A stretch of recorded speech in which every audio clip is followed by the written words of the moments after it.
Zurich Airport, November 2001. Crossair Flight 3597 is one of the few planes left to land. The commander was flying out of Zurich for the last 20 years, so he was really used to this airport. Crossair 35. The lone controller in the tower tracks the approach. Approach runway 28 for you. I have ground contact. We're continuing on. Crossair 3597. Continue speed reduction to final approach speed. But for some reason, the crew can't find the runway. Damn. He said he saw the runway 1.3 miles. And the flight ends in disaster. Crossair 3597, this is Zurich Tower. Do you copy? We have a possible emergency and approach. He collided with a hill, so obviously he was too low. A terrible mistake sent a passenger jet dangerously off course, killing 24 people. The clues will lead investigators to a trained professional with an astonishing past.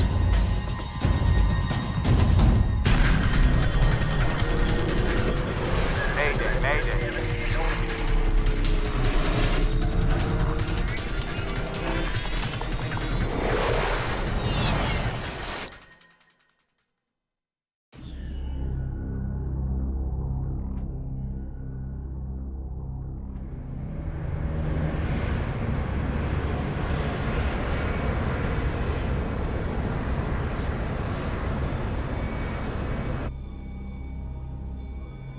Crossair Flight 3597 is cruising at 27,000 feet above Germany.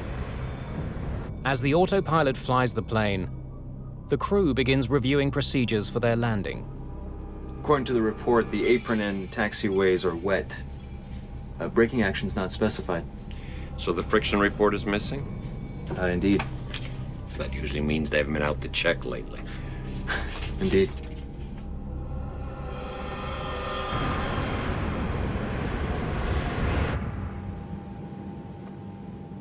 It's the last flight of the day on this busy European route. The 660-kilometer journey from Berlin south to Zurich takes only an hour and a half. There are many empty seats on board. A group of 21 passengers never showed up for the flight. Internet entrepreneur Peter Hogenkamp is returning from a business trip in Germany with his partner, Jacqueline Badran. On that day, we wanted to take the train, but we had to be in Zurich for that opening ceremony of that trade show. So we said, okay, so we need to go by plane. We have got to get some sleep. It had been a very busy day, so we were very tired when we arrived at the airport. Among the passengers is the girl band Passion Fruit, Germany's answer to the Spice Girls. They're on their way to perform the last show of a concert tour. I was shocked when suddenly all the passion fruits, all the three of them, were coming over and they were sitting right in front of us. Just what I needed. Flight 3597 is an Avro 146 airliner. It's a British-made jet popular with regional airlines like Crossair.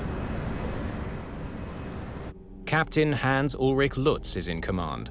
He's been with the airline for more than 22 years, having served as a pilot and as an instructor. So, tell me about the runway and the conditions.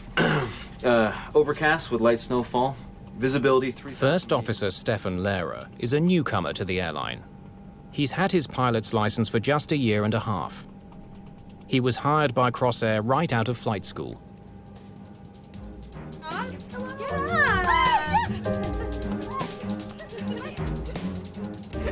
The passion fruits were being quite noisy. They were excited. I think they went from one gig to the other. So they were still in their stage clothes. I said, oh my God, do I really need this? Can I just sleep? It's probably okay to move. We decided to move back a few rows and change the side where we were sitting, so we were in a very quiet area then.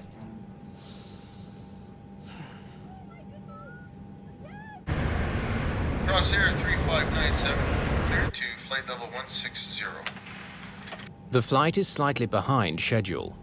It's due to land in Zurich in less than half an hour. According to the latest information, we'll be using runway 14. What kind of approach? ILS approach.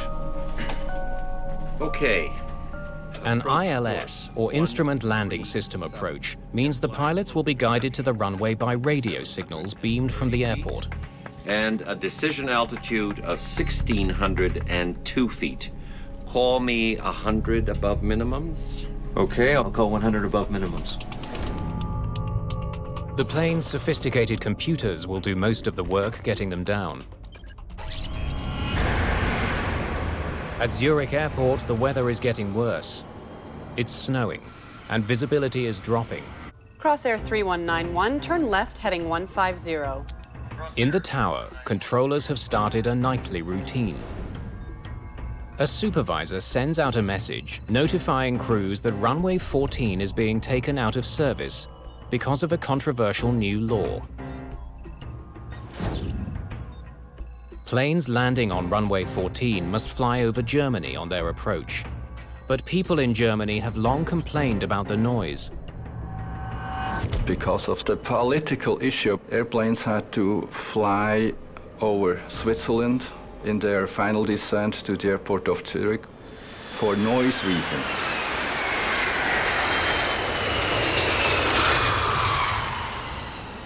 There was no other operational or weather reasons whatsoever. It was purely political. Switzerland has agreed to shut down runway 14 after 10 p.m. to keep landing planes out of German airspace and use runway 28 instead. The crew hasn't received this information yet. But First Officer Lehrer is familiar with the new rule. Should I ask if it's still runway 14? It's almost 10 o'clock. Yes, I'm pretty sure it's still 14. Zurich approach, Crossair 3597. Please confirm the approach in use is the ILS 14. Crossair 3597, you're identified. It will be a VOR DME, approach runway 28 for you. Oh, hell. What next? Okay, fine. Unlike runway 14 with its sophisticated instrument landing system, runway 28 is not equipped for ILS landings. Instead, it has a less accurate navigational system. It's called VOR DME. A radio beacon sends information to an aircraft about its distance from the runway and whether it's left or right of it. It provides no guidance on the plane's altitude. Pilots would rather not make VOR approaches because they place a greater workload on the flight crew. He would always prefer an ILS approach because he gets guidance on the approach slope. And he can also use his autopilot to guide him down literally on ground to the runway.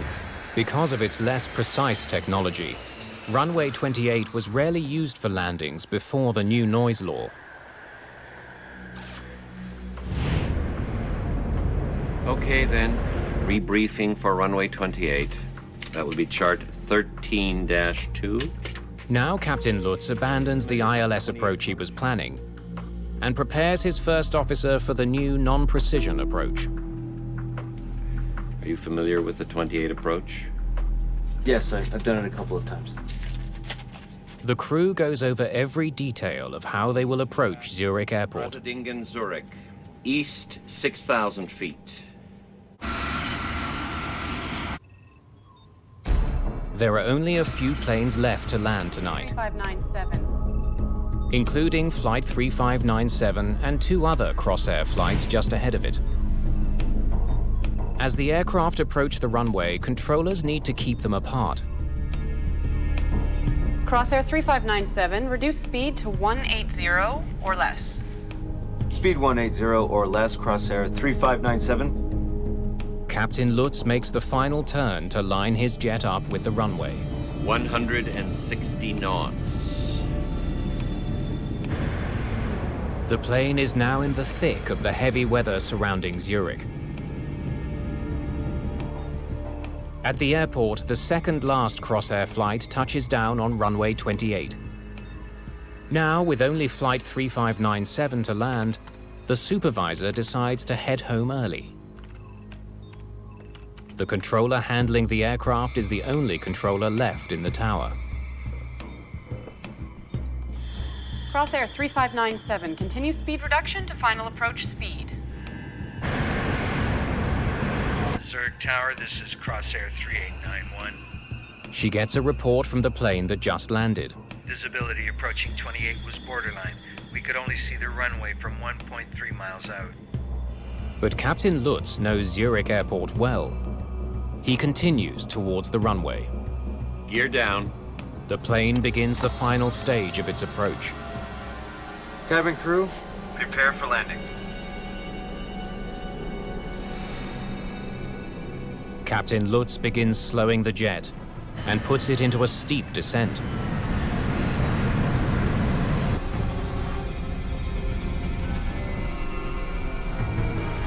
Six miles is checked. Yes. Flaps 3-3. Flaps 3-3 selected. Final check. Final check. Confirm 3 greens. Is checked. 116 knots. The descent gets even steeper. Full flaps. Set. Checked. Flight 3597 is about 3 minutes from the runway. Captain Lutz expects it to come into view any second now.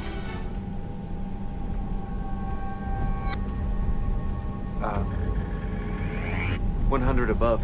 Do we have ground contact? Yes.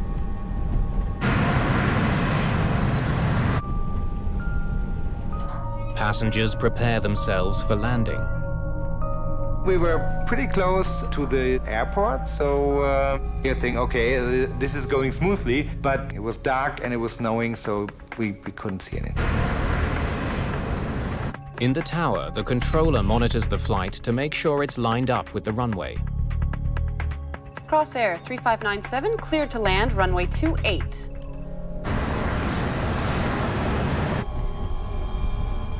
Two 4, the minimum. 2-4.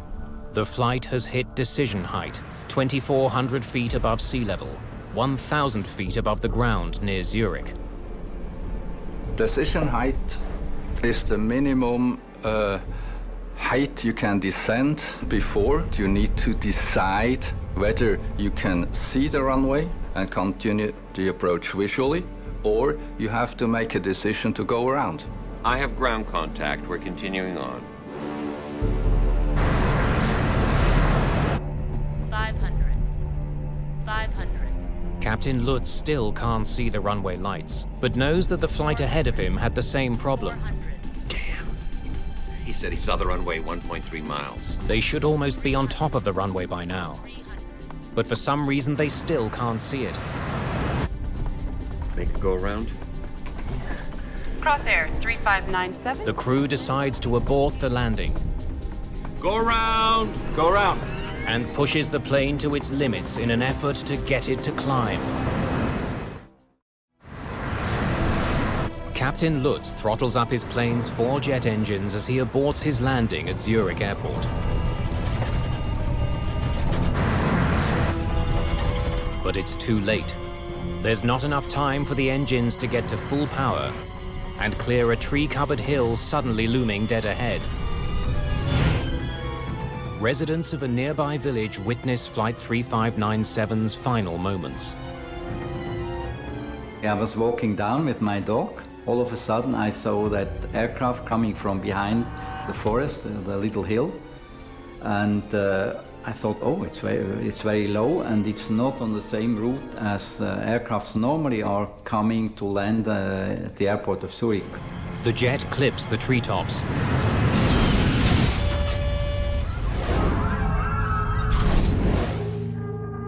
Suddenly, it was shaking very hard. What's happening? Something is wrong.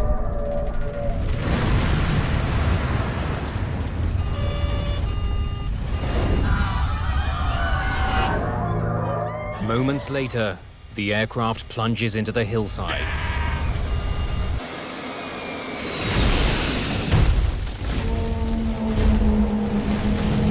Crossair 3597, this is Zurich Tower. Do you copy? Crossair 3597, this is Zurich Tower. Do you copy? All of a sudden, the whole sky in the west was getting really orange, like a big fire, like an explosion. The impact tears the aircraft apart. The wings broke off and the fuel is in the wings, so the flames really sort of shot inside the plane.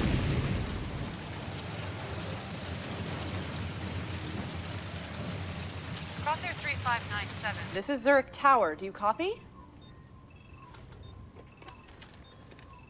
This is Zurich Tower. We have a possible emergency in approach sector east. I repeat, approach sector east.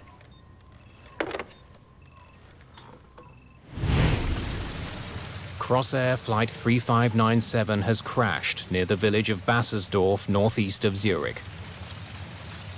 Some people have survived the accident, including Peter Hogenkamp and Jacqueline Badran. I don't have any memory of how we really walked out, because the back was cut off and we were just able to walk out there. One member of Passion Fruit also survives, but her two bandmates seated just one row ahead of her have been killed. I thought, you know, when they give you these instructions in the beginning when you get on the plane, how come they never tell you how far you have to run away from a burning plane? Because they never tell you. Let's get away from here. So we thought, I don't know, 100 meters. Within minutes, emergency workers get to the crash site. Hey, over here! Over here!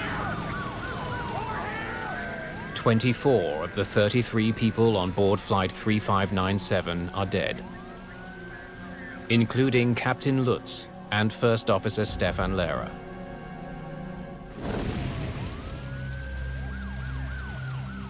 Daniel Knecht, an investigator from Switzerland's Aircraft Accident Investigation Bureau, arrives at the scene. I got the call from our rescue service about 10:30 in the evening. Half an hour later, I was on the accident site. The rear part of the fuselage was quite intact. It was also the region where most of the survivors step out without injury. For Peter Hogenkamp and his partner, it appears that moving to the rear of the plane saved their lives. I think it was just good luck. I think it would have been a whole different story if we wouldn't have changed seats. So the passion fruits may have saved their lives. While rescuers care for the survivors, Knecht and his team survey the crash site. The location of the wreckage far from the airport is of interest to the investigators. 4 kilometers and 50 meters from the runway. The aircraft was not where he was intended to be. He collided with a hill east of runway 28, so obviously he was too low. And the first question was, why was this aircraft too low? The black box flight recorders are found in the wreckage. They're in good condition.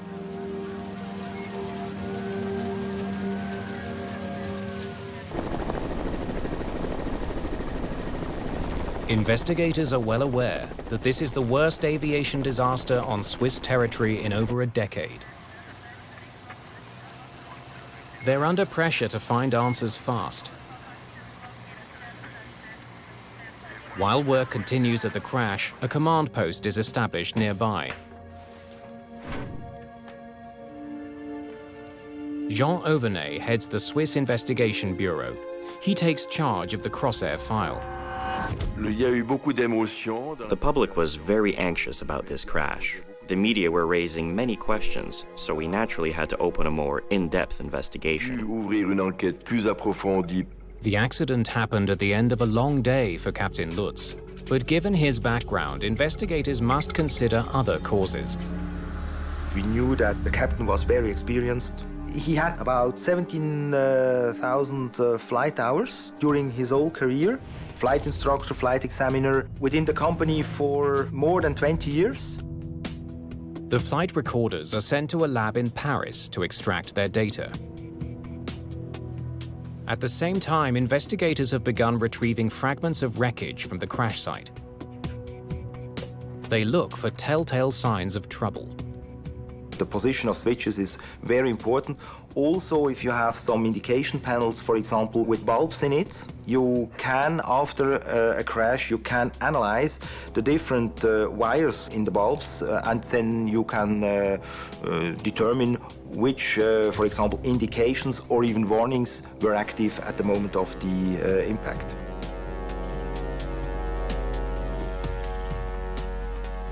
An investigator comes across an intriguing piece of wreckage. Oil gauges provide information about the oil flowing to the plane's 4 turbofan engines. Curiously, one of them is installed upside down. This raised a lot of questions for us and for the media. Everyone wanted to know how you could fly a plane with an instrument installed upside down. It wasn't a very important instrument. You could still read it, even if it was installed upside down. But if this obvious problem was never fixed, what else could be wrong with the plane? Obviously, there were maintenance issues here. We looked at how the company was doing the maintenance of the planes.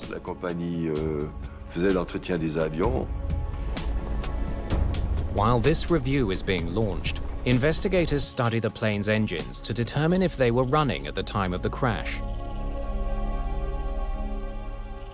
Soil, tree branches, and other debris lodged inside the engines suggest they were. We checked them out visually, and we saw that the 4 engines were turning in the moment of the accident. Authorities need to be sure. They will have to check their findings against data from the flight recorders. In the meantime, the location of the crash suggests something may have tragically misled the crew on their descent towards Zurich Airport. Connect focuses on the flight charts they used to plan their approach. Is the problem with the approach, or is the problem with the aircraft?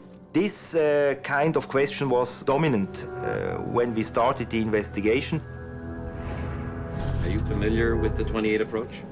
Yes, I've done it a couple of times. The approach chart provides pilots with directions to the runway, Zurich.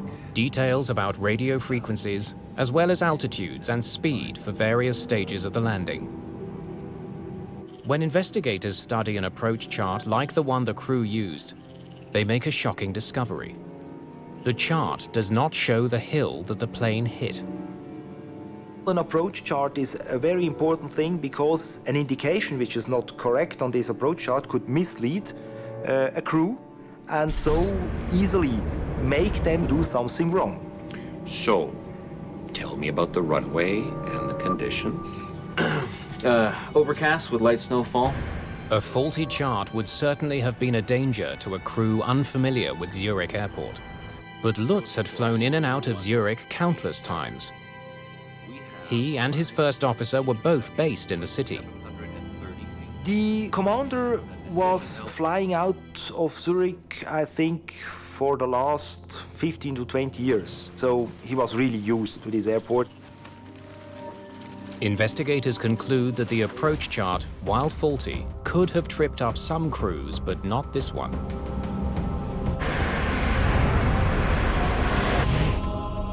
Some definitive news finally arrives. The engine data from the black box confirms the observations at the crash site. We could see quite easily that the engines worked absolutely normally. Another potential cause of the accident is eliminated from the list: mechanical failure. Investigators now consider a different possibility. I was covering the approach west position on the night of the accident. Could air traffic control have somehow mishandled the plane? Investigators study records from the night of the accident and make a disconcerting find. Zurich Airport's control tower was understaffed at the time of the accident.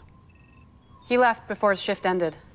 The supervisor in the tower went home early, leaving a lone controller to guide Flight 3597 in for its landing. She was relatively young, and let's say she didn't have that much experience. Investigators now study transcripts of conversations between that air traffic controller and the flight crew, looking for signs she made a mistake. Crosshair 3597, you're identified. Crosshair 3597, Speed 180 or less. Crosshair 28 for you. Crosshair 3597. Zurich approach. Crosshair 3597. Cleared to land. They find no indication the controller gave the crew faulty instructions.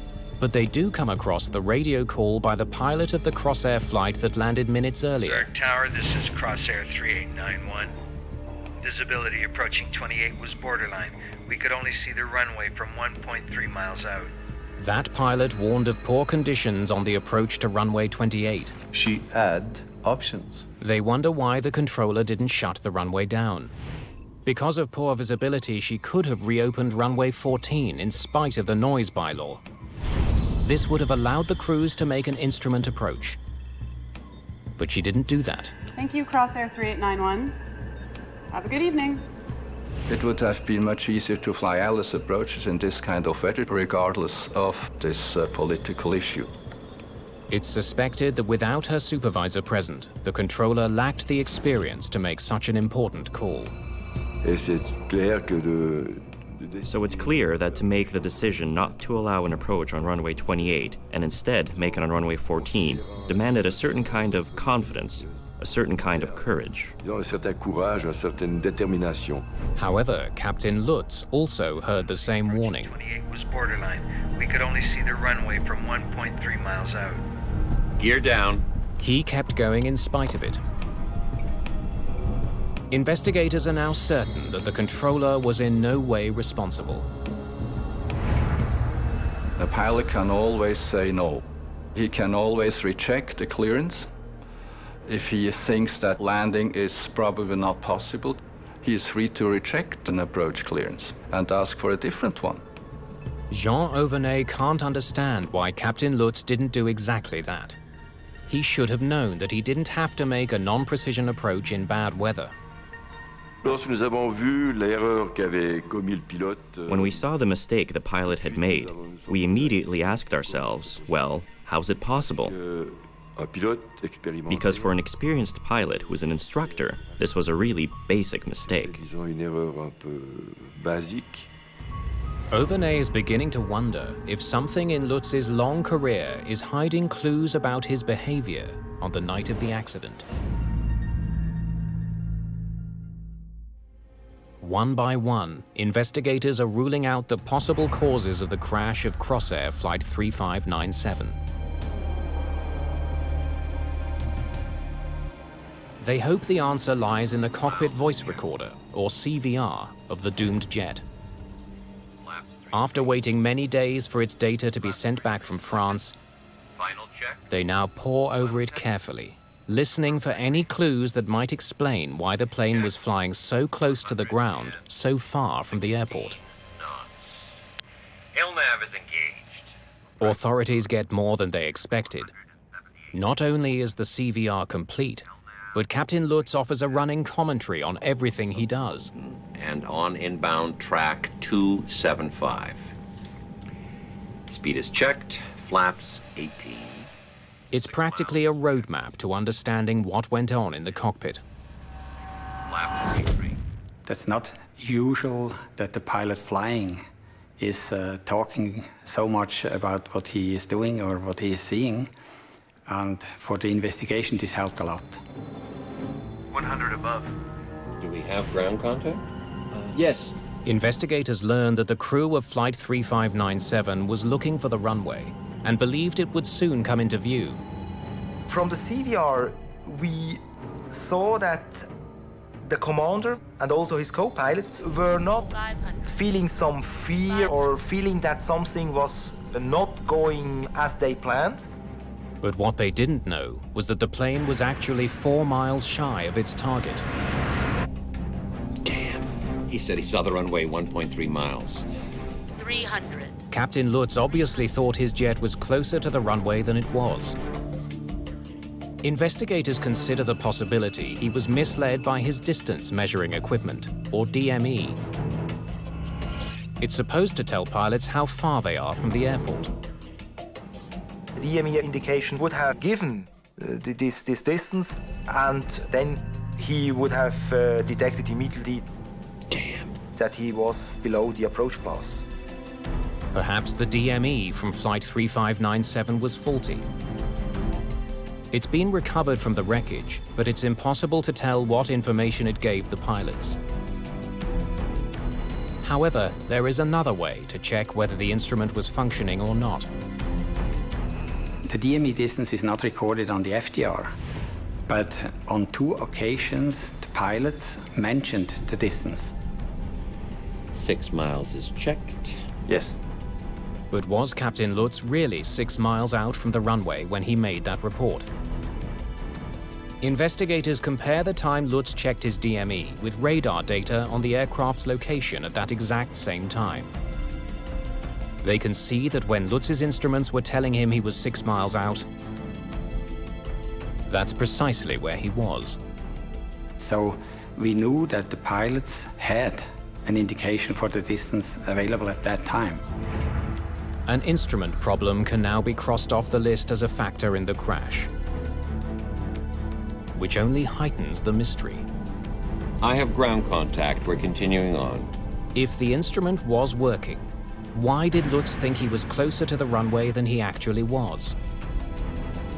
The answer lies not in what investigators hear on the cockpit voice recorder, but what they don't hear. I don't see anything after 6 miles. Do we have ground contact? Neither pilot read out a DME check after the 6-mile reading. Yes. It tells investigators that Lutz wasn't monitoring his vital instrument during the final minutes of his approach. Instead, he was preoccupied with spotting the lights of the runway. That's not what pilots are supposed to do. The pilot flying is supposed to keep his eyes on the instruments because all the information he needs is there. He only switches to flying by sight when the non-flying pilot says, "Runway in sight." Only then can the captain take his eyes off the instruments and fly by sight because the landing is performed visually. À vue. Parce que l'atterrissage en tant que tel se fait à vue. If Lutz had checked his instruments, he would have known how far from the runway he actually was. But how had he ended up such a long distance from it? 400. Confirm 3 greens. 400. Is checked. 116 knots. Further analysis of the black box data reveals that Lutz put his plane into a steep descent as it began its final approach to Zurich Airport. But it's readily apparent his approach profile was out of sync with the trajectory laid out in his chart. The approach profile for runway 28 calls for pilots to make a gradual and steady descent, which would bring them to 2,400 feet after they've cleared the hills around Zurich. Then pilots have to level off until they spot the runway.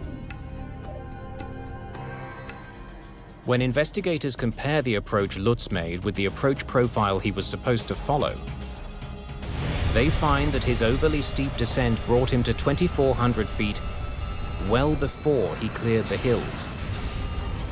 Then he continued to descend until he hit the ground.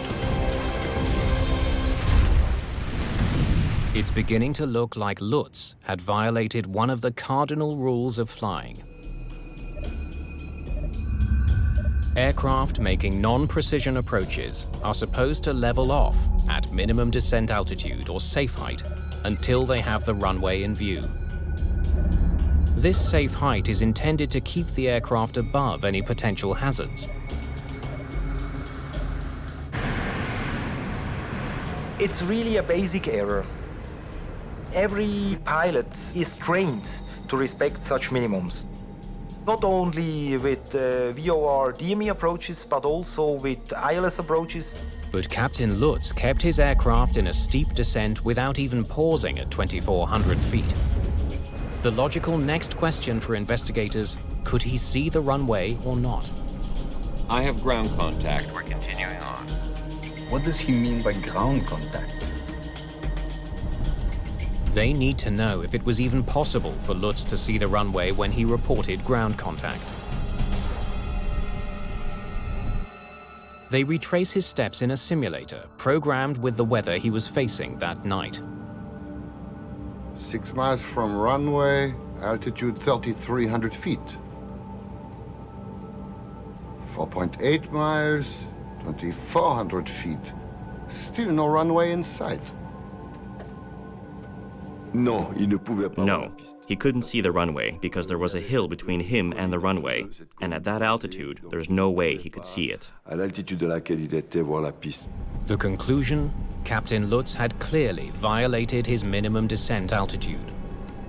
Whether there is flat terrain or hills, minimums are set accordingly, and in no way you can trespass the minimums, whether there's hills or not.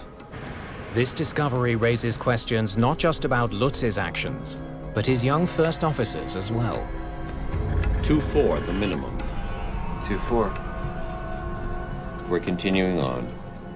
A first officer should not let his captain breach minimum descent altitudes.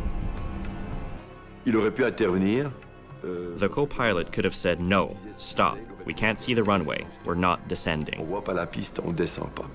He considered his captain an old pilot with a lot of experience, not making any mistakes. Most probably he was trusting him too much. And also by being submissive, maybe he wouldn't speak up on time, just to keep harmony in the cockpit. There were no mechanical failures or instrument problems with the plane. Nor was the air traffic controller negligent in any way. But it is now clear that Captain Lutz made a series of catastrophic piloting errors that doomed Flight 3597 and claimed the lives of 24 people. Investigators dig deeper into Captain Hans-Ulrich Lutz's flying record to see if there's anything in his long background that could explain why he crashed Flight 3597. What they discover is truly alarming. Lutz applied to flight school when he was 17 years old. He was rejected 3 times because of his lack of education. He finally got his license at the age of 20, but continually failed exams to upgrade due to his inadequate comprehension of navigation systems. Captain Lutz may have had a long career, but it was not a stellar one. Years of flying and flying hours don't say anything about competence. For some reason, though, his record as a below-average pilot didn't prevent Crossair from hiring him in 1979. There was a red line through his career where several incidents happened before and he had missed several checks. Well, he had some limits. But what's hard to understand for me is that they were identified. And decision was made to keep him flying. Captain Lutz's limited abilities continued in his new job. While commanding a sightseeing tour of the Swiss Alps, he made a navigation error and ended up in Italy. He only realized his mistake when his passengers spotted road signs in Italian. In another incident, he wrecked a $1.5 million aircraft after inadvertently retracting the landing gear while the plane was still on the tarmac. Lutz's failures forced Crossair to fire him as an instructor, but they allowed him to continue flying passenger planes. I personally do pilot assessments, and he would never have gone through my assessment with a positive recommendation. Okay, approach course 13. Investigators wonder why Crossair allowed Lutz to stay on as a pilot if he was not entirely competent. The answer appears to be they may have had little choice.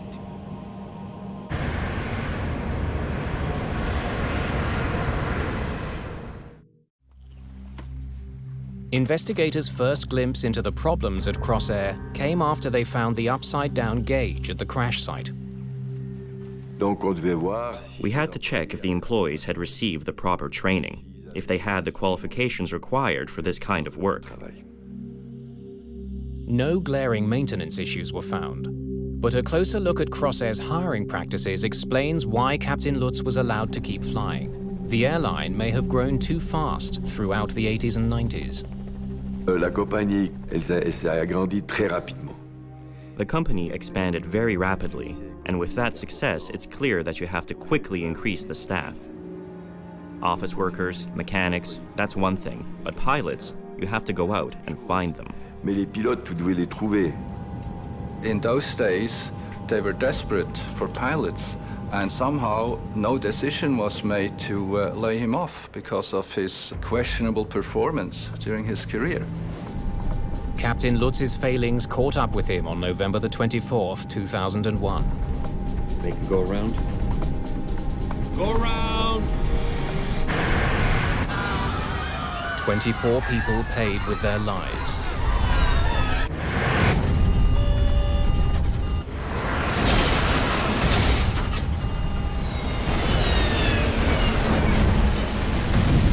After the accident report was issued, sweeping changes were made. Swiss aviation authorities had Crossair increase the number of employees overseeing pilots.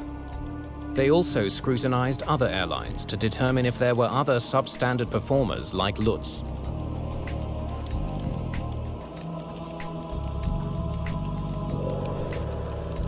One thing is for sure that the selection process has improved considerably.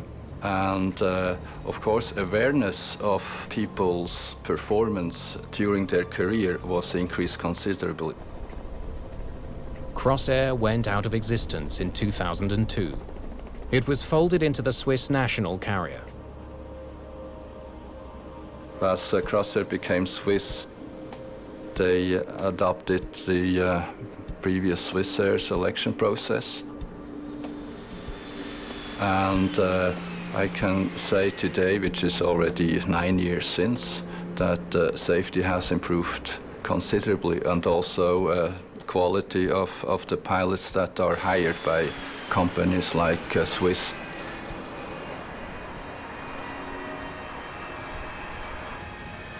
Since the crash of Flight 3597, Zurich's runway 28 has been upgraded with both an instrument landing system and an automatic warning that alerts controllers when a plane's approach is too low. There has never been another accident involving that runway. But the Crossair tragedy and the circumstances that spawned it isn't an isolated case. Regional airlines have boomed worldwide since the 1980s. Particularly in the United States, where they account for half of all flights and carry 100 million passengers a year. In the rush to fulfill consumer demand for cheap air travel, these airlines often hire less experienced pilots and pay them far lower salaries than their counterparts at major carriers. Some even neglect to test their pilots for basic skills.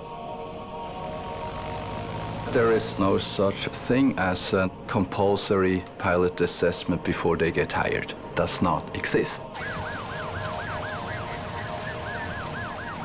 Colgan Air, in February of 2009, one of its planes crashed in Buffalo, New York, killing 50 people.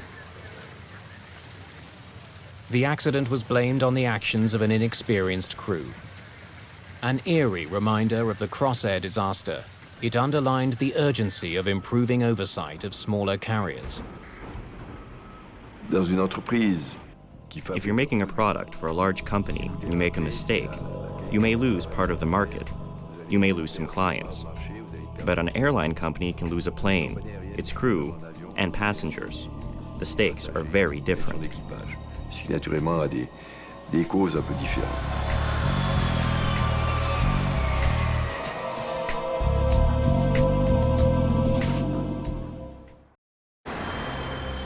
January 2008. The Boeing 777 is the gold standard for commercial aviation. For more than 10 years, the plane has logged 2 million flights without a single major accident. Clear to land. But less than 1,000 feet above London's Heathrow Airport, all that changed. Hey, I can't get power on the engines. What do you mean? It's not giving me power. This can't be happening. I thought if I don't do anything, then everybody will die. Mayday! Mayday! Speedbird! Speedbird!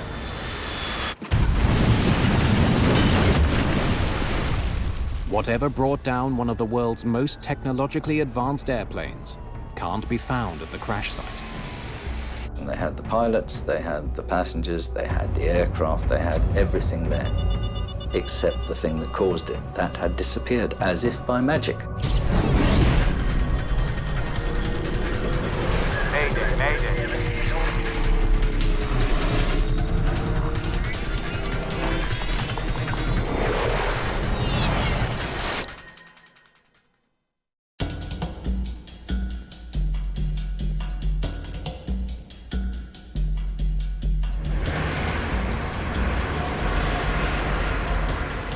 British Airways Flight 38, a 10.5-hour journey from Beijing to London. Captain Peter Burkill has made this trip many times before. I was operating that route a lot. It was one of my favourite flights because it was daylight. You could see the views the whole way along the route. Burkill and First Officer John Coward both have thousands of hours flying the 777 under their belts.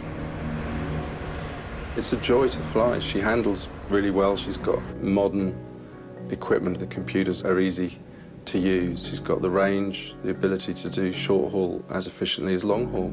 For these two, as for many pilots, a day on the job consists of sitting in the cockpit for long hours as computers fly the plane. Powered by two massive Rolls-Royce engines, the Boeing 777 is one of the safest planes in the industry. Nick Harris is flying back to London after a business trip to China. The good thing was it seemed to be that we were coming in early into Heathrow. I was looking forward to getting home to see the family. Flight 38's destination is Heathrow Airport, one of the busiest international airports in the world. Nestled in the southwest corner of London, it's bordered by the A30 motorway. People who live in the nearby neighborhood of Hounslow are well accustomed to the sound of jets taking off and landing.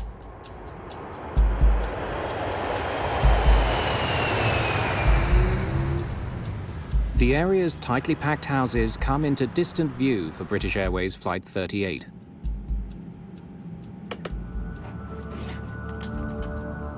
The autopilot is in control as the crew lines up with runway 27 left.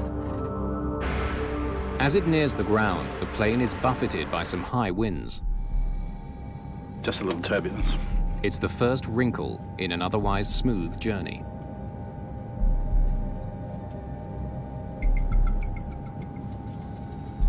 That's not me, that's the auto throttles doing their thing. We were picking up wind gusts of about 20 to 30 knots, and we were fully aware that the auto throttles would be able to cope with that, so they'd be moving up and down quite a lot. You might want to keep the autopilot on a little longer than usual, to let the wind calm down. Will do. In turbulent weather, the autopilot can make faster adjustments to keep a plane level than the pilots. 1,200 feet above ground. I'll have to turn that off for now, sir. Sure. Thank you. 2 minutes before landing, Coward takes over flying the plane. You have control? Just as the two pilots had planned. I have control.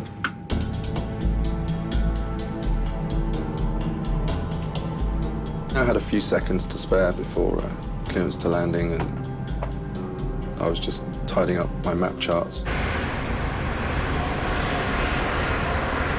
Speedbird 38, prepare to land 27 left. Cleared to land 27 left, Speedbird 38. I remember looking out to see if our gate was available. 500 feet. 500 feet. Stable? Well, sort of. Suddenly, there's a problem. Pete, I can't get power on the engines. It's not giving me power. What's going on? What do you mean? I was looking at the engine instruments and they didn't make sense to me because we were asking for full power, but the engine instruments were not giving us any power at all. What's going on? What? Flight 38 is crippled in the worst way imaginable. Well, it looks like we have double engine failure. With neither engine providing enough power, the jet won't make it to the airport. With 152 people on board, Flight 38 is falling toward London with only seconds until it hits the ground.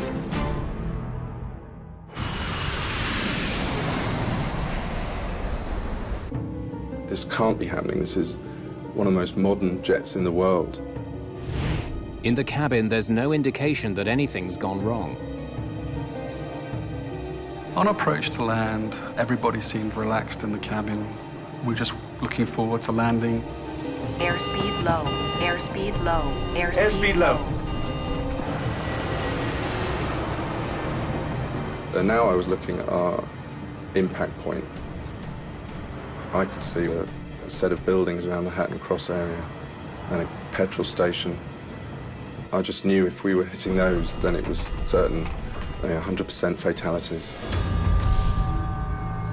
At that point, I felt the weight of my 4 bars on my shoulder. I am the captain. If I don't do anything, then everybody will die. This close to the ground, Burkill doesn't have many options. He could take back control of the plane from Coward, but doesn't think that's the right move. First decision really was to not take control. I remember looking over at John. He was still flying the plane well. Good, he's doing a good job. He's doing what I need him to do. Burkill knows that even if they manage to clear Hounslow, the jet could still smash into the busy A30 motorway or the antennas at the edge of the airport. I thought about raising the gear. That's the biggest drag on a commercial jet. But I needed the gear to crash on. We were going to impact, and that was going to take the brunt of the impact, so I had to leave the gear down. With a crash imminent, Burkill has only one move left, but it comes with enormous risk. I knew I had about 15 seconds to make a huge decision. I needed to get past those buildings. It was obvious to me that I needed to raise the flaps. Retracting the flaps will reduce drag, but also lift. The plane will fly further, but drop faster. Burkill must determine which is more important. I wanted to discuss it with the crew, but this was all in a matter of seconds. I remember holding that lever for a fraction of a second. He hopes this move will help his plane avoid catastrophe. The effect was immediate. Now Burkill makes the announcement every pilot dreads. Mayday! Mayday! Speedbird! Speedbird! It was hard, very hard. I remember the couple of impacts and the noise. Good God! The landing was hard. Just a huge bang. The noise, bits falling off the ceiling. Then I also became a passenger because we were now in an uncontrolled aeroplane. We were sliding along the ground and I didn't know what we were going to hit next. And then I thought about my wife and kids and I said goodbye to them. The lights went out. I could hear the wreckage breaking up. And then we stopped. When we actually stopped, I was surprised that I was still there. And then I looked around the flight deck and I was more surprised to see that all 3 of us were unscarred. Everybody stay seated with your seatbelts fastened! And I quickly became the captain again. The crew switches off the fuel, APU fire switch. hydraulic and electrical systems. Control switches. Cut. Checklist complete. I then had to look after my survivors. I thought 20% were dead because this aircraft was broken up. This is an emergency. Evacuate. Evacuate. The air stewardess then took control completely. And as she opened the door, I smelt the fuel. We should hurry. And realized that we need to get off this aircraft. The big danger now is fire. Having survived the landing, passengers could be killed if flames sweep through the jet. Jump! Jump! I left all my luggage and just got myself down the slide. Jump! Let's get out of here. I went through the galley and checked the right-hand aisle, and I was surprised to see nobody there. Despite Burkill's fears, there are no casualties.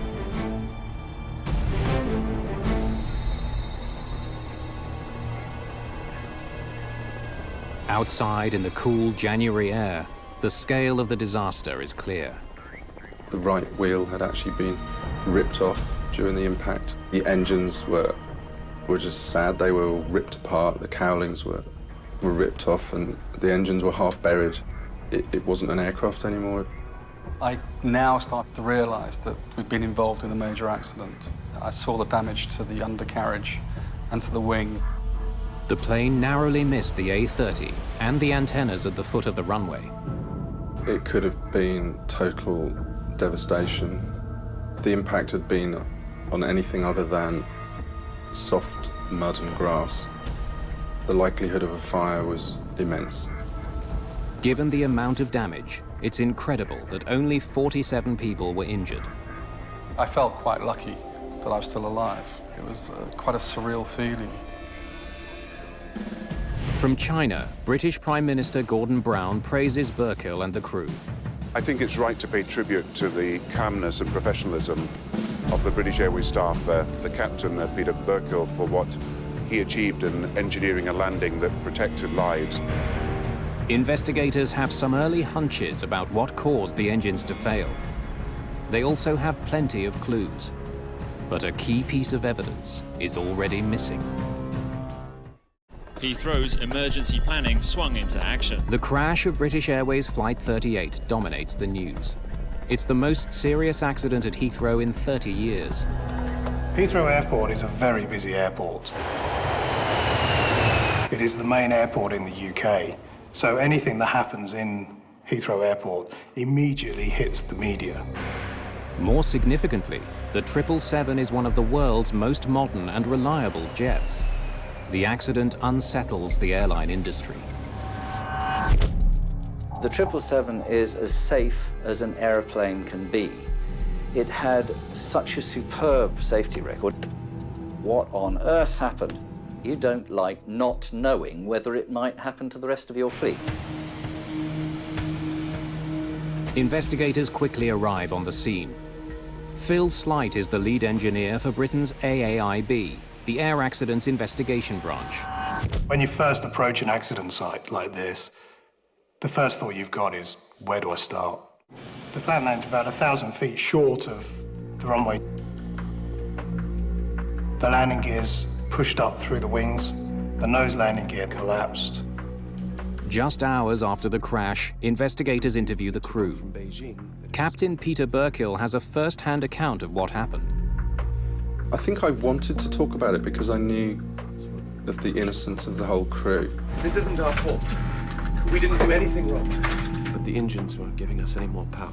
Well, it looks like we have double engine failure. We tried to give them more power manually, but there was nothing.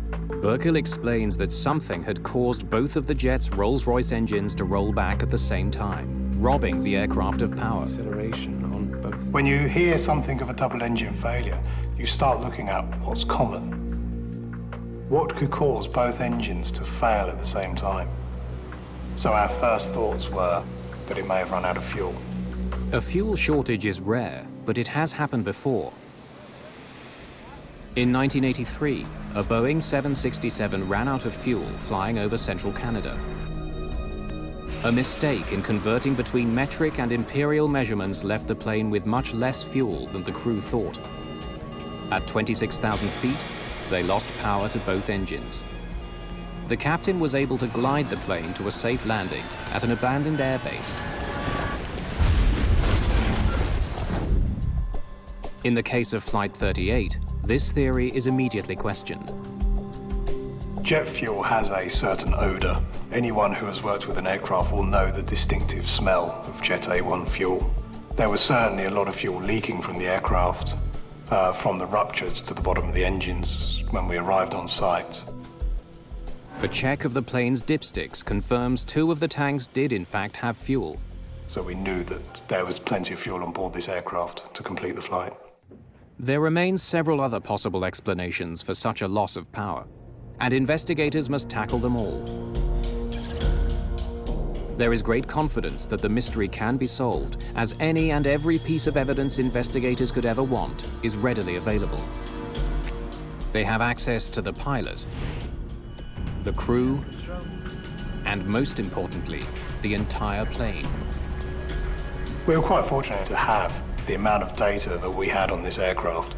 Because the aircraft remained intact, we were able to interrogate lots of computers and also get lots of data from the recorders. Additionally, we had data external to the aircraft, such as radar data and also the radio transmissions as well. Mark Ford retrieves the plane's flight data recorders, which promise to give investigators important clues.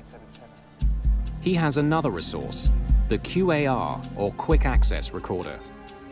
While the black boxes are in the rear of the plane, the QAR is a data recorder in the front, used mainly for diagnostics. It does have an advantage over the flight recorder, though, in that it has a greater memory capacity and can record additional parameters over and above those available on the flight recorder. You can recover the data from a quick access recorder within a matter of minutes in some cases. Speed, altitude, control settings, cockpit conversations. In all, the various recorders have preserved 1,400 different pieces of data, which should help the investigators close the case. But when they study the QAR, what they find is chilling. The quick access recorder data stopped about 45 seconds prior to the accident itself. Initial thoughts were that there was an electrical problem, possibly that had affected not only the QAR, but possibly the engines as well. The 777 is one of the latest advances to computer-assisted airplanes. Pilots don't directly control the plane. Instead, their inputs are sent to a computer. Those signals are then relayed to the engines, flaps, and other systems on the aircraft. Pete, I can't get power on the engines. A massive failure of the plane's information systems could explain why the engines stopped working. Perhaps the computers that control them froze. Farnborough is home to the AAIB. The flight data recorder has been sent here for analysis. An electrical problem would be recorded on this device. But interpreting the information will take some time. Time investigators don't have. There are hundreds of 777s landing every day. They need to find answers before whatever brought down Flight 38 strikes again. While they wait, authorities turn their attention to the fuel recovered from the ruined plane. A bad batch of fuel could have deprived the aircraft of power just when it needed it most. Well, fuel can be contaminated in many different ways. It can be particle contamination, it can be biological contamination, and they can get into filters to restrict the flow. We took several samples from various points within the fuel system. So not only from the fuel tank itself, but also from remnants within fuel lines and also within various fuel components. We managed to trace the fuel back through the documentation to a shipment of Jet A1, which came from South Korea. And that was shipped across in a tanker to China and was then transported by pipeline to Beijing Airport. We compared it with over 1,200 other batches of fuel in the UK, and it came out to be very good.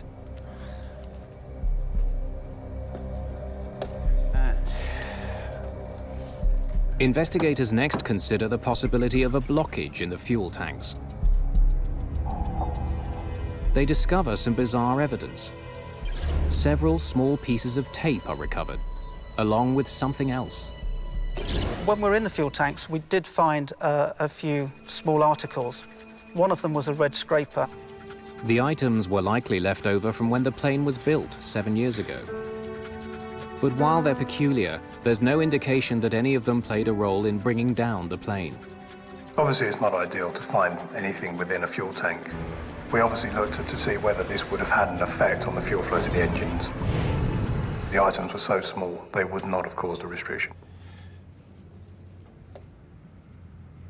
As the search for answers continues, a puzzling find surfaces. Less than 3 years before the Heathrow crash, another 777 suffered a serious mid-air problem. After taking off in Perth, Australia, a Malaysian passenger jet was climbing through 38,000 feet when suddenly the plane's autopilot pitched the nose up and climbed steeply. Calamity was only averted when the pilot took manual control of the jet. They did manage to get it safely back to base. The investigators established that this was a computer problem. British aviation authorities consider that the electronic brain of one of the world's most reliable jets might be faulty. The Malaysian Airlines aircraft was really quite an unnerving one. The investigators sort of pulled out the files on it and started looking over it to try and get some clues. Did we have a problem with the electronic control system, causing the engines to roll back? If flaws are found with Flight 38's computers, it means 777s around the world could all be disasters in the making. This thought hangs heavily over the industry.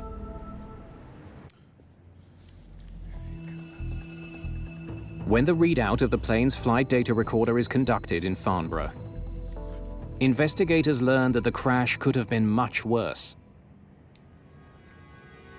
There was very little they could actually have done. It looks like we have double engine failure. There was only 30 seconds between when they were fully aware of what was going on. Airspeed low. And the accident was inevitable. Records show that soon after the engines failed, the plane started falling faster than 1,800 feet a minute, a very steep descent. But lack of power was only one factor working against the crew. They had extended their flaps on descent.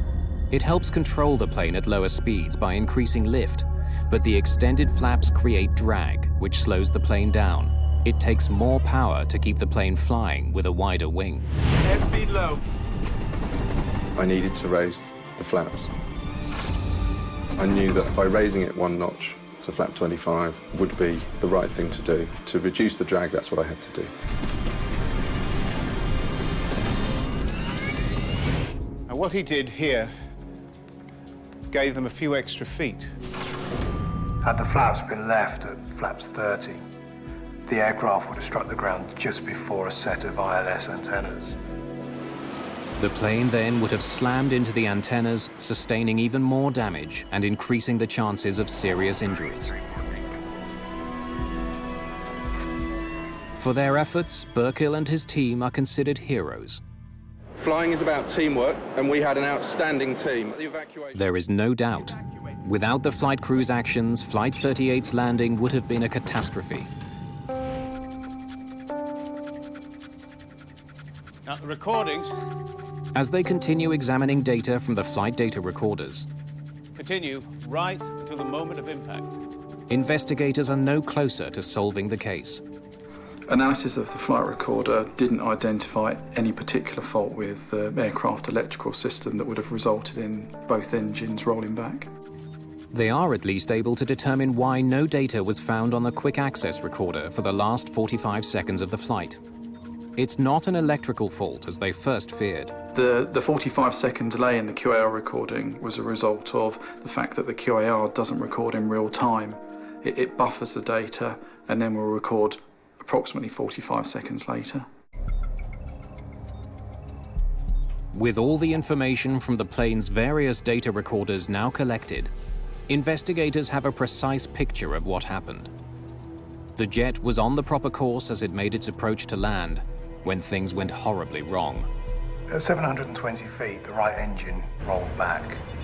7 seconds later, the left engine rolled back.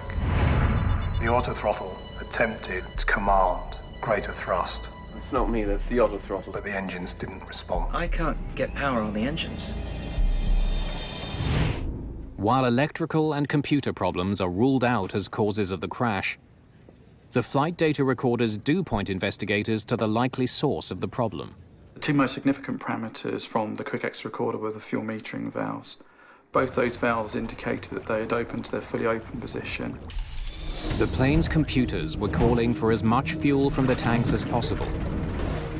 The valves were fully open, but not nearly enough fuel was reaching the engines. A plane with plenty of fuel and a working computer system still crash-landed, and investigators can't determine why. They focus on the weather on the day of the accident. It was a very cold air mass over Siberia, so we were aware of the cold conditions, but the flight was expected to be smooth and also quick. The plane's path took them high over Russia. The outside temperature went as low as -74 degrees centigrade. It's a potentially dangerous temperature if not monitored closely. In cold air masses, you have to be very aware of the fuel temperatures. When fuel starts to freeze, it produces wax. As the fuel temperature drops, the wax becomes greater within the fuel itself until it comes to a point where it can no longer flow. We have a fuel temperature gauge on the flight deck, which is monitored at all times, and I personally look at that every time I do a fuel check, which minimum is once an hour. Basically, you don't want to get it below -34 degrees centigrade. While they were cold, the temperatures never dipped into the danger zone where the fuel could wax and clog the system. And the fuel temperature increased significantly as the jet approached London. We were coming through 20,000 feet, and I remember seeing -20 degrees centigrade, so it had already started to warm up. Another potential cause of the crash is ruled out. Investigators are now running out of possible explanations. And the expectation from the media, and also from aviation experts, was that we would have the answer within days. But there was no comment today about the ongoing investigation. It very quickly became apparent that that would not be the case. They had the pilots, they had the passengers, they had the aircraft, they had everything there, except the thing that caused it. That had disappeared, as if by magic. Despite mountains of data and physical evidence at their disposal, investigators are still unable to say what caused the crash of a British Airways 777 at Heathrow Airport.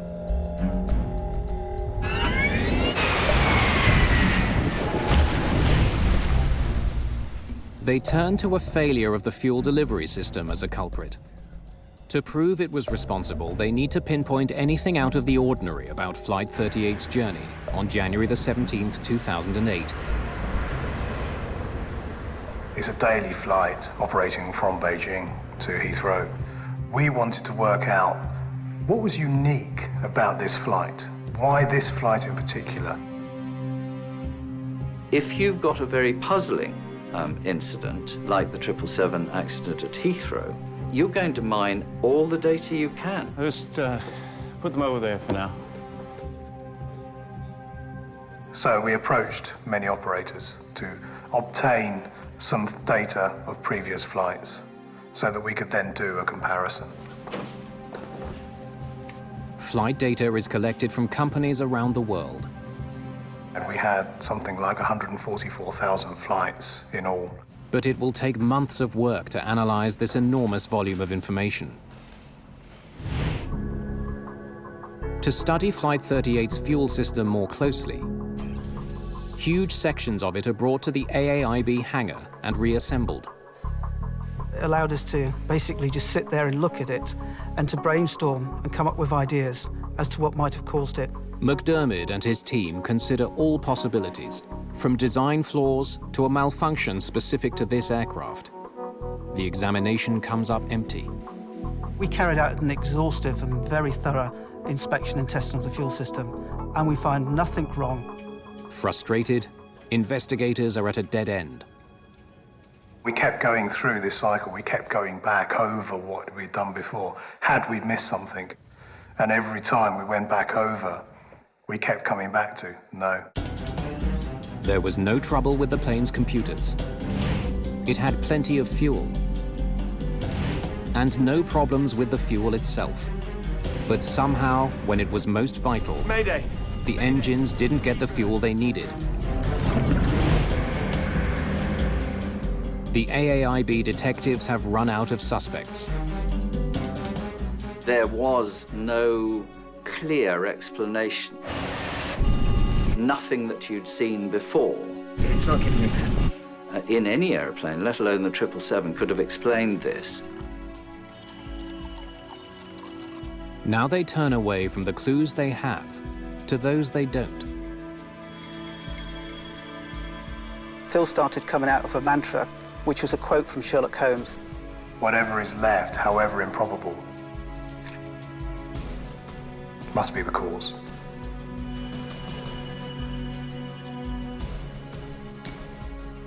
Has to be. In this case, we always kept coming back to what's there, what could have been there that's not there now. And we come back to ice. Suspicion that the cause of the accident was ice grew stronger and stronger. But investigators are faced with a nearly impossible task. How can they prove that ice had brought down the plane when the evidence they need would have melted by the time they arrived? 3 months after the crash, Brian McDermott flies to Seattle to work with engineers at Boeing, the company that built the 777. If ice brought down Flight 38, they need to prove how and why. We took the pipes from the right side of the fuel system, and those pipes and those couplings were used on the test rig at Boeing. Ice in the fuel lines has long been a concern for jets of all kinds. But decades ago, engineers found an ingenious way to deal with the ice forming in the fuel of passenger jets. The heart of the system is the fuel oil heat exchanger, or FOHE. Cold fuel runs through thin tubes, which are surrounded by the hot oil used to lubricate the engines. The purpose of a fuel heater is to heat the fuel up to prevent icing of the delicate fuel control system. The FOHE is designed to prevent exactly the problem investigators suspect crippled Flight 38. But it's also a potential bottleneck in the system. During the fuel testing, we were looking to establish where we could get a restriction that would restrict the fuel flow to 6,000 pounds per hour. And the only place that we could get such a restriction occurring was on the face of the fuel oil heat exchanger. Investigators have to prove 3 things. First, that substantial amounts of ice can accumulate inside the fuel pipes. Second, that the ice can suddenly be released. And finally, prove that it can block a device specifically designed to melt it. We use different methods of controlling the environment around the pipes that range from dry ice to cold fuel and to hot air to simulate the environment around the pipes that the aircraft experienced during the flight. After each fuel cooling test, investigators look inside the pipes for ice. But they can never get much ice to form, let alone block the fuel lines. And the fuel temperature was minus 30 degrees centigrade. Very little ice would stick to the inside of the fuel pipes. Investigators know the temperature on the accident flight didn't get much colder. So how had the ice formed? We still hadn't answered the question of where does the ice come from in the first place? And indeed, was it ice? Or was there something else that we've missed? Surprisingly, when the fuel temperatures are warmer, the breakthrough arrives. If you have water in the fuel, then that water will freeze and form ice crystals. And then when the temperature gets to about minus 20 degrees centigrade, then those ice crystals will start to stick together and will also stick to the inside of the pipes. Below minus 20, any ice crystals in the fuel are too cold to attach to the pipes. But in the sticky range, between minus 20 and minus 8 centigrade, slushy ice forms and sticks to the sides of the fuel pipes. So when we demonstrated that ice could actually build up and grow onto the walls of the fuel pipes, there was a certain amount of surprise as to how much could actually grow. Now we're getting somewhere. Well, the question for us at this stage was, how could that ice come off the pipes? Investigators think they have the smoking gun. But they still can't prove how a small bit of ice could bring down a $200 million plane. They continue analyzing thousands of comparative flights to see what made Flight 38 unique. But after 7 months, they still can't crack the case. From 35,000 Rolls-Royce powered flights, it was less than 1% that had the same features as the accident flight. Then, on November the 26th, 2008, more than 10 months after the crash, the importance of finding an answer is underscored when the elusive culprit strikes again. Another 777 runs into trouble 39,000 feet above the United States, when one of its engines simply stops working.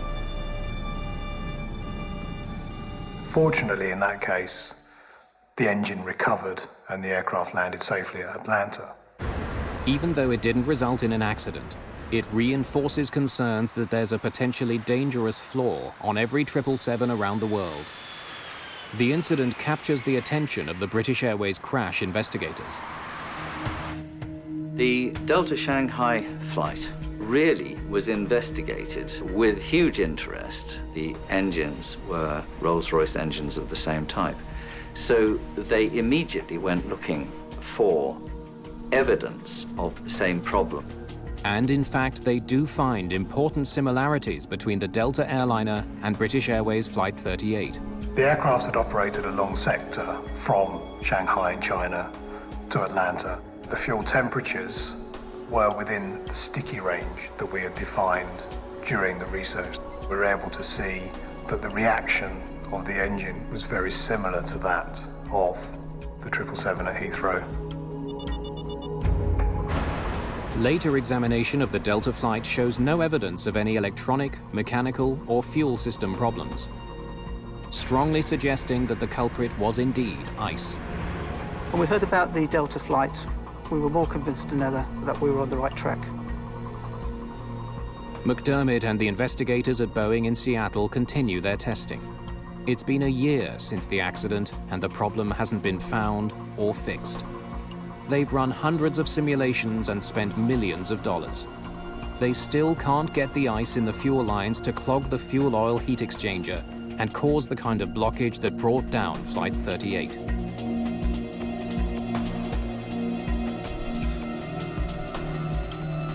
We came to a stage where we had not actually come up with what had caused this accident. At this time, the media and also the general public, there was a bit of unrest as to why we had not yet come up with an answer.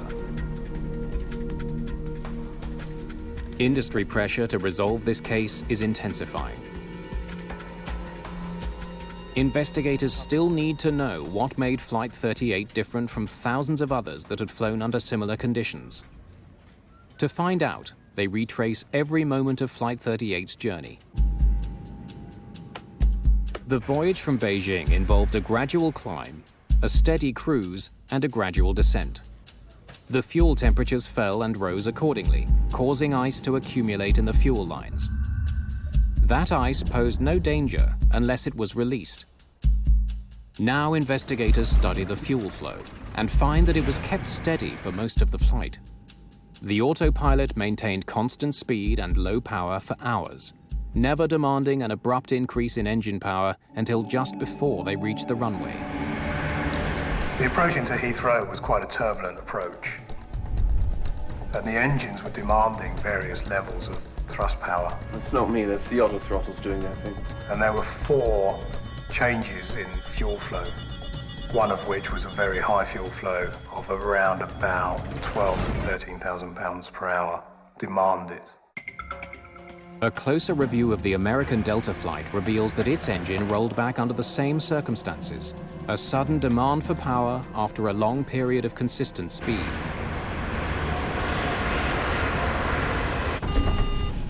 Investigators are now set to duplicate these precise conditions. They hope that by reproducing the moments just before landing, which was the only part of the flight where the crew suddenly required more power, they may finally get the answer they're looking for. The problem that we were looking at is very, very difficult to replicate. And during what was one of the last tests, we actually managed to get all the elements together. After simulating running engines at constant speed, investigators increased the power. We allowed the ice to accumulate for 3 hours. and then the flow rate was increased. What happens next breaks the case wide open. In Boeing's Seattle lab, investigators' sudden demand for more engine power causes the fuel pressure downstream of the fuel oil heat exchanger to drop dramatically. And when investigators examine this vital component, we then saw that ice had formed across the face of it. soft ice that had formed deep inside the fuel lines broke free when the pressure was abruptly increased. It restricted the flow of fuel to the engines. Investigators have finally found the Achilles heel hidden deep inside the 777. The tubes that bring the fuel through the FOHE jut out just above the container of hot oil. It's just a few millimeters, but was enough to prevent the ice from coming in contact with the hot surface below and melting. Now, the ice doesn't totally restrict the fuel flowing through it. It has some porosity, so the fuel will continue to flow through, but the flow rate is much lower than it should be. In all of the tests, only one gave investigators the result they were looking for, the one that exactly matched the journey of Flight 38. While the plane flew over Russia, water in the fuel turned to ice. At -20, it began to build up along the inside of the pipes. The steady speed of the aircraft ensured this accumulation was never interrupted. Then, as the plane approached Heathrow, turbulence resulted in the first demand for power since much earlier in the flight, and things cascaded into a serious problem. Doing their thing. You might want to keep the autopilot on a little longer than usual. The gushing fuel washed the ice through the fuel system until it built up against the face of the FOHE, with disastrous results. Pete, I can't get power on the engines. It's not giving me power. Facing a threat no one knew existed, Mayday! Speedbird! the pilots didn't have a chance to solve the problem.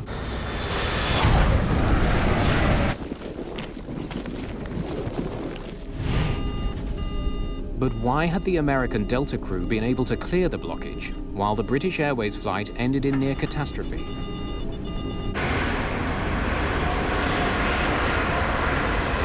It's discovered that after just a few seconds of reducing engine power to idle, the blockage in the FOHE clears. But this maneuver was not available to the British Airways pilots because they were so close to the ground. Soon after the Seattle tests, Rolls-Royce redesigned the fuel oil heat exchanger. So what Rolls-Royce did was to actually remove those protruding tubes so you now have a flush face. And they found that if they flattened this surface, even if ice crystals did form in the fuel, they'd go straight down the holes in the block. Very, very easy fix.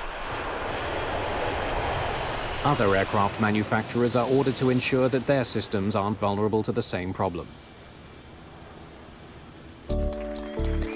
Peter Burkill, John Coward, and the rest of the crew of Flight 38 received the British Airways Safety Medal for their performance during the accident. It's the company's highest honor. Crew have been presented with an unprecedented failure, and they did the best they could in the time that they had available. The crew did as good a job as they could, and since they really only had about 30 seconds to think about what they were going to do about this, they couldn't have done any better than they did. The ice that brought down one of the world's most sophisticated airplanes was gone by the time investigators showed up. Weird thing about this investigation was that the culprit had fled the scene. The inquiry into what happened consumed thousands of hours of manpower and cost millions of dollars. These people really pulled out the stops to find out. And the reason? We have to know. With unrelenting diligence and a little inspiration from Sherlock Holmes, the mystery was finally solved. Whatever is left, however improbable, must be the cause. Good morning, ladies and gentlemen. This is your captain. I hope you had a good... Captain Stefan Rasmussen has been in love with flying all of his life. I got my first idea of flying when I was a young boy. After learning to fly in the Air Force, Rasmussen joined Scandinavian Airlines. He seemed to be the one who really enjoyed his job. On December the 27th, 1991, he's in command of a state-of-the-art DC-9. The flight will take him to the very edge of his abilities, as his engines fail and his plane falls out of the sky. I was in a nightmare. Stockholm, Scandinavian 751, we are crashing into the ground now. What caused the most baffling accident in Sweden's history is nothing investigators could have imagined. What they finally uncover will strain Rasmussen's lifelong relationship with airplanes to the breaking point. I really felt that I didn't trust the aircraft. Mayday, Mayday.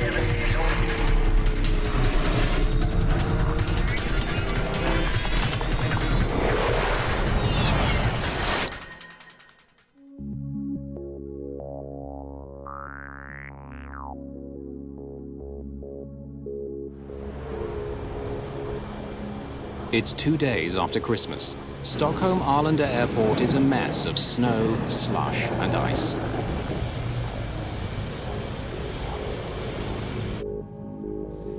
Passengers boarding a mid-morning Scandinavian Airlines flight to Copenhagen are finding the cabin very uncomfortable. It was really warm inside the plane when we entered because there had been heaters on during night. And I saw when the passengers embarked, they also wanted to take off jackets and shoes, and because it was like a sauna.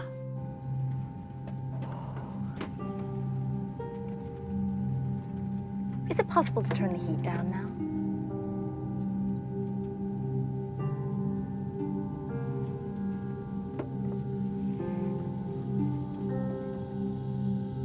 "34-year-old Ulf Sedermark has been with the airline for 4 years. He's the first officer on today's flight. It was a light snowfall. Temperature was just below freezing and light winds. We were going to fly Stockholm to Copenhagen and then to Warsaw, back to Copenhagen and down to Barcelona that day. It would be quite a long working day. Stefan Rasmussen has just finished an exterior check of the plane. The Danish pilot is in command this morning. In those over 12, almost 13,000 hours I've been sitting in an aircraft, I always felt that I put the aircraft and back on like a rucksack. And when we took lift on the wings, we melted together. The plane Rasmussen is strapping on today is a nearly new DC-9, easily identifiable by its 2 rear engines. By now, everyone should know that door stays open. Great. Even in the days before terrorist threats, flying with the cockpit door open is unusual. It's just one way Rasmussen has endeared himself to the crews and passengers he flies with. I always had my cabin door open because I found out that if we had the door open and they could see that there were a human being in there, they'd trust you. For me, it felt good that the door was open. It just feels like you have a connection more than if the door is closed. The winter weather has delayed this flight, but Rasmussen won't compromise safety for schedule. Where are we now with the de-icing? The wings aren't quite done. They've done the underside. Now they're doing the top. Thank you. Under Captain Rasmussen's instructions, the ground crew had already de-iced the plane once. Now they're giving it another pass. And it took a while, but they had trouble getting rid of the snow on top of the wing. So we were slightly late for our pushback out to our runway. For Captain Per Holmberg, this kind of delay is routine business. He flies DC-9s for the airline. A passenger this morning, he is scheduled to command another flight later that day. Good morning, ladies and gentlemen. This is your captain. I hope you had a good Christmas. We're just getting our wings cleared as we've had a bit of snow overnight. And when that's finished, we're ready for takeoff for some warmer weather. I handpicked the airline's best cabin crew to take care of you today. We all hope you have a nice flight. Finally, Scandinavian Airlines Flight 751 is cleared to proceed. There are build-ups of snow that the crew must avoid on the way to the runway. Would have been nice of them to clear the snow. Oh, that would have made it too easy. Approaching holding point, runway 08. Roger, Scandinavian 751. You are cleared for takeoff from runway 08. Spoilers? Armed. Auto brake, takeoff and armed. Runway update performed. Checklist completed. Set power.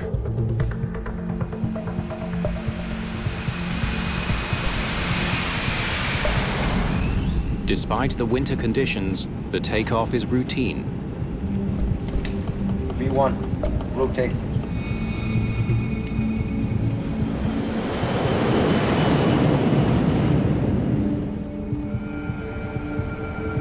Gear up. Gear up selected.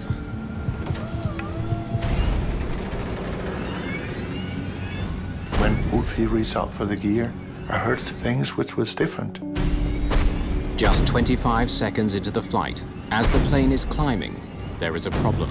When you hear things that are different from the normally, you get suspicious. There was a really big roar in the aircraft, almost like an explosion. Boom! There was another banging noise that I just thought, what is that? I had never heard that before. It's obvious the source of the noise is the right engine. It sounds serious. I believe it's a compressor stall.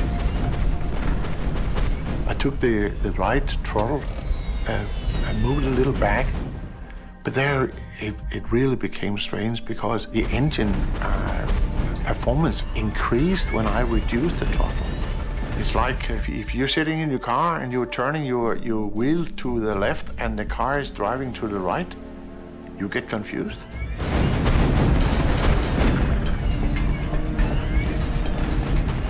We're not supposed to like call into cockpit now. And then I thought, this is an emergency, I have to call the captain. But Captain Rasmussen doesn't respond to the call. He's too busy trying to figure out what's going wrong with his plane. I couldn't see anything on the instrument. They were quite stable and a quite normal range, no problem. But I could hear those roaring every second. He searches for telltale signs of attack or structural failure. And I looked up at the cabin pressure, because if you have a bomb or a freight door or anything which is ripped off, that'll give a decompression. In the cabin, pressure levels are stable. But the crew has other concerns. I saw the smoke and it smelled burnt. What should we do about this?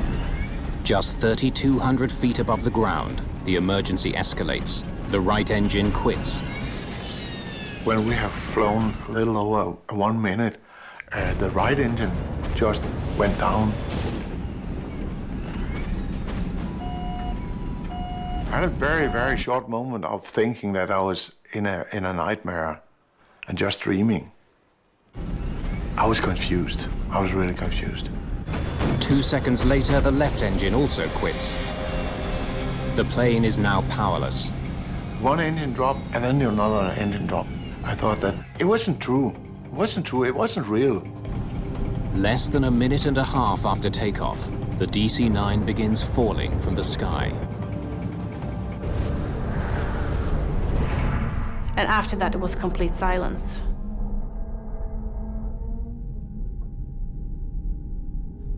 And I think that was the worst moment for me. Just being in the air, and it's so quiet. It was like a bird just sailing through the sky. So then I started to get scared.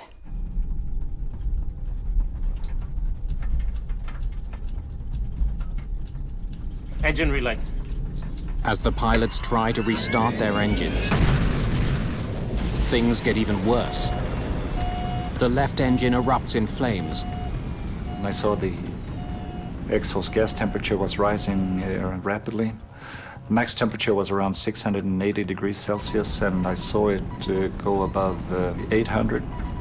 A fire in the engine could spread to the rest of the plane. Should I pull? If Cedermark pulls the fire extinguisher in the left engine, he will never be able to restart it.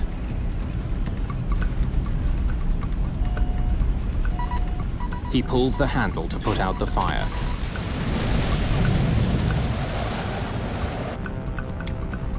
From his seat, Captain Per Holmberg can see that the crew is in trouble.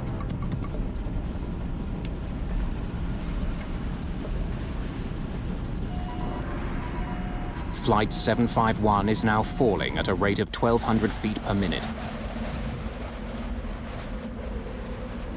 But air traffic controllers at the Stockholm airport have no idea the plane is in trouble. Arlanda, Stockholm, Scandinavian 751. Good morning, SK 751. Climb to flight level 180. We have problems with our engines, please. We need to go back to Arlanda. 751, roger. Turn right, heading due here. Suddenly, the radio goes dead. A result of the failed engines. Only the right engine can provide power, but it's now spinning too slowly to generate electricity for the instruments. Without the engine, you don't have any propulsion, so the only energy you have is your height. With time running out, the pilots of Flight 751 must find a way to restart the right engine, or else crash into the countryside below. Scandinavian Airlines Flight 751 is now falling from the sky at 20 feet per second. How can I help? Captain Per Holmberg, who boarded the flight as a passenger, becomes part of the flight crew. He came out in the cockpit and he said, "Is there anything I can help you with?" I don't think I even said yes. I just said, "Start the APU." If the auxiliary power unit can be launched, it will bring back the radio and instruments. So I just handed him the emergency checklist and started focus on controlling the flight to see that we were maintaining the speed and that the attitude and that we were wings level.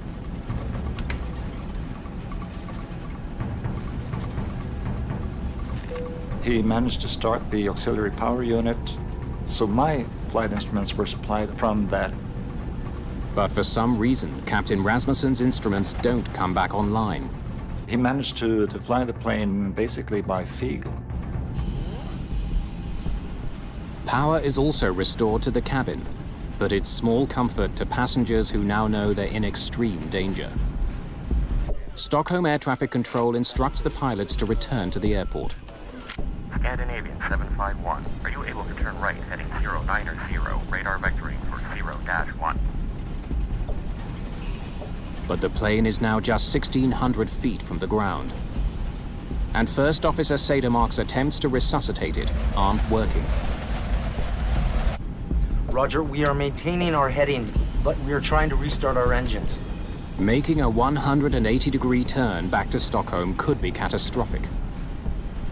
I really had the feeling that if I turned the aircraft at that time, we would have stalled.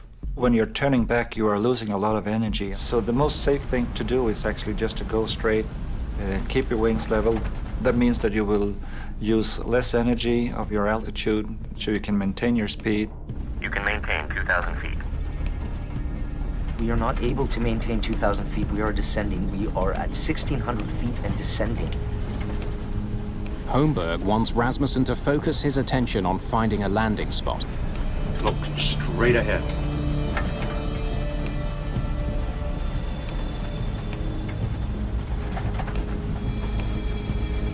Look straight ahead. He was screaming at Stefan, just look straight ahead and watch the flight path. Prepare for on-ground emergency. On-ground emergency! Bend down! Bend down! Bend down! So we shouted bend down I don't know how many times. Bend down, bend down, bend down. Keep your seatbelts fastened. While passengers brace, Rasmussen considers where to land his plane. Look straight ahead. And I had an idea that on the northern direction could bring us out to the Baltic Sea, which was at that time frozen. And that's an excellent runway. But instead, he finds himself gliding powerlessly over a dense forest. I saw that green area and I saw that little light spot in the middle of the forest, but that really looked short. Steer right, steer right.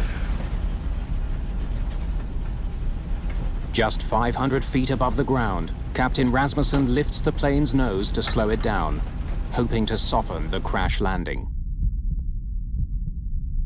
Pine trees from the top there look very soft. I could use the trees as almost like a pillow. Should I lower the landing gear? Yes, gear down. Bend down and hold your knees. I prepared myself for a hard impact. If it's an emergency landing, we have no engines, I just thought this is going to be a hard landing. Stockholm, Scandinavian 751, we are crashing into the ground now. I wasn't afraid until we were flying into the trees. Then I was scared, and I knew we were not going to make it. I didn't thought I should die. I knew I should die. I made me pray to God.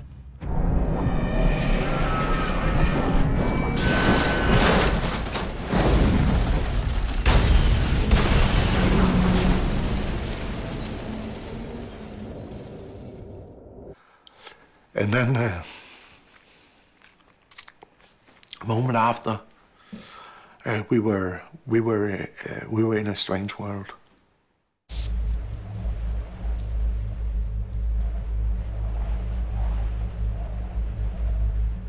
After we have come to a complete stop, I feel the smell of airplane fuel. I thought, okay, we're gonna explode. And I look around and I see the snow because there was a big crack in the airplane fuselage just in front of the aft galley.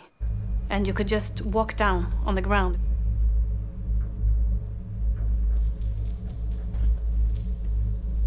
Everything was quiet, and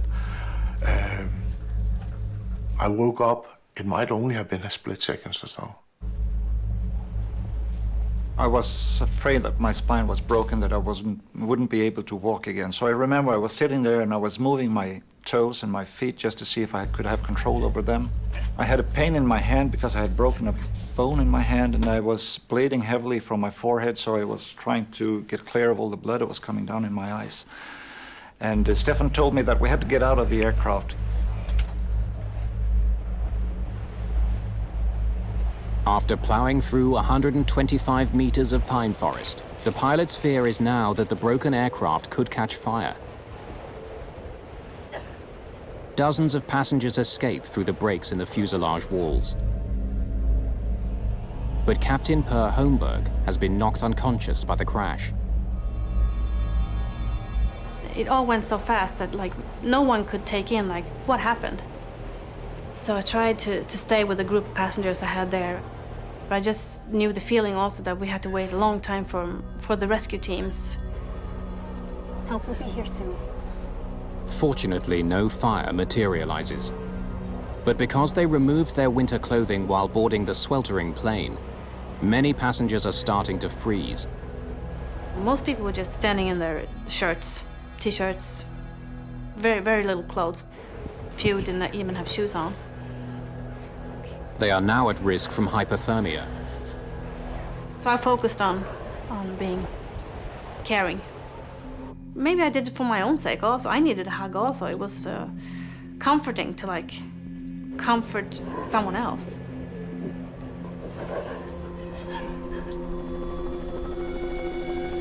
The wreckage of Scandinavian Airlines Flight 751 lies just 15 kilometers northeast of Stockholm Arlanda Airport. The fuselage has broken into 3 pieces. In the chaos of the moment, nobody knows how many people have been killed in the crash.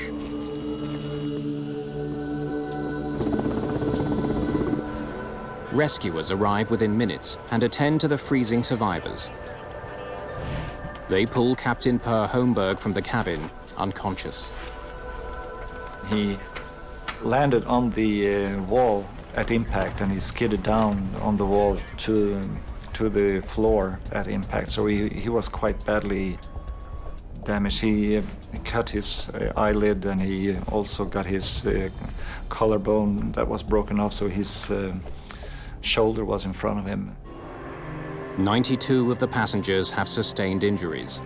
Only 8 are considered serious. But when the crew conducts a head count, they're stunned to learn that out of the 129 people who boarded Flight 751, not a single one was killed in the crash. Everyone survived. It was like a shock just to take in. Wow, that was a fantastic comment. This was the happiest captain in the world. We were all alive. It was a great moment. Reporters break the remarkable story to the world. As the Swedish Accident Investigation Board, or SAIB, takes charge of the case. Scandinavian Airlines alerts its own investigators, dispatching Tori Hultgren to head up its team. It's most unusual that the plane crashes in a wooded area and everybody survives. I've never heard of it before. The police kept everybody off the site itself. There was a cordon around the aircraft about 100 meters. We had a complete aircraft, nothing had burned, and we had lots of good data. Henrik Ullander from the SAIB gets to work on the evidence. And we started to plan the documentation of the accident site, which means photographing all the final approach through the wood, you know, and to take photos of all the parts that were spread all over the place. The 2 black boxes, which record cockpit conversations and store flight data, are recovered immediately.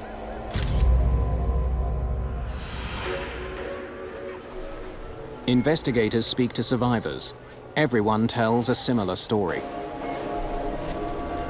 Would you mind telling me what you saw and heard? Loud, booming sounds from the engines moments after the flight began, smoke in the cabin, and finally the entire loss of power and an engine on fire. You have a twin-engine aircraft, and you are really not supposed to lose both engines at the same time. The Pratt & Whitney turbofan engines are sent to a Scandinavian Airlines repair shop for closer examination. Investigators are eager to speak with Captain Rasmussen about the incident. But to their dismay, Scandinavian Airlines takes him to the media first. The first question, what did you think when both engines refused to function? It'll take me an awful long time to tell you all that. The normal case is that the key witnesses, like the crew and so on, should be kept in quarantine until they meet the investigation board. European media celebrate Captain Stefan Rasmussen as a hero for landing the DC-9 without engine power. But investigators consider the possibility that he or his co-pilot had made errors that caused the crisis in the first place. The honor and the glory always rests with the captain, but so does also the mishaps. I knew that being a person in the spotlight of the press would be a quite different situation. And I said to myself, the only thing you can do now is to give them all their story and then pray that they will find the reason.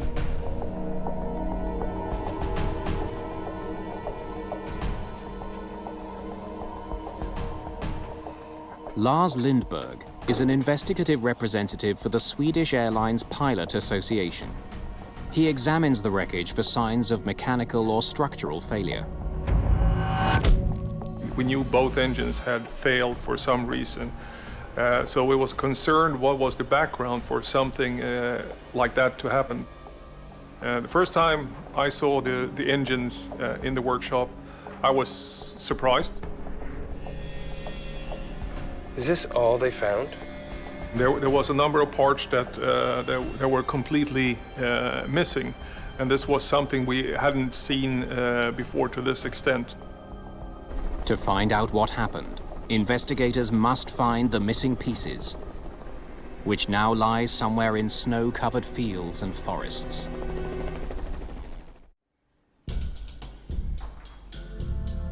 A close study of Scandinavian Airlines Flight 751's engines reveals exactly which pieces are missing. Parts of this aircraft was shedding parts from both engines. And then what you do is you go further in and you document everything and you try to find the root cause and see how it all comes together. The missing pieces could hold the key to discovering why both of the plane's engines quit within seconds of each other. But they could be anywhere along the 15-kilometer route the aircraft covered during its short flight. They must be found. Investigators use the flight data recorder to map the plane's journey and determine where engine parts may have fallen.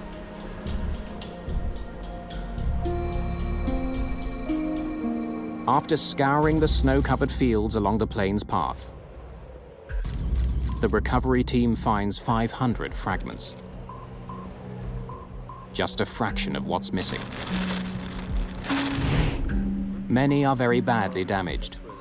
Some of the titanium blades actually seem to have been on fire. You had this titanium fire inside both engines, both the right and the left engine. And this titanium fire is a very unique occurrence. It's requiring very, very high pressure and very high temperature for a titanium blade to catch fire.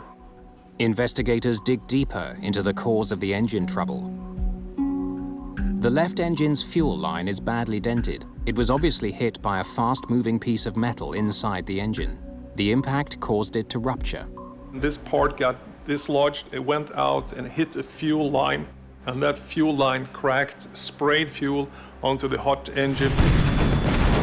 The engine was clearly coming apart during the flight. That sounds serious. The discovery explains the fire in the left engine and why so many pieces of it were found so far from the crash site. But investigators are left wondering why the engines broke up in the first place. A major clue comes from passenger and crew testimonies, which told of repeated booming noises before the left engine caught fire. The cockpit voice recorder picked up these sounds. You can hear that, and we could correlate that with when the damage occurred. You can see that on the flight data recorder. The sounds are familiar to investigators and leave no doubt. The DC-9's engines began surging shortly after takeoff. Jet engines rely on a steady stream of air for combustion. A series of fans move incoming air through various stages of compression. But when that flow is disrupted, fuel at the rear of the engines ignites violently and shoots forward. That's a surge. You can have a small surge and you can have a large surge. And you can have the complete surge on the whole engine. Sounds serious. This surge process was very violent, so after a very short time, we had an aircraft with two engines that could not be restarted, that didn't generate any thrust. Basically, you had a giant glider at that point.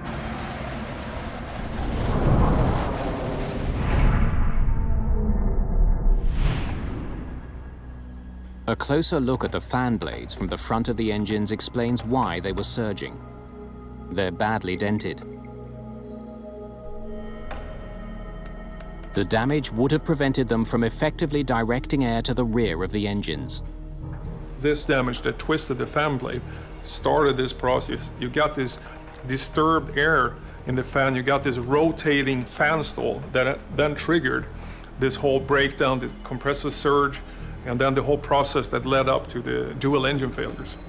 But what exactly mangled the blades? There are ways to tell.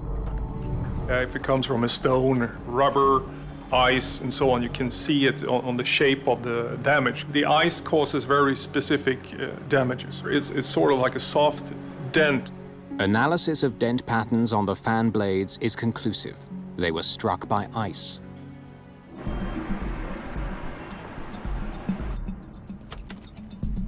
Now investigators want to find out where the ice could have come from. Weather data for the 24 hours leading up to the crash. They know Stockholm had been hit with rain and snow in the hours before Flight 751 took off.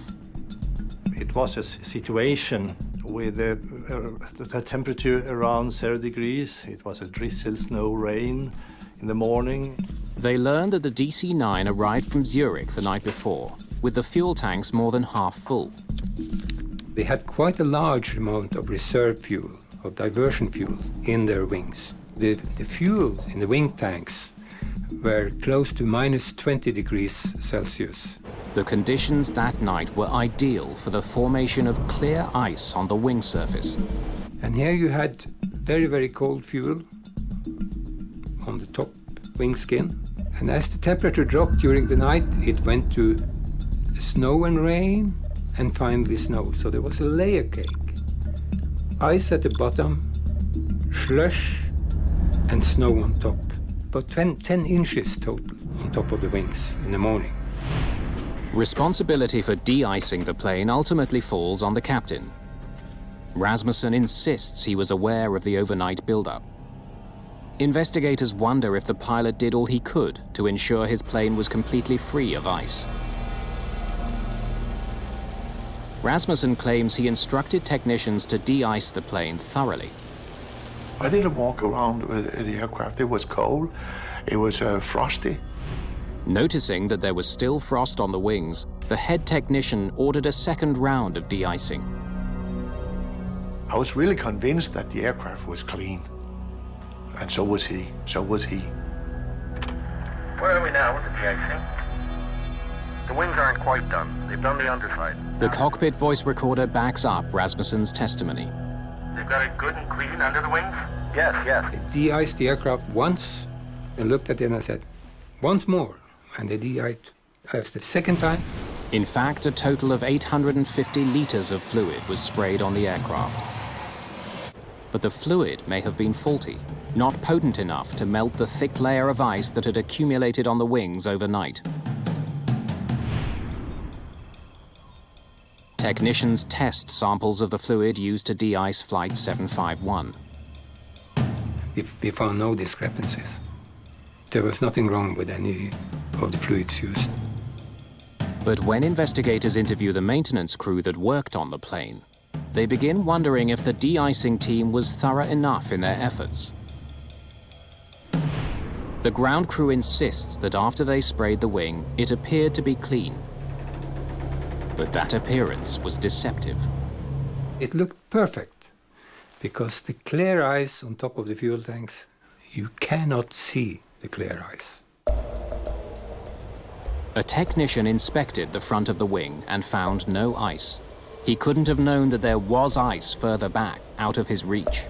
No provisions for stairs or anything that he could use to get up on the wing at the de-icing platform.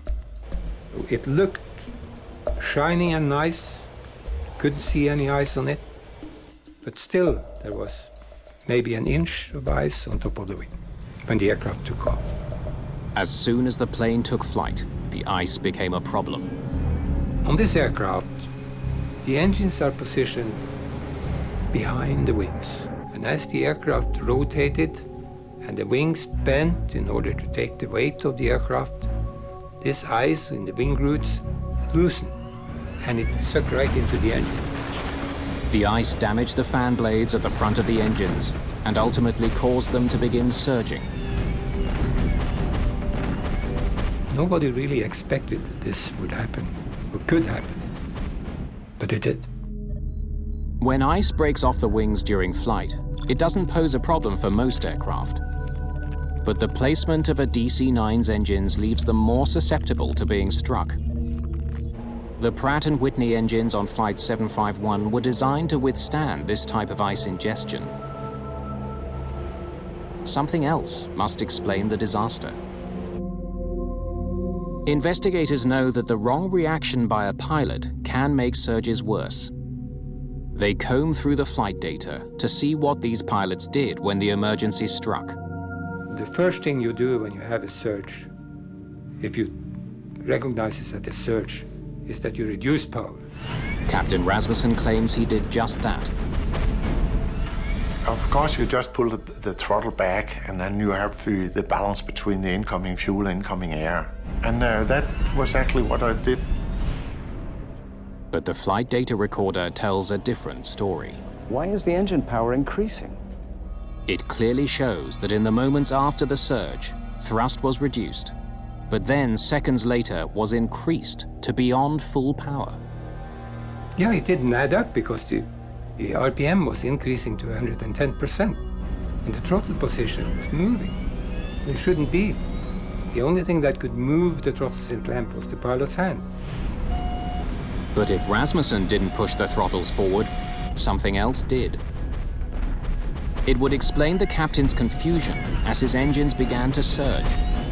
As a pilot, when you've gone through the training, you've done all your emergency training, you've been through the simulator, and now you have a system that is doing something that you don't expect, it's very confusing. Despite their relentless efforts, investigators can find no possible explanation for the increase in thrust. The frustrating part with the investigation was that we could not figure out why the system did what it did. Then, almost 2 months after the accident, the plane's manufacturer provides the answer. The culprit is something called automatic thrust restoration. It's brand new. It automatically increases the thrust during the climb. Swedish authorities learned that automatic thrust restoration, or ATR, was recently introduced as a safety feature on Scandinavian Airlines planes. It existed because the FAA had discovered some pilots were throttling back considerably while taking off and landing to reduce noise over residential neighborhoods. The ATR was designed to make it impossible for them to throttle back to dangerous levels. So as soon as he powered back, the system kicked in. Investigators learned that when Rasmussen reduced power to clear his engine surge, the system read this as a dangerously low power setting and pushed the throttles forward. The increased thrust made the surging worse until the engines destroyed themselves. The investigation concludes that the pilots had taken the right steps to clear the surge and prevent the catastrophe. But the computer code which governs the ATR undermined their efforts.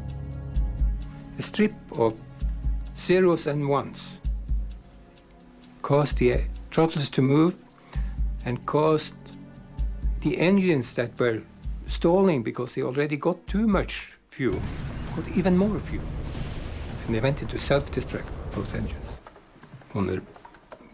In a few seconds, they were both totally destroyed.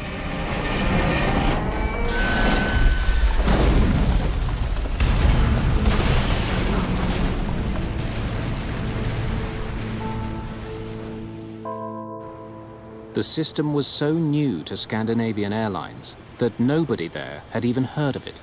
And it was confusing for everyone because we didn't know about the system, we didn't have information on the system. SAS didn't know the system existed on their aircraft. We hadn't bought that modification. And it was sneaked in via another system. Because he didn't know about the ATR, Rasmussen was unaware that he could only save his plane by switching it off. News that the automatic thrust restoration was responsible for the accident proved both a blessing and a curse for Captain Rasmussen. It eliminated any notion that he had made a mistake.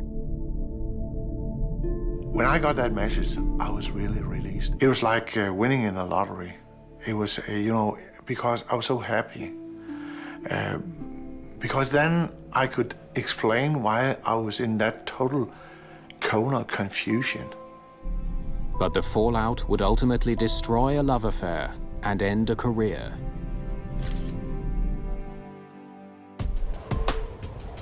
On October the 20th, 1993, the Swedish Accident Investigation Board releases its report on the crash of Flight 751. It determines that the actions of Captain Rasmussen and First Officer Sedermark contributed to the safe outcome of this incident.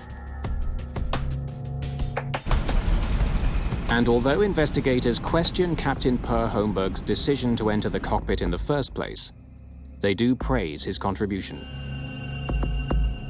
This crew flew until they stood still on the ground. They never gave up. They never gave up. They didn't give an inch. The investigators put much of the blame for the accident on Scandinavian Airlines because their procedures for checking for clear ice were inadequate.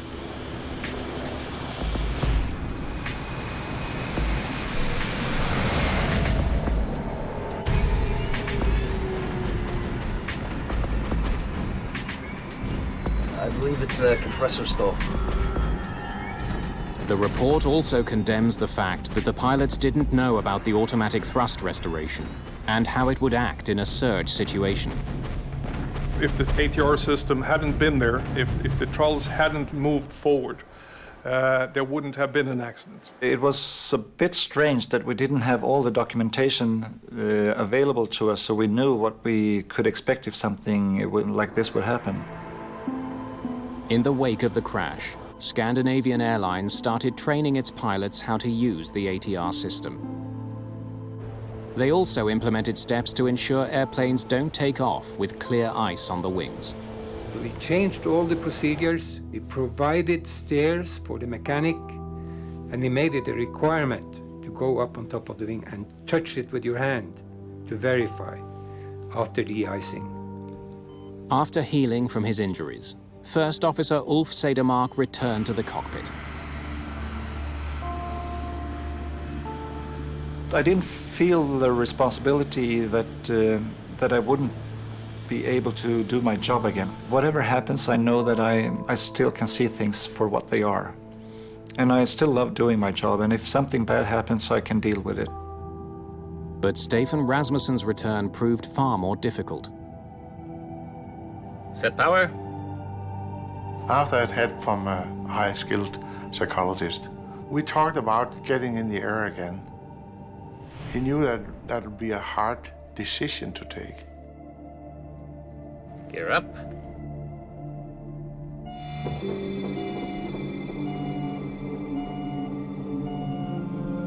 Fire drill.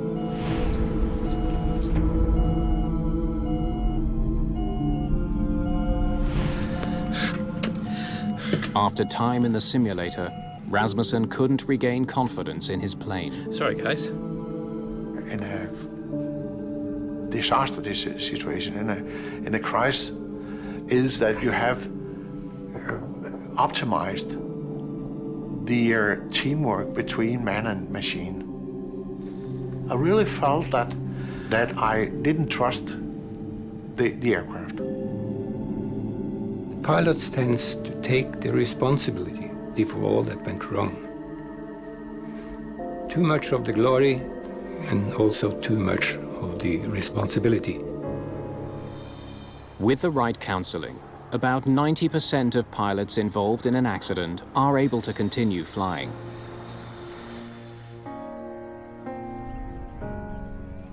Even though Captain Rasmussen received treatment, his career ended with the crash of Flight 751. Taking that decision to leave aviation as pilot was like having your highest love and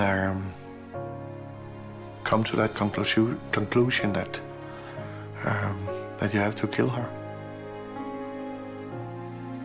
I had many hours, many missions of happiness in an aircraft. And I loved my passengers, I loved my aircraft so much, so I said, that's it.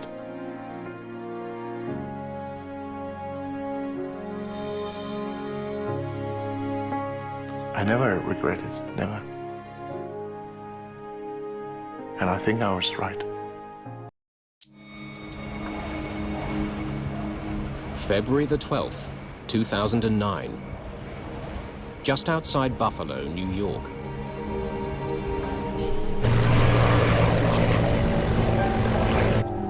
Gear down. Locus alive. Gears down. Jesus Christ! The airplane entered an aerodynamic stall. It did not recover.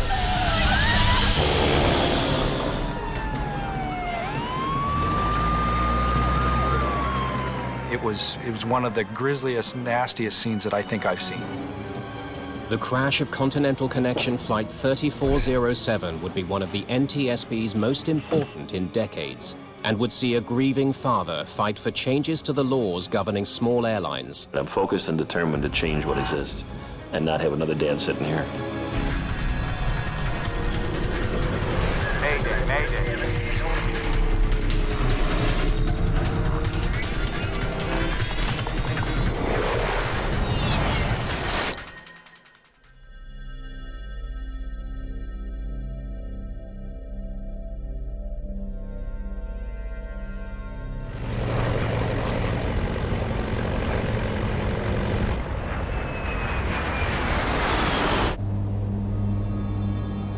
Continental Connection Flight 3407, operated by Colgan Air, is en route from Newark, New Jersey to Buffalo, New York. It's been a busy flight for Captain Marvin Renslow. He's providing guidance to a new first officer, Rebecca Shaw, a former flight instructor from Seattle. Bless you. Shaw's only been with the airline for just over a year. She must decide if she now wants to become a captain. I don't know what I want to do with the upgrade. It depends where I'm based. Well, think of it this way. If you stayed on the queue, obviously you're not making the captain rate. Right. But you may have a better quality of life with regards to buying a house, having a schedule. Shaw trained to be a first officer on the plane they're flying now. A Canadian-made Bombardier Q400. It's a twin-engine turboprop, popular with regional airlines. The 45 passengers have had a long night. Their plane was held up for 2 hours at Newark, a delay considerably longer than their journey. Flight 3407 is heading northwest over upstate New York. The trip is only 53 minutes. Visibility is poor, and there's a forecast of snow and moderate winds in Buffalo.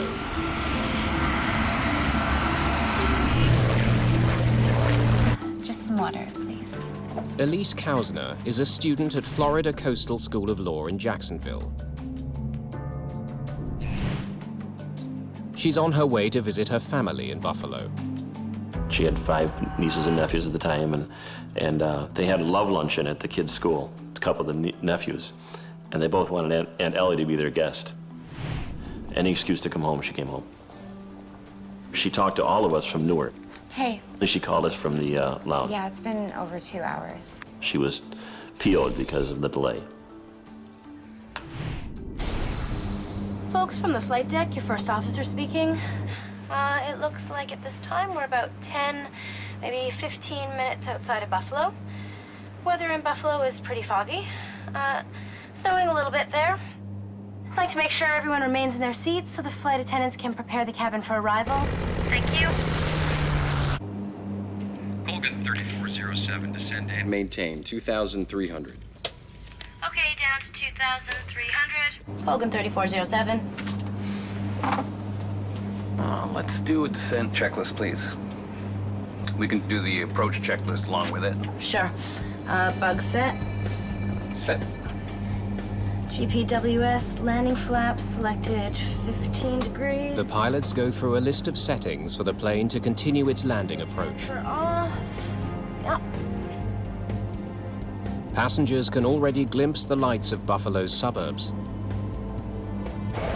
Clarence Center is on the approach path for aircraft landing at Buffalo's airport.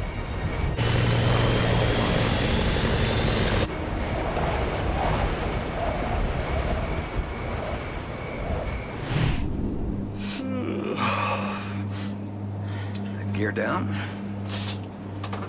Locus alive. Gears down. All right, flaps 15. Extending the flaps provides more lift, allowing the plane to slow to its final approach speed.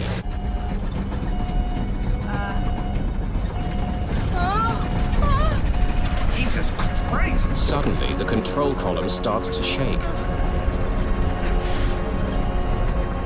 The Q400 is slipping out of control.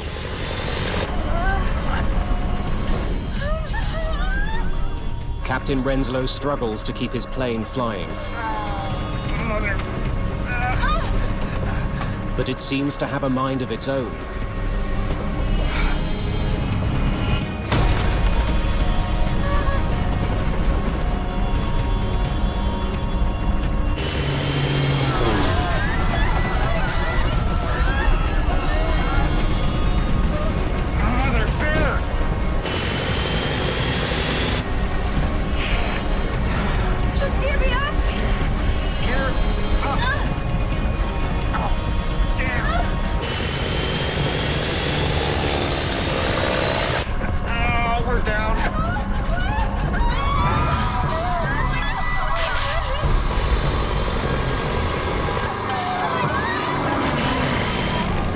The plane crashes into a house at 6038 Long Street.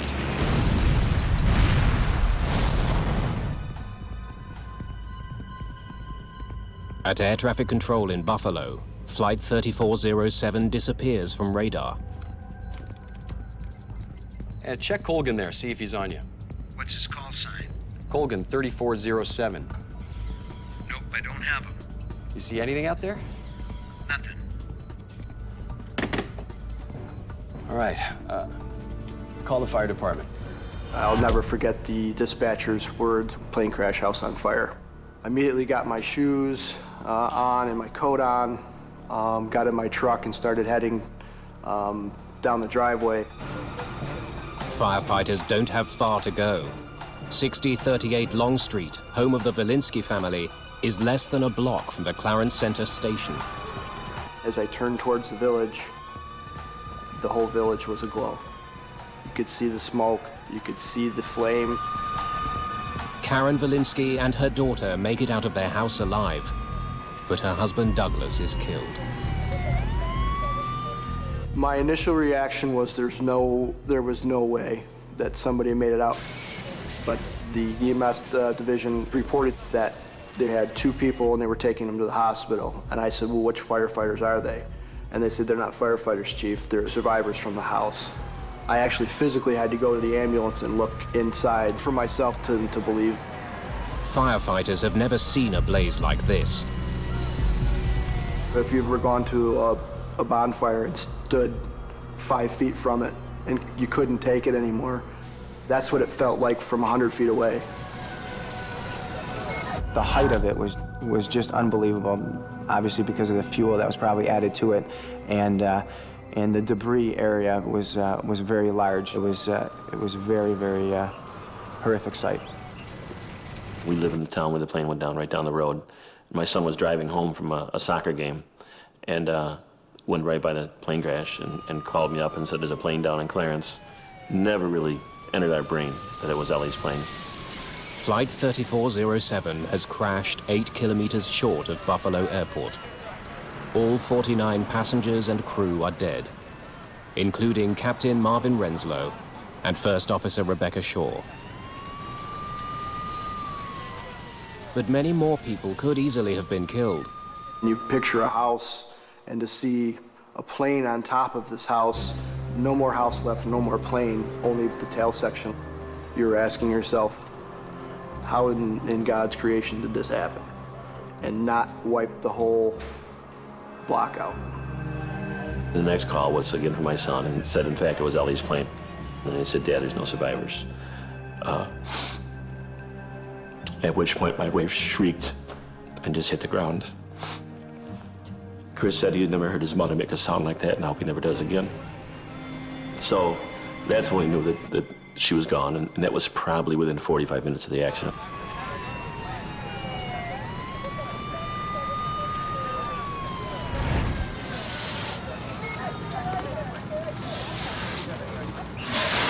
The scene in the morning is one of utter devastation.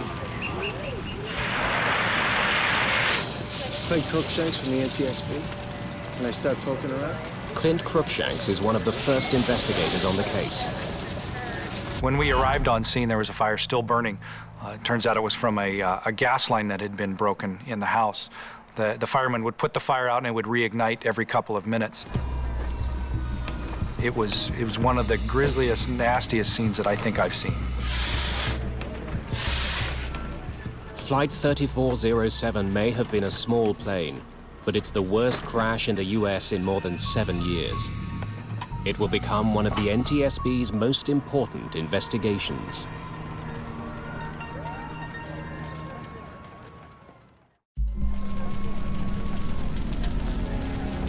The fire at the crash site of Flight 3407 continues to burn, preventing investigators from examining the wreckage.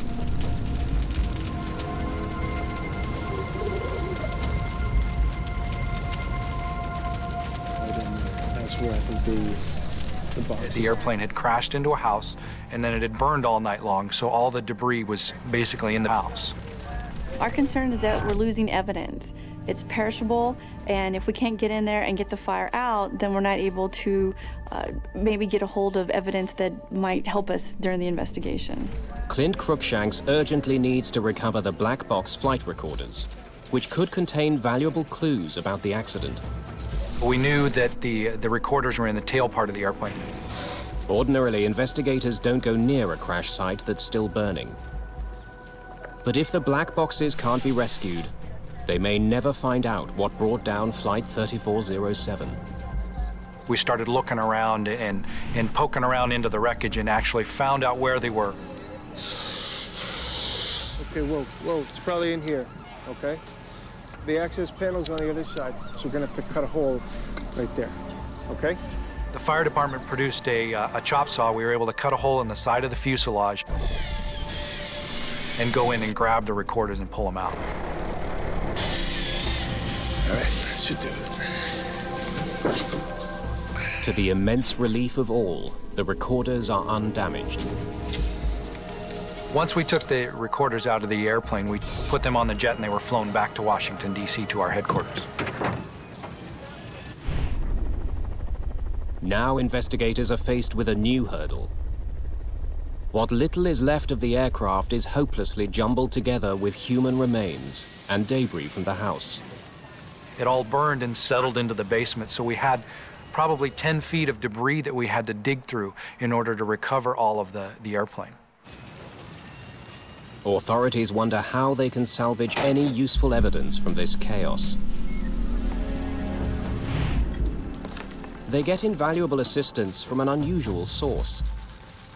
A group of students learning to process crime scenes is enlisted to separate human remains from the rest of the debris.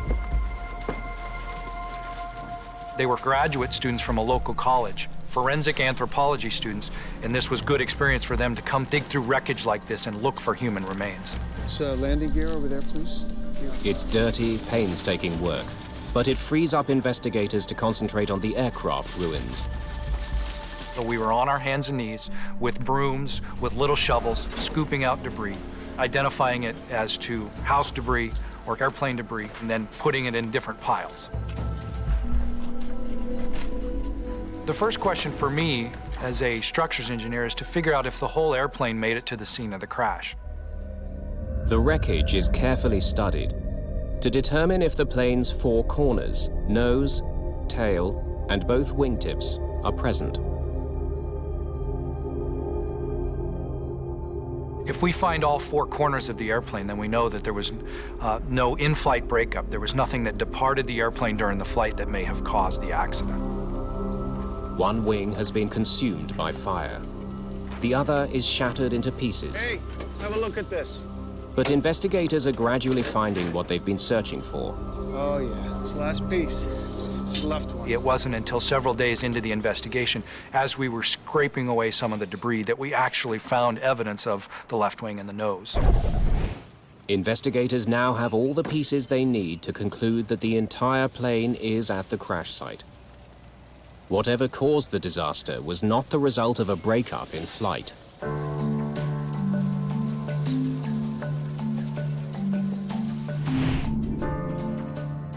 The tragedy of Flight 3407 is under intense scrutiny at the NTSB offices in Washington. Officials there try to determine if some kind of malfunction caused the crash. On this particular accident, we knew it was a landing accident, so we wanted to check the aircraft's performance, and then also we checked for flight control continuity. Much of this responsibility falls to Scott Warren. My role in the investigation was to be the systems group chairman for the safety board, so I was in charge of looking at all of the aircraft systems. Warren analyzes the aircraft's cockpit voice recorder, or CVR, to determine if there were any indications of a problem in the cockpit. Attendants can prepare the cabin for arrival. Thank you. Is that ice on the windshield? He discovers that 6 minutes before the crash, the crew of Flight 3407 had noticed a buildup of ice on the aircraft. Got it on my side. You don't have yours? Oh, yeah. Oh, it's lots of ice. Ice can be a deadly threat to any airplane. If an aircraft has ice on it, it will have more drag on it, so it'll require more power to maintain a given airspeed. Oh, yeah. It's the most I've seen on the leading edges in a long time. Until a year ago, Rebecca Shaw had no experience with ice on an aircraft. I'd never seen icing conditions. Never de-iced. Never experienced any of that. When ice accretes on a wing, it adds weight to the airplane, but most importantly, it changes the shape of the wing. And of course, it's the shape, the curved shape of the wing that actually creates the lift. So by changing the lift characteristics of the airplane, it makes it less able to fly. You know, I'd have freaked out. Like, I'd have seen this much ice and thought, Oh my gosh, we were gonna crash. Observing that there was ice on the airplane was an important thing to do. But then it would be important to turn around and verify that your anti-ice and de-ice equipment was on, and there was no indication on the voice recorder that they actually rechecked. Flaps 15. The CVR reveals that only minutes after the crew detected ice, a device called the stick shaker went off. It was a warning that the plane was about to stall, literally to fall out of the sky. Shortly afterwards, the aircraft did precisely that.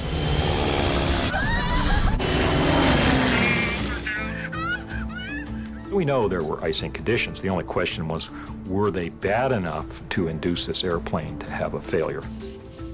Ice is now the chief suspect in the crash of Flight 3407. If it's ice, let's prove it. We were all convinced that we had an icing accident. We said, yeah, it's going to be an icing accident. We just got to make sure we look for these few key aspects of icing, verify that, and we're good. But some of the victims' family members are less convinced. Our initial thought was that it was an ice-related incident, that there was an icy night and brought the plane down. And as we began to talk to people who knew airline travel, who were pilots themselves, they would look kind of askance and say, I don't think so. That doesn't make sense. Some investigators share that suspicion. Scott Warren knows a plane like the Q400 has a sophisticated de-icing system. It's designed to keep ice from building up on the wings and other critical parts of the aircraft. To prevent ice accumulating, the plane has rubber bladders along the front of the wings, called de-icing boots. A series of valves uses air from the engines to inflate the boots and crack the ice off the wing. Those boots are designed to inflate periodically, and that inflation breaks off the ice that's accumulated on those leading edges. Warren now wonders if the crew of Flight 3407 actually turned on their de-icing equipment. He studies data from the plane's other black box, its Flight Data Recorder, or FDR. It tracks the workings of crucial aircraft systems, including the de-icing mechanism. We know from the FDR data that the de-icing system had been selected on by the crew, and it was on during the majority of the flight, and certainly at the end of the flight it was recorded in the on position. But now Warren needs to figure out if the device was actually working. Just because the data records that the system is on, that's a start, but you can't necessarily believe that one piece of information. The only way to know is to find what remains of the plane's de-icing system and determine if it was active when the aircraft went down. Clint Cruikshank's team hunts for a crucial component of the system, the valves. Excuse me. Okay, everyone, I just want to... For the de-ice valves, we said, here's what it looks like. Look for something like this. If we can find those valves and we can test them and see if they're operating correctly. The valves were very important to us because they are the key component that moves air from the engines where the bleed air originates for the de-icing system.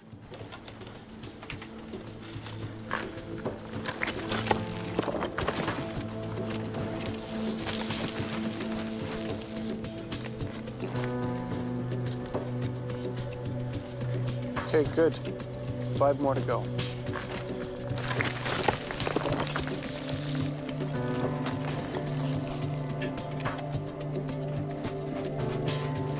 Five of the plane's 6 de-icing valves are eventually recovered. Some were badly burned, some were in fairly good shape. And we took those valves and we conducted as much testing on those valves as we thought was appropriate for the level of damage. We looked at the level of electrical conductivity, and we looked at the pressure testing. We looked at a wide variety of things depending on the condition of the valve itself. And as far as we could tell, all those valves were working properly. Is that ice on the windshield? Got it on my side. Now investigators have to consider the possibility Oh, yeah. Oh, it's lots of ice. that there was so much ice on the wings that the de-icing system couldn't get rid of it fast enough. Oh, yeah. That's the most I've seen on the leading edges in a long time. It has happened before. In Roselawn, Indiana, a French-built commuter plane crashed in 1994 after suffering a catastrophic buildup of ice on the wing.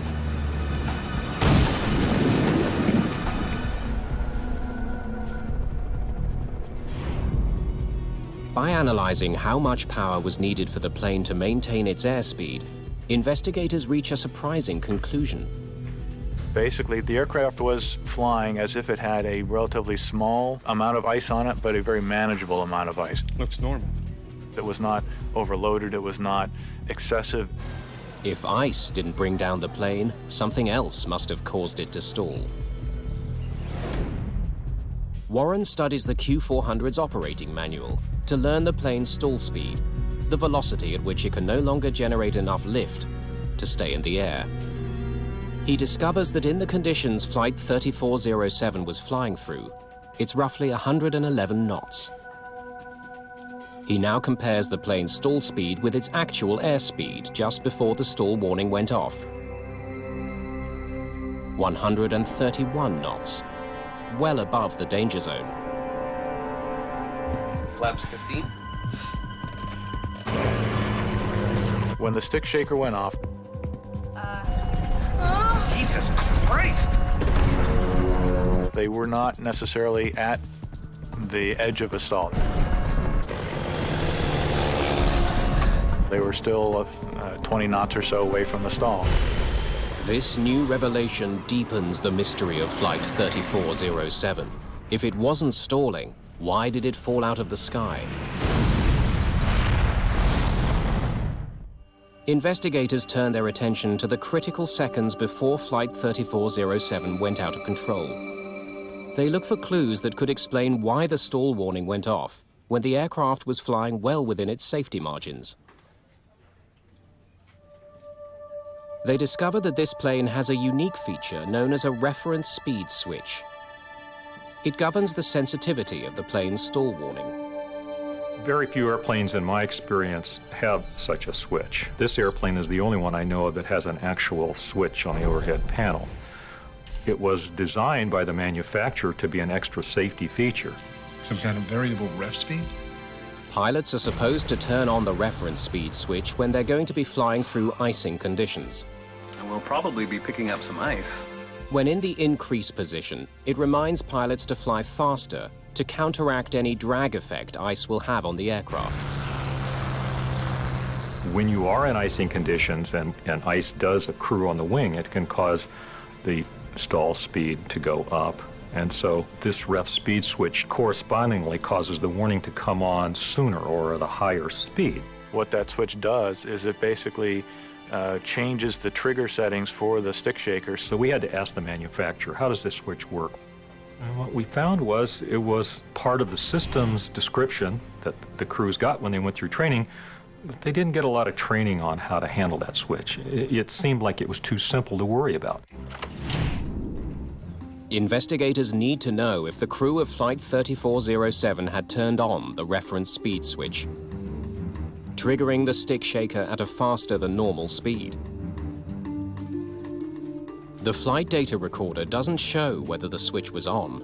Investigators must find another way of determining its position at the time of the accident.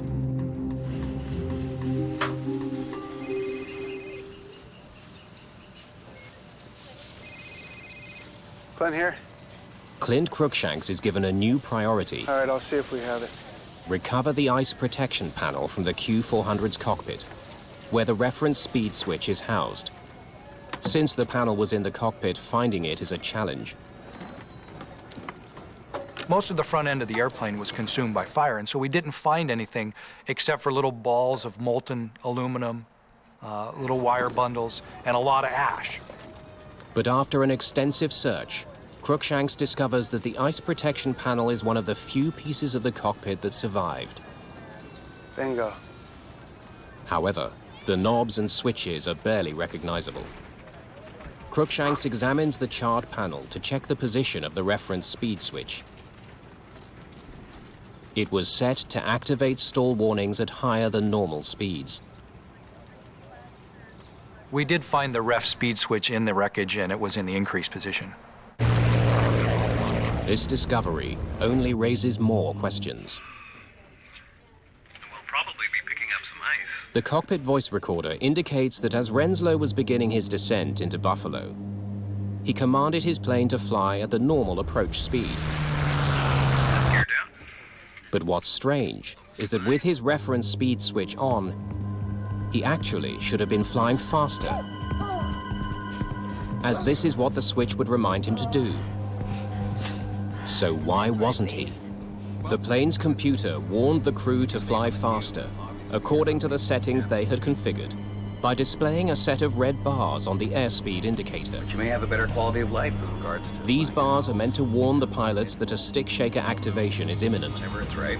If you're looking at the airspeed indicator, you should be aware that you're getting slow, and the stall warning may come on. Jesus Christ! It seems Renslow and Shaw were caught off guard. Still, they could have easily corrected the situation. Once the stick shaker activated, they could have turned the switch off, or they could have put the nose down and increased their airspeed. It's clear to investigators that Flight 3407 wasn't in danger of stalling when the stick shaker went off. So now they need to know exactly what happened after the stall warning was activated. An animated simulation of the crash is constructed, based on information from the flight recorders. Watch what happens just after the stick shaker goes off. It illustrates that just after the stick shaker was triggered, the plane suddenly pulled up. This action dramatically slowed the aircraft, and at this point it did stall. Essentially, the airplane entered an aerodynamic stall from which it did not recover. It pitched over and hit the ground. Investigators are dumbfounded. Flight 3407 wasn't stalling when the stick shaker went off, but a few seconds later it was. The crew's every action during that brief time now demands careful scrutiny. What did they do? It's a puzzle. How could a trained flight crew take a plane that wasn't stalling and in the space of a few moments make it fall from the sky? Anytime you have an apparent stall for no apparent reason, that's a mystery. You would expect that no flight crew would stall an airliner. So the question is why? The focus of the investigation now switches from the plane to the crew, specifically on the moves they made during the critical seconds after the stall warning sounded. We wanted to see if the way they flew the airplane was the way they were trained, according to the standard operating procedures that are portrayed in their flight manuals. The flight data recorder retains information from more than 1,000 different aspects of the Q400's flight operations. From the airspeed and altitude to the position of the rudder pedals and throttles. It also records the movements of the most critical flight control, the control column. Pilots use the control column to change the position of the elevators and ailerons, which manage the direction of the plane. The flight data recorder stores information not just about the control column's position, but how much force is applied to it as well. The FDR records what the control positions were. It has sensors built into the control column, it has sensors built into the control wheel. What Scott Warren finds when analyzing the control column's position is stunning. In response to the stick shaker, Captain Renslow should have pushed the column forward to bring the nose down and gain speed. But for some reason, he did the exact opposite. We found that the crew, instead of pushing forward, which is the normal response to a stick shaker triggering, the crew was actually pulling back on the controls. This had the effect of pulling the nose up, causing the airspeed to drop and tipping the aircraft into an actual stall. Captain Renslow had apparently mishandled one of the most elemental piloting maneuvers: how to recover from a stall. Above everything, it requires gaining airspeed to get out of the red. The recovery procedure is fairly simple and straightforward. It requires pushing forward on the controls and adding full power. At any point in time, had the captain pushed forward on those flight controls, he had a reasonably good chance of recovering quickly. From everything we've gained, that stall was recoverable on a repeated number of levels on a repeated basis. There was no reason for that plane to go down. Investigators also learned that First Officer Shaw, in trying to help Renslow deal with the crisis, inadvertently made things worse. I put the flaps up! She retracted the flaps, reducing the amount of lift as the plane struggled to stay in the air. Had the first officer simply called out, "You're stalled," advanced the power, pushed the nose over, the airplane would have been able to recover. From a human point of view, it's sad to recognize that those sorts of things happened and the tragedy that came from that. It's concluded that Captain Renslow's failure to properly respond to the stall warning was the primary cause of the crash of Flight 3407. As the issue is now pilot error rather than mechanical failure, human performance investigator Evan Byrne is brought on board. His first question: why hadn't either Renslow or Shaw noticed that their airspeed was too low for the icy conditions? In this case, we can look back towards the fact that there were clear and conspicuous cues of the deteriorating airspeed that were not heeded by the captain. Byrne listens to the cockpit voice recording to try to understand what might have led to that oversight. Where you could be home with your husband to take care of and all that stuff. He learns that the crew had been talking throughout the flight. The conversation continued during the landing approach. It's a violation of a rule known as the sterile cockpit, which bans non-essential conversation during critical phases of the flight. You're gonna be upgraded in 6 months. Blah, blah, blah. Quite simply, it prohibits conversations that aren't related to the operation of the flight. Let's do a descent checklist, please. We can do the approach checklist along with it. Yeah, sure. Bug set. Byrne also discovers that because of the cockpit banter, the crew performed critical checklists and briefings late. Off. Hydraulic pressure and quantity. Distracted, the crew probably didn't see the red bar indicating they were flying too slowly for the conditions the plane had been configured for. On. Approach checklist complete.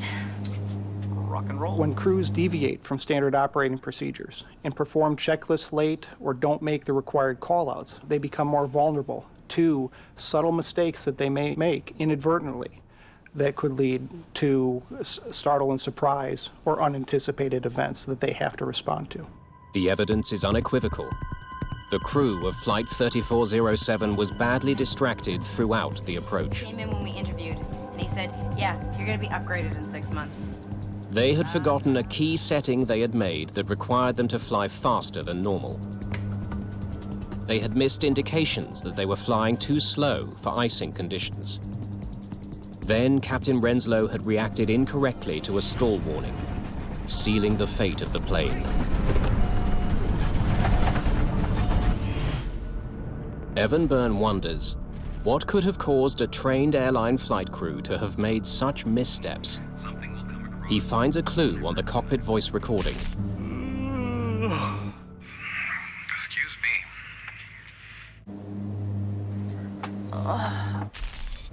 The crew was showing signs of fatigue. Could Renslow and Shaw have been too tired to function effectively on the flight deck? It's a tough question. Answering it will require tracking their movements during the 72 hours leading up to the crash. It's basic gumshoe detective work in the investigation where we're trying to collect as many facts as we can. Byrne interviews the families of the pilots. Could I speak to Mrs. Renslow, please? He studies the pilots' mobile phone bills and records of text messages. He searches the airline's computer system to determine if and when the crew used it to check their schedules. He needs to track their every move. And what time did Rebecca leave the house? We're talking to colleagues or other pilots, check airmen, instructors, and we ask all those people about the pilots, about their recent activities.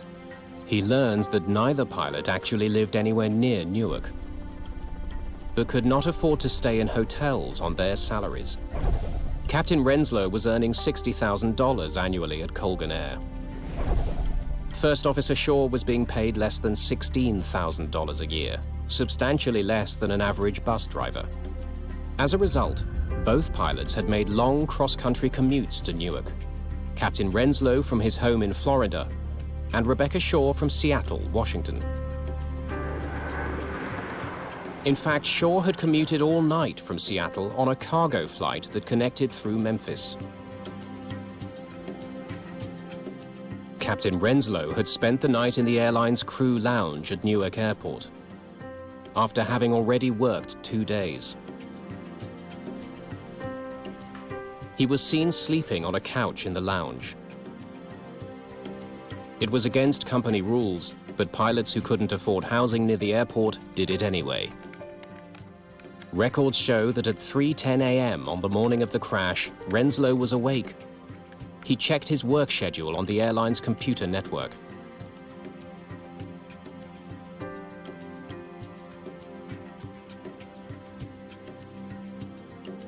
Next stop, Buffalo.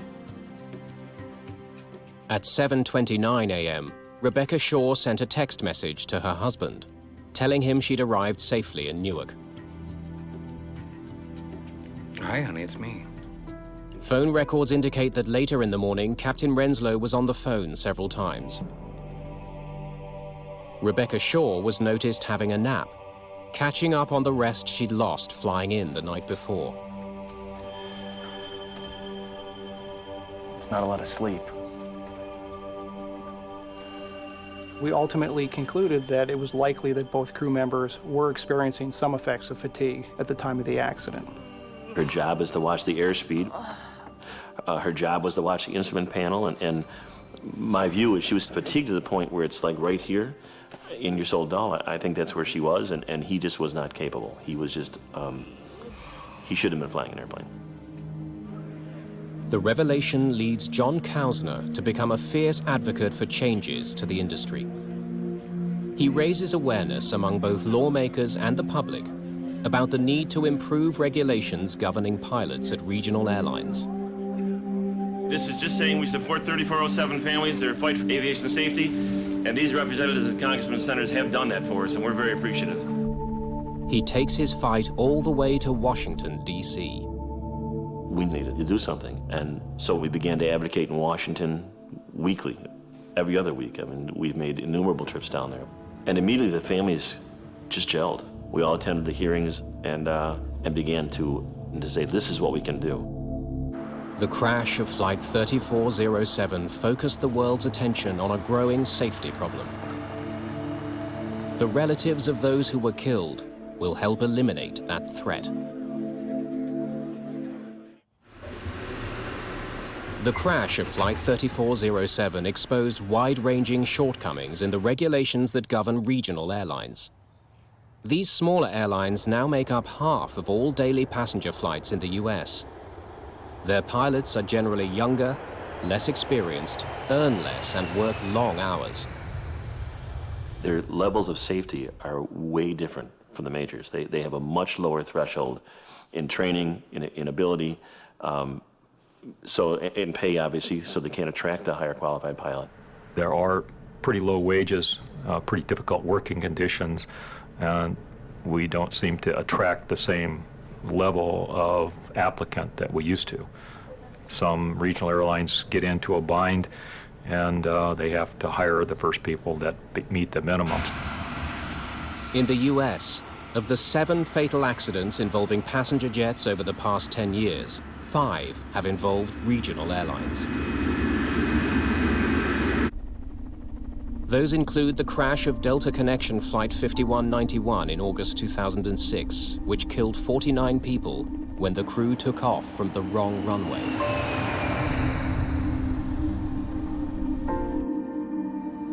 John Kausner's campaign to change laws governing pilots has paid off. We relied on your support. We needed your support. You nurtured us. We want to thank all of you, from all of us. A year and a half after the crash, under pressure from Kausner and other victims' family members, the US Senate passed a bill which toughens training requirements and forces the FAA to draw up new rules on pilot fatigue. Studies into the problem of overtired pilots are already underway. At the University of Iowa, researchers are developing a system that could help pilots resist fatigue, stay engaged with the critical task of flying, and prevent future tragedies like that of Flight 3407. Thomas Schnell is a human factors engineer. We use a number of neurocognitive and physiological sensors that we apply on subjects, pilots that we invite for our studies.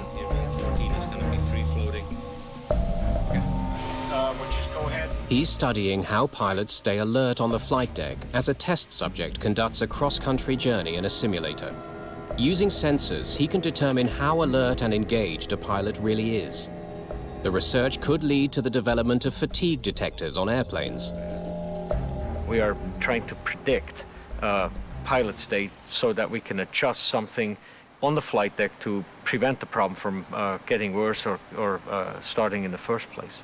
We monitor brain activity, eye movement activity, heart, the EKG and respiration and other parameters in an effort to figure out what the pilot's or the crew's state is.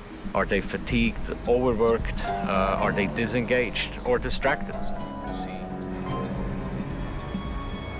This section is where they were really drowsy, and you can see that the gaze has become kind of bored. Schnell instructs the flight simulator to trigger a major systems failure in the cockpit. It's no good. Everything's dead. Hydraulic systems have failed. Flaps are not clicking. Crank up that heat map so we can see what his brain activity was. Brace for impact. When a crew is fatigued, what you might see is their reaction to events may slow down. So you'll see mistakes being made on the flight deck. It's precisely these kinds of mistakes on the part of Renslow and Shaw that ultimately crashed Flight 3407 and killed 50 people. It's a tragedy that should not have happened, that was foreseeable, was preventable, and it's repeatable if we don't do something about it. I'm focused and determined to change what exists and not have another dad sitting here.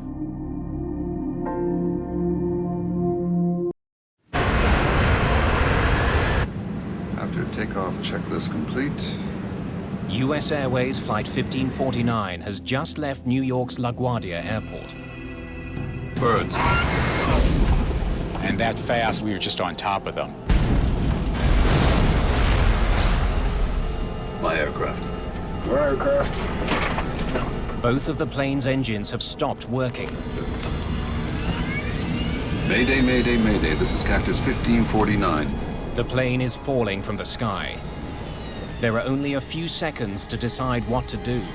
If we can get it for you, want to try and land on runway 13. We're unable. 155 lives depend on the pilots making the right call.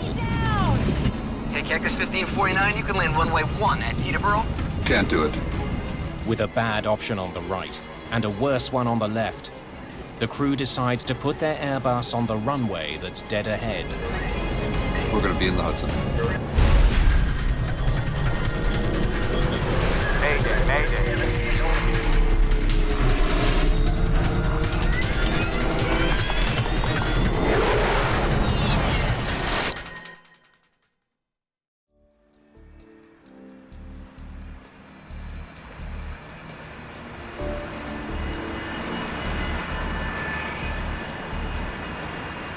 New York's LaGuardia Airport, mid-afternoon. Please take a moment to listen to this important... US Airways Flight 1549 is a short hop from New York City to Charlotte, North Carolina. At least it will be a little warmer in Charlotte. Your seat serves as a flotation device. Together in the cockpit today are Captain Chesley Sullenberger, 57. Clear to push. And First Officer Jeffrey Skiles, 49. We were late because the weather was bad earlier, but by this point, the weather cleared off for our departure, and it was just puffy clouds. 28 brakes released. Spot 28 for Cactus 1549. 150 passengers are on board the European-made Airbus A320.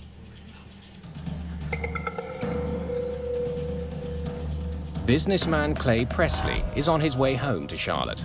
I arrived at the airport at LaGuardia. It was very cold.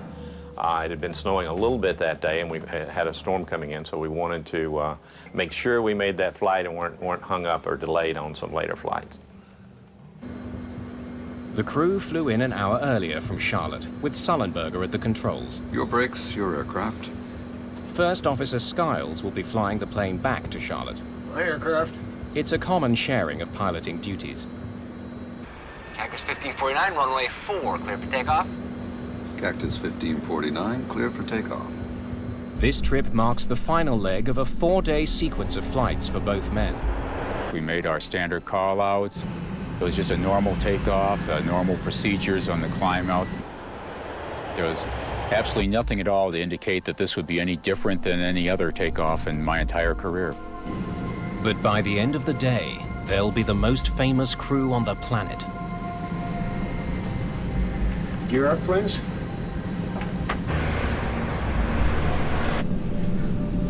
Gear up.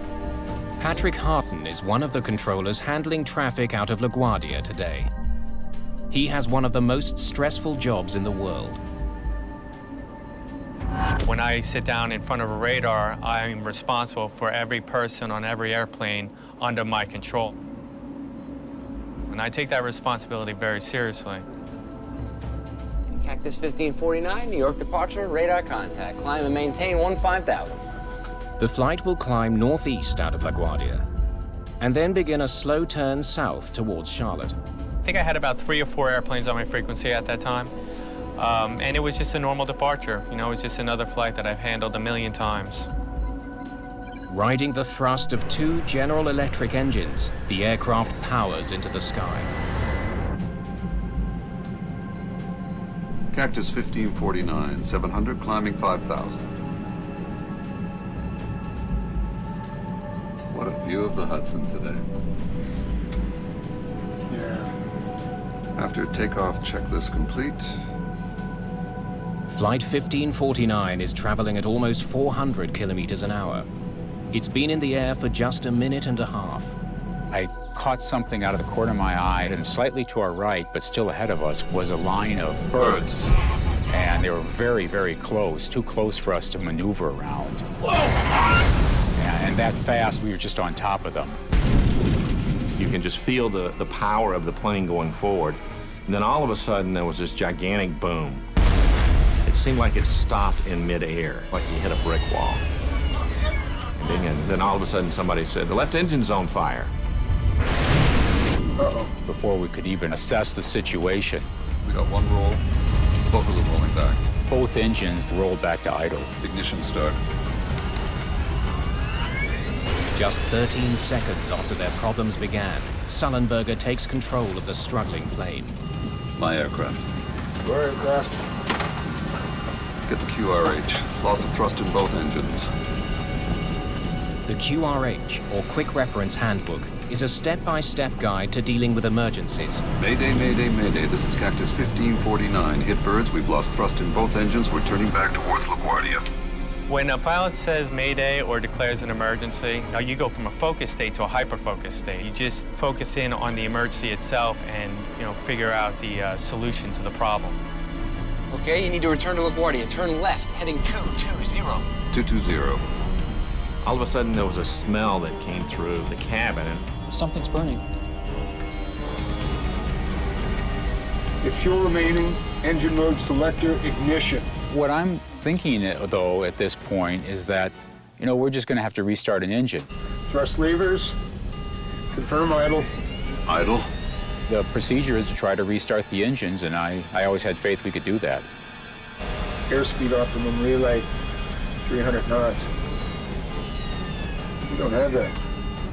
We don't. Okay, Cactus 1549, if we can get it for you, you want to try and land on runway 13. We're unable. The conversations with Captain Sullenberger were very short and to the point, which was very appropriate for the emergency.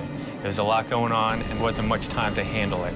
When Captain Sullenberger simply said unable, it didn't bother me. I mean, he had his hands full flying the airplane, and I understood that. So my job is just to move on to the next option. All right, Cactus 1549, it's going to be traffic for runway 31. Unable. Harton still wants the jet to return to LaGuardia, but Flight 1549 is now just 1,400 feet above the ground. Cactus 1549, runway 4 is available if you want to make left, traffic runway 4. I'm not sure we can make any runway. What's to our right? Anything in New Jersey? Teterboro? Okay, yeah, off to your right side is Teterboro Airport. You want to try to go to Teterboro? Teterboro is a small airport on the New Jersey side of the Hudson River, but it's several kilometers away. And without their engines, Flight 1549 is dropping fast. Want to try to go to Teterboro? Yes. When the air traffic controller pointed out Teterboro, I looked at it and I stopped, and I was kind of concerned that he was actually going to try for it. I didn't think we could make it. so you're sitting there very quietly. People are anxiously waiting for information, and they wanted reassurance that things were going to be okay. You could hear the microphone come on. This is the captain. We're hoping he was going to say, I've got this under control, we're going to be okay, we're going to make it, we're going to turn around and go back and land. That's what you were hoping to hear. Brace for impact. What does he mean, brace for impact? And then all of a sudden it registered. I think he's saying we're going to crash. Get your heads down! I had no idea about how to brace for impact. Everybody's looking around, brace for impact. What do you mean, brace for impact? And how do you brace? Go ahead. Try number 1. I put it back on. Okay, put it back on. Put it back on. While the crew struggles to fly their stricken plane, Patrick Harton is still trying to find them an airport.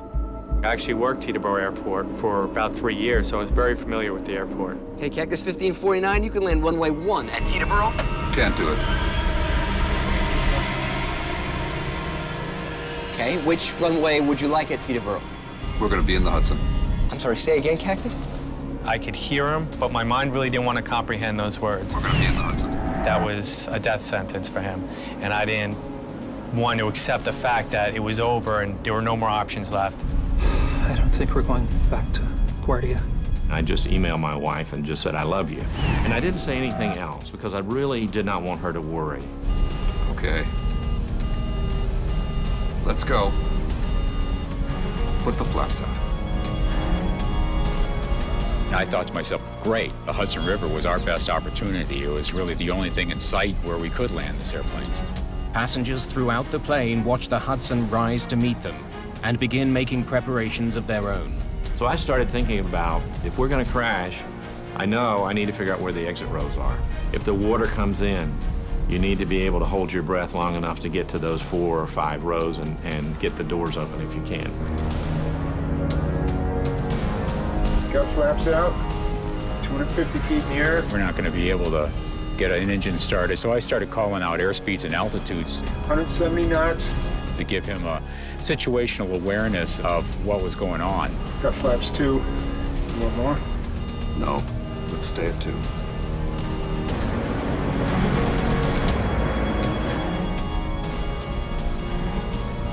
Got any ideas? Actually, not. We were so focused on what we were doing, and I always thought it would work out. Below 300 feet, Patrick Harton's radar can't see the plane. Flight 1549 disappears. When the aircraft disappeared off my radar, I just assumed that there weren't going to be any survivors. In the cabin, the passengers prepare for the inevitable. All the passengers really started kind of pulling together, and somebody yelled out as we were going down.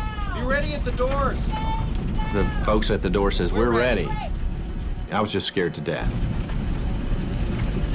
We're going to brace.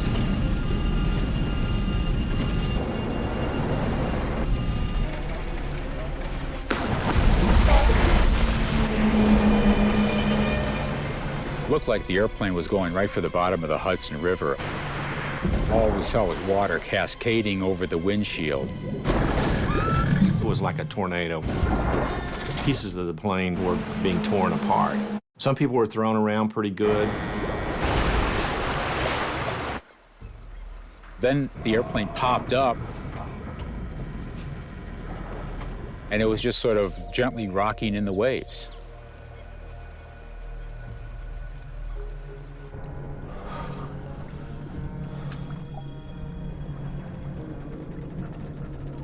We all just sat there. We were all in shock, and we were waiting for what's next.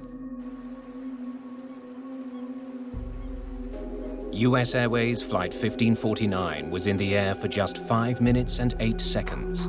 Having made a remarkable landing, the passengers and crew now face a new danger. The plane is leaking. The ice-cold water of the Hudson is pouring into the cabin.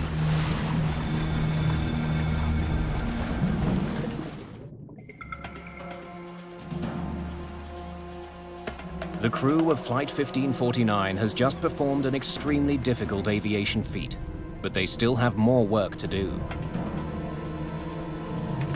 Captain Sullenberger heads for the cabin, while First Officer Skiles shuts down the plane. I stayed behind and did the evacuation checklist, and so it was probably about 45 seconds before I actually went back myself in the cabin after we landed. In an instant, the $75 million plane has become an unlikely boat floating down the Hudson River. It's now filling with freezing water. That water was cold. It was very cold, so your feet are freezing. People came to their senses and they said, "Get the doors open, get the doors open." At air traffic control, Patrick Harton has no idea the plane even made it down safely. I didn't think anyone could survive a water landing like that. They got me off position because I was obviously in no condition to work traffic anymore. Harton is led to his union office. Despite his ordeal, protocol demands he recount his version of events. I really didn't want to speak to anyone. I just wanted to kind of hide under a rock. I needed my wife to know what had happened, but I knew I couldn't talk to her because I was pretty much in a fragile state and I didn't want to break down. So I sent her a simple text message. I said, "Had a crash, I'm not okay, can't talk now."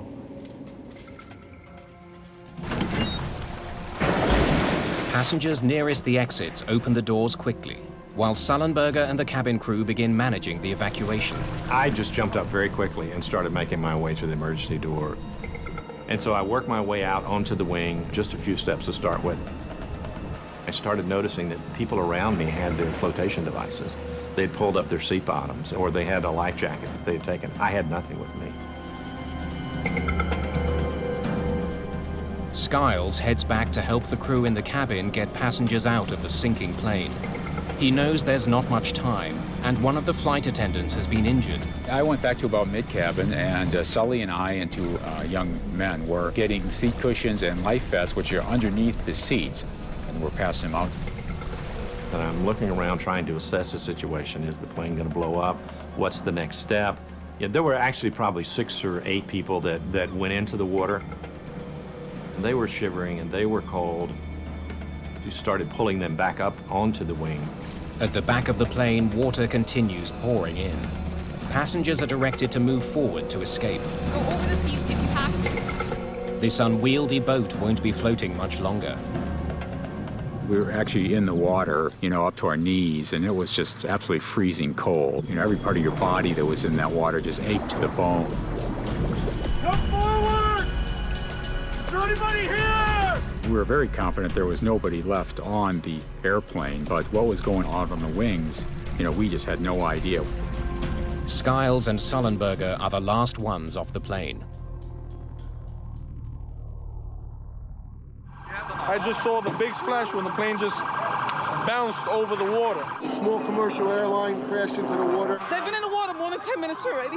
LaGuardia Airport has sent out an alert to New York's emergency services. In the middle of the Hudson, 155 frozen people hope that help will arrive in time. I saw the first ferry, and I could see the wheelhouse. I felt like, okay, we're really going to be okay. There was a sigh of relief. First on the scene are passenger ferries that have been shuttling people across the Hudson. They are eventually joined by the Coast Guard and fire department. The atmosphere on the ferry was still one of concern because we didn't know whether all the passengers got off the plane at that point in time. I was sitting in the union office preparing to make my statement. Where do I start? And that's when one of my friends popped their head into the office and said, "Hey, Patty, it looks like everyone made it." And I was like, "Really?" That was incredible news. I mean, I was still traumatized by the event itself, but the fact that everyone made it was just, it's like the weight of the world was lifted off my shoulders. The entire nation looks on as every single passenger and the entire crew of Flight 1549 is brought to safety.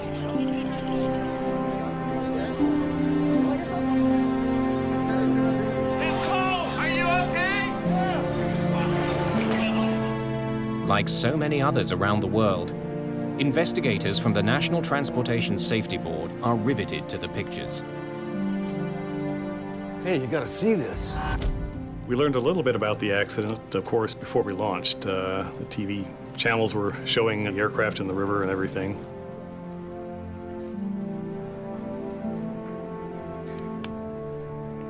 All agree that the landing is extraordinary. I think it was a miracle, and very blessed to walk away. I reached over to Captain Sully and just said, "I just want you to know you saved my life and everyone's lives here." In my mind, we were dead, and every one of us came out of that alive. It's a miracle. By evening, the plane is almost completely underwater. The current is pushing it towards the edge of the river. The aircraft was tied up against the pier, and we went down to look at it to see what we were up against, of course. But we can't do much at night. NTSB investigator Harold Reichel arrives on the scene. The water was dark, of course. We just saw the tail and most of the fuselage, and one of the wings was underneath the water. We knew it was going to be quite difficult to get it, A, out of the water, and then B, to a place where we could examine the components of the airplane in a more controlled manner. For investigators, it's an unusual situation. Normally, their main task is to uncover the cause of a crash. With Flight 1549, the cause seems obvious. Birds. The original Mayday call was clear. Mayday, Mayday, Mayday. This is Cactus 1549. Hit birds. We've lost thrust in both engines. We're turning back towards LaGuardia. Okay, you need to come back. The crew reported that they hit several birds shortly after takeoff. I think everybody realized that a bird strike had occurred. What people didn't know was what kind of birds brought the aircraft down, whether it might have been a combination of a bird strike plus something else. whether the crew acted and flew the aircraft as they should have. My aircraft. Your aircraft. Get the QRH. US Airways pilot made an incredibly skillful emergency landing in the Hudson River. Investigators want to interview both pilots, but their sudden fame makes them hard to get to. It became a little bit more difficult than usual to A, locate the flight crew, and then B, to talk to them. They were instant heroes.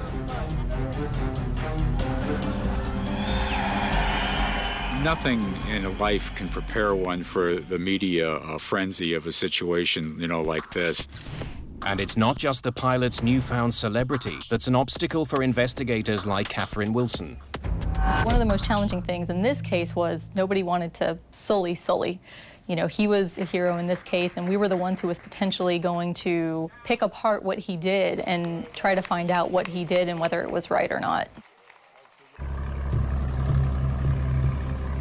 To prove that birds caused the crash, authorities need to get the plane out of the water. But a vital piece is missing.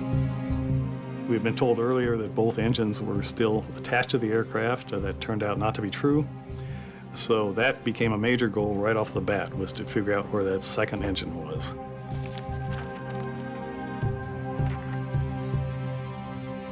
We didn't know exactly where it was. Let's focus on this area. But we had films of the aircraft actually touching down, and we could cross-reference different things. We used some side-scanning sonar that gave us a very clear picture of the bottom.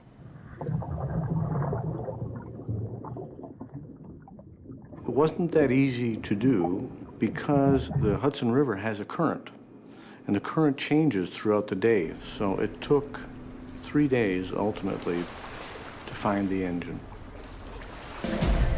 Within days, the recovered engine and the rest of the aircraft are moved to a warehouse in New Jersey, so investigators can study the wreckage more carefully. We certainly couldn't do it out there at the edge of the Hudson River, and you can imagine how interesting it was to take an airplane 150 or 200 feet long through a very, very populated area in New Jersey. As the plane is being moved, investigators work with the voice and data recorders. Okay, let's hear it. Which were in the most damaged part of the plane, the tail. The cockpit voice recorder and the flight data recorder were in virtually pristine shape. The aircraft had sustained quite a bit of damage in the rear end, but the recorders themselves survived very well. We were really lucky. All of the data was able to be downloaded normally. We got one roll, both of them rolling back. Listening to the CVR provides vital insight into how the crew responded to the emergency. In this case, both Captain Sullenberger and First Officer Skiles acted extremely professionally. Ignition start. Each member had their own roles and responsibilities. They stayed with those roles and responsibilities throughout the accident flight and communicated only when necessary. Put the flaps up. On Flight 1549, My aircraft. it took just seconds for the crew to each assume their individual responsibilities. Part of the reason they handled the emergency so well was that Jeffrey Skiles had only just finished his Airbus training.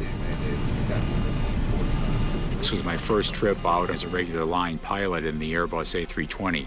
I literally was right out of training. And the benefit of that was that he knew exactly the checklist to turn to, and that's exactly what he did. Fuel remaining, engine mode selector, ignition. Crews are highly trained in emergency procedures, and the main thing is to follow procedures in this instance, and that's exactly what First Officer Skiles did by grabbing the quick reference handbook and turning to the appropriate checklist.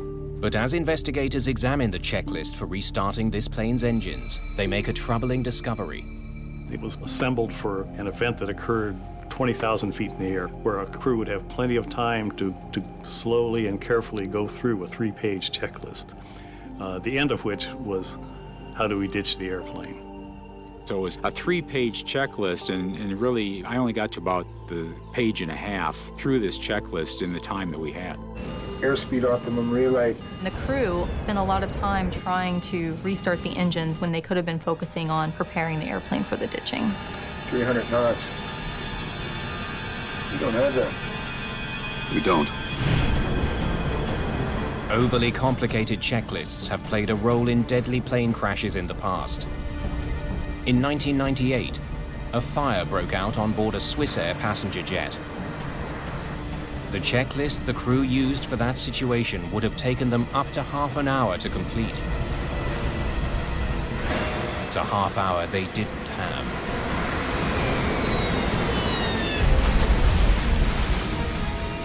But on Flight 1549, the checklist was far from the greatest challenge facing Sullenberger and Skiles. I'm not sure we can make any runway. Water landings are notoriously difficult because unless they're perfect, they can be catastrophic. In 1996, after a hijacking, an Ethiopian Airlines captain tried to land off the Comoros Islands when his plane ran out of fuel. His left wing hit the water first, causing the plane to cartwheel. It was ripped to pieces. Of the 175 people on board, only 50 survived.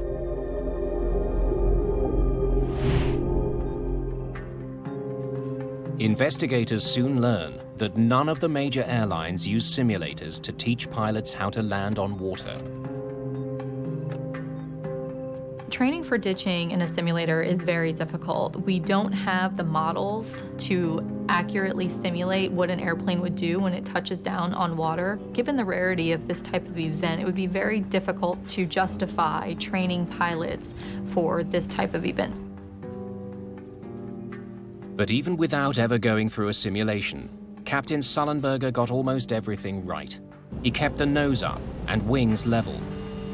He let the tail hit the water first, slowing the jet down enough so that it survived the impact. Nice flying. NTSB investigators turned to their own simulation to answer a vital question. This is the captain. Did Sullenberger have to land in the Hudson? Brace for impact. Or could he have made it to a runway? Mayday, Mayday, Mayday. This is Cactus 1549. Hit birds. Investigators studied Chesley Sullenberger and Jeffrey Skiles' actions in the moments after their plane collided with birds. Ignition. We wanted to know, did the pilots do the right thing? So what we did in the simulator was we tested exactly that. Was there enough energy to make it back to LaGuardia? And what we found was that about 50% of the time we were able to make it back to the airport. But when a 35-second delay is imposed after the bird strike to account for the crew's attempt to restart the engines, all of the simulator pilots crash before reaching the runway. When we took into consideration the decision-making process that Captain Sullenberger went through, we realized that it was not possible to make it back to the airport. Cactus 1549, runway 4 is available. There's no doubt. We're going to be in the Hudson. Putting the plane in the Hudson was the right call. Sullenberger didn't have enough altitude to glide to either LaGuardia or Teterboro airports. Got one roll. Both of them rolling back. The investigators also discover that Sullenberger made a decision that wasn't at the top of the checklist, one that was critical to the survival of everyone on board. I'm starting the APU. On commercial jetliners, the engines provide power to electrical systems. If the engines stop working, the crew eventually loses those systems. The APU is an emergency generator that keeps some things running. The APU allowed him to still see his screens, the instruments still worked. It also allowed the A320 itself to assist with the heroic landing. The APU provided power to the plane's electronic brain, stopping the pilots from making any potentially dangerous moves. It kept them inside a so-called flight envelope. By starting the APU early in the sequence, the flight crew was able to maintain the flight envelope protections, which prevented the airplane from stalling when the airspeed got too slow. He's right on the edge of stall speed. The flight data shows that Sullenberger was going slower than the ideal speed. The airspeed during the accident sequence got about 20 knots slower than it should have been for this flight. But the A320's flight computer is designed to constantly adjust the plane's pitch and keep it from stalling. We definitely could have had a much more catastrophic outcome had the airplane actually stalled. Starting the APU. Sullenberger's quick thinking made sure the plane's complex computer system kept working. It gave him an automated safety net, so he'd have the best chance to do the nearly impossible. We're going to be in the Hudson. It was a combination of a good crew and a good airplane. Let's go. Put the flaps out. The captain had the presence of mind, for instance, just before they were about to land, a couple of 100 feet in the air, to turn to the first officer and ask, Got any ideas? Actually, not. They were both coordinating right up to the end, and that's what we like to see. Skill, training, and the aircraft's very design combined to save the lives of 155 people. But investigators still want to know how birds crippled two highly advanced jet engines, and if they can stop it from happening again. 8 days after the crash, investigators are finally able to examine the engines in detail. Richard Dolbear has spent much of his career studying collisions between birds and airplanes. When aircraft strikes a bird, generally there's not much left of the bird, particularly if that bird goes through the engine.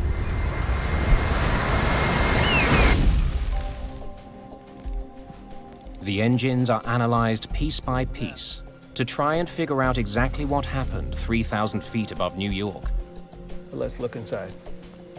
We expose the engine surfaces to a black light. Proteins from many tissues will fluoresce with a black light. Much of the tissue was already gone, but many of the proteins stayed on the surfaces of the engine. Look at that.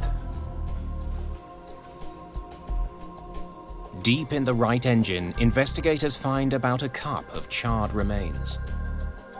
Most of the remains found were just muscle tissue, bone fragments, and minuscule feather remains. I was able to find about 29 samples in one engine and 14 in the other. But the engines aren't the only part of the plane that's been damaged. Birds. The aircraft hit many birds. So we found evidence on the wings and on the flaps and on the fuselage, but the plane can still fly when that occurs. The threat posed by bird strikes is well known. Bird strikes are a much bigger problem than the general public realizes. In the last 20 years, there have been approximately 210 aircraft that have been destroyed because of collisions with birds. This Boeing 757 ingested a crow while taking off from Manchester, England, later landing safely. In 2008 alone, there were 4 dramatic accidents. A Boeing 747 sucked a kestrel into one of its engines. The crew aborted takeoff and survived. The plane was ruined. This jet ingested pelicans into both engines, and one ended up in the cockpit. Repairs cost $2 million. The engine of an MD-10 was severely damaged by a gadwall. The repair cost was $900,000. And 5 people were killed when this Cessna smashed into at least one pelican. More than 200 people have died in bird strike accidents since 1988. The problem could get worse because there are more birds out there. By restricting the use of pesticides that were hazardous to birds, such as DDT, we've seen a tremendous rebound in the populations of bird species. A remarkable increase in the Canada geese that are resident, non-migratory birds. Nationwide, the population has grown from about 1 million to about 4 million. At LaGuardia, one of the airport's biggest problems is a year-round goose colony on nearby Rikers Island.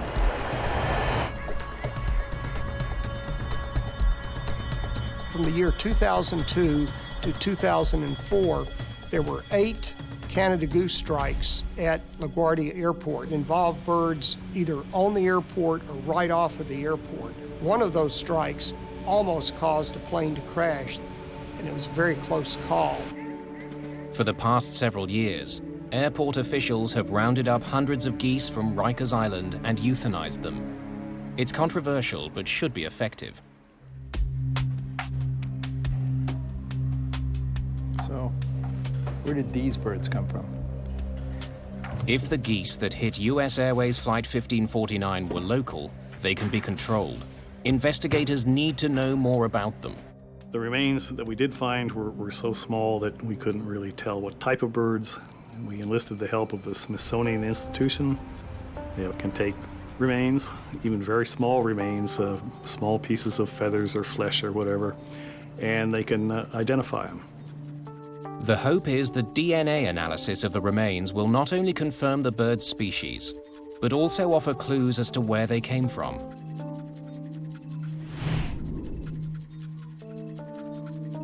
While they wait for answers, investigators turn to answering the question of how a few birds forced a 68-ton jet from the sky.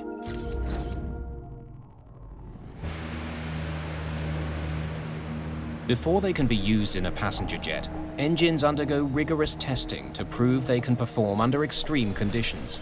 The tests include ingesting frozen bird carcasses. The CFM turbofan engines that power the A320 passed those tests and were certified in 1996. The large bird test required for the CFM engine is shooting a 4-pound bird from an air cannon into the engine, which is running at near full power. To pass, the engines don't have to keep running. They only have to stay together, which they did on Sullenberger's plane. Well, the engines did not experience what we call uncontained failures. No large chunks of fan blades or anything flew out through the cowls to hurt people inside the airplane. Fan blades are always the most interesting part to look at, and they often tell quite a story. A series of fan blades throughout the engine compress incoming air until it's ignited in the core, creating thrust. Ingested birds can wreak havoc on this process. When a fan blade of an engine fails, it causes a lot of continuing damage. In this particular case, all the fan blades were there. They suffered severe damage, but none were broken. An analysis of the engines shows that while the primary fan blades survived the impact, the delicate machinery inside the cores of both engines did not. Uh-oh. We got one roll, both of them rolling back. Once we went into the engine itself, into the core, we determined that there was significant damage. When a bird gets ingested into the core, it is such a large mass compared to these blades that it does a lot of damage to them. The birds ingested into Flight 1549. Mayday, Mayday, Mayday. This is Cactus 1549. Ripped apart the engine's compressors. Metal shards from these broken compressors were sucked deep into the cores of both engines, shutting them down. We've hit birds. We've lost thrust in both engines.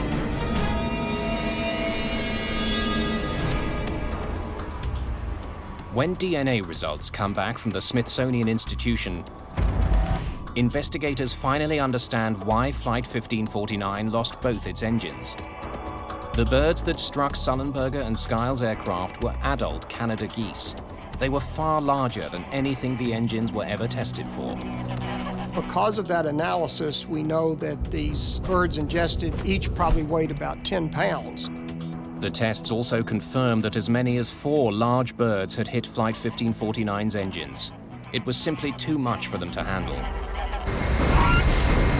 Rarely do birds get ingested into the core of the engine.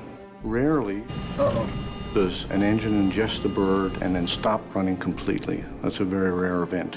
Ignition start. What makes this one even rarer is that both engines ingested birds and both shut down. We're going to be in the Hudson. The DNA test also proves that the geese involved in this accident were not the local geese that LaGuardia has worked so hard to manage. These were geese that had been in northern Canada during the preceding summer. They were migratory geese. The collision between the migrating geese and Flight 1549 happened 7 kilometers from the airport. It means that none of the existing programs for reducing the number of birds would have prevented the collision. It also means that what happened to that flight could happen again, unless a way can be found to keep birds and planes apart. Romeo Whiskey 2-1, radar contact, Walsh, report 20 DME southeast Melville. Every year, about 2 million planes pass over New York's airspace. Most people do not appreciate the problems that birds can cause to aircraft. They don't realize how a small, seemingly insignificant organism in relation to the size of an aircraft can cause these kinds of catastrophic failures. The airline industry needs to find solutions to bird strikes. Placing screens in front of the engines is one of the most obvious answers, but there are serious drawbacks. Screens can fall off, screens can break, and then they would be ingested into the engine, causing similar damage or more catastrophic damage. Screens can also introduce turbulence to the airflow, which can starve the engines of air, causing them to fail. Winter weather is also a serious problem for engine screens. A screen is a perfect ice builder, and it will accrete ice very quickly in icing conditions. A more promising solution is already being tested in several American cities, including New York. At John F. Kennedy Airport, specialized radar is sweeping the skies looking for birds near planes. Most airports are equipped with radar that sends out radio waves that simply bounce off objects in the sky. Typically, only large objects are seen, and most of this information isn't passed along to air traffic controllers. The fact is that their scopes would be cluttered with things. Tall masts from ships, for instance, would pop up on their radar as low targets. The clutter, in fact, would interfere with air traffic control, and that's not a good thing. But now, finely calibrated avian radar is being tested at JFK. It can distinguish items the size of hummingbirds. If any birds are detected moving through flight paths, crews could be alerted. I would love to see bird radar technology. The key would be how to incorporate that without increasing workload to an already stressed controller. Tests continue, but widespread use of avian radar is still years away. Cactus 1549, runway 4, clear for takeoff. Cactus 1549, clear for takeoff. Until then, collisions between birds and planes will continue.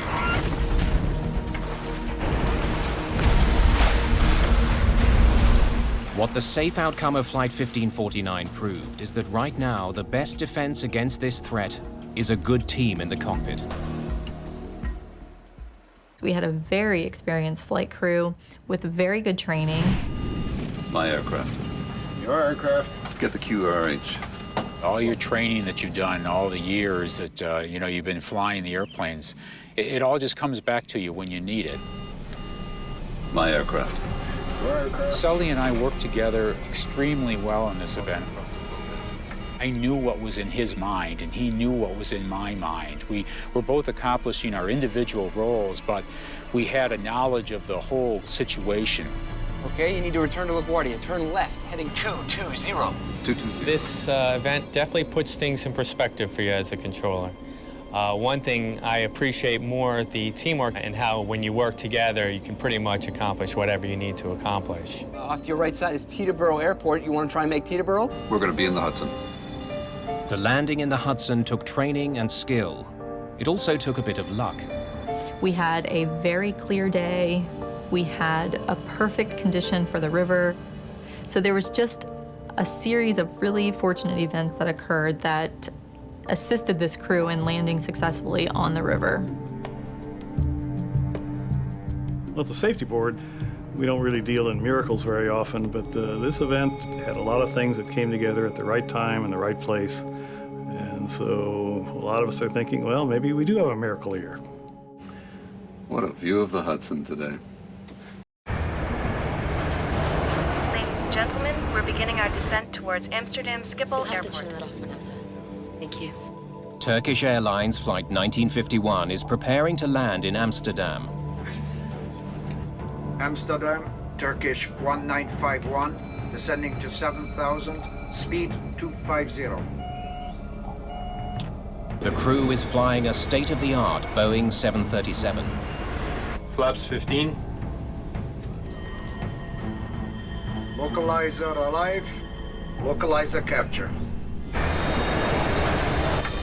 In the final moments of the flight, the landing turns into a catastrophe. The plane falls like a rock. The crash of Turkish Airlines Flight 1951 involves the most popular plane on Earth. With nearly 1.5 million passengers boarding 737s every day, investigators need to figure out if the problem was with the plane or with the pilots flying it. Mayday, Mayday.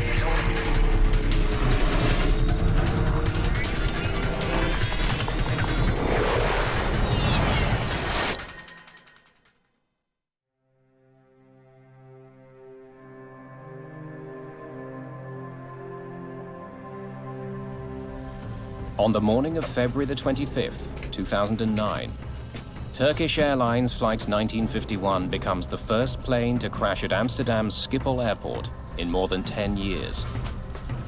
It smashed into the ground really hard. It made a tremendous noise.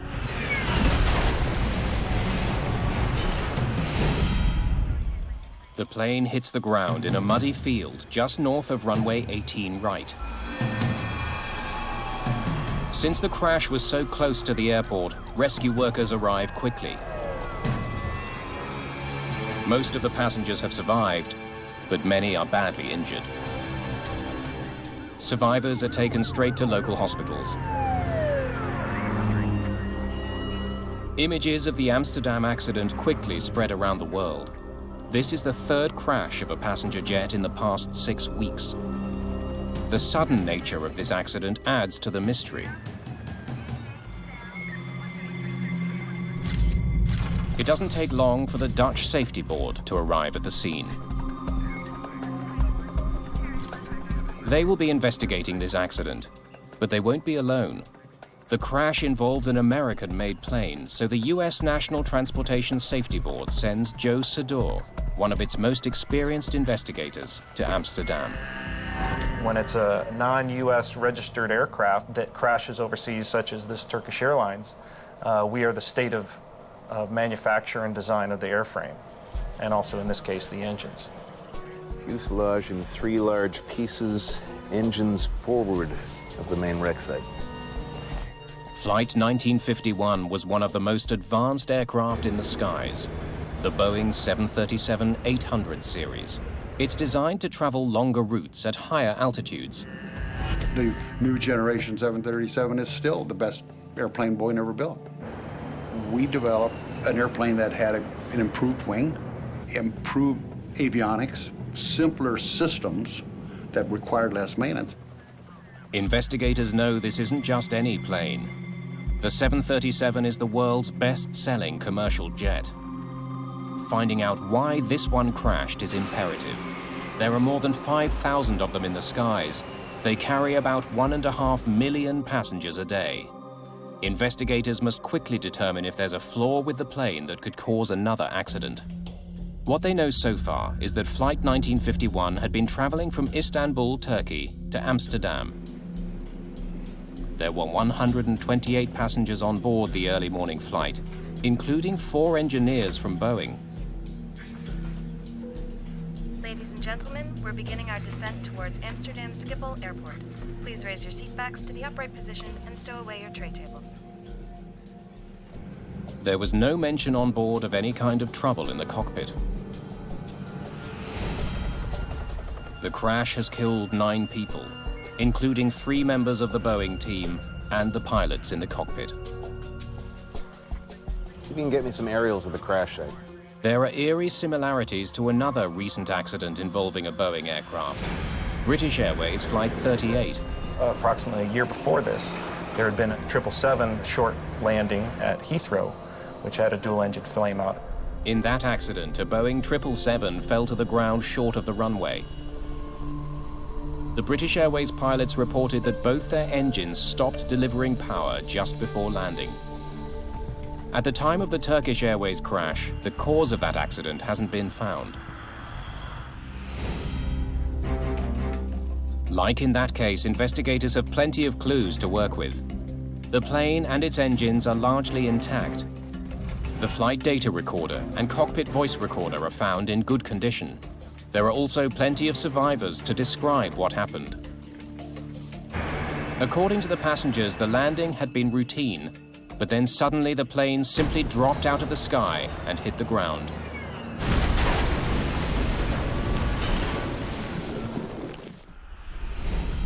But perhaps the biggest clue comes from the crash site itself. The wreckage is not spread out. It tells investigators that the plane could not have been traveling forward at high speed when it hit the ground. The way the aircraft had crashed, it did appear to be some sort of a landing accident in which there was moderate control of some sort.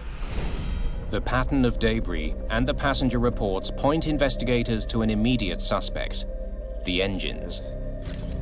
The engines issue was a very big issue in my thought process at the time, initially. There's no evidence of fire on the fuselage. In many crashes, fuel in the plane's tanks ignites on impact. The lack of fire raises an obvious question. Did the engines stop running because Flight 1951 had simply run out of gas? That was one of the first thoughts that I had was, did this airplane have fuel aboard? Because otherwise, how does a 737 literally fall out of the sky on approach to an airport? But the location and condition of the plane's engines suggest that perhaps they didn't quit in flight. Sure looks like it was running. When we first looked at where the engines ended up, the initial impression was that they probably were producing thrust at impact, given that they were so far forward of the main wreckage. That was just a very general conclusion. Only the flight data recorder can tell investigators how much power the engines were generating in the seconds before the crash. Lots of fuel. Rules that out. It doesn't take long to discover that there was plenty of fuel in the plane's tanks. Flight 1951 definitely did not run out of gas. Passengers report that in the final seconds before the crash, the plane hit what felt like turbulence. It points investigators to a well-known culprit, a microburst. A microburst is a powerful column of air that shoots out of storm clouds. It can literally slam a low-flying plane to the ground. If an airplane flies into that at approach speeds, you're not going to be flying anymore. You're going to come out of the sky. Certainly, it was one of the things that all of us took a look at the beginning. Was there a microburst?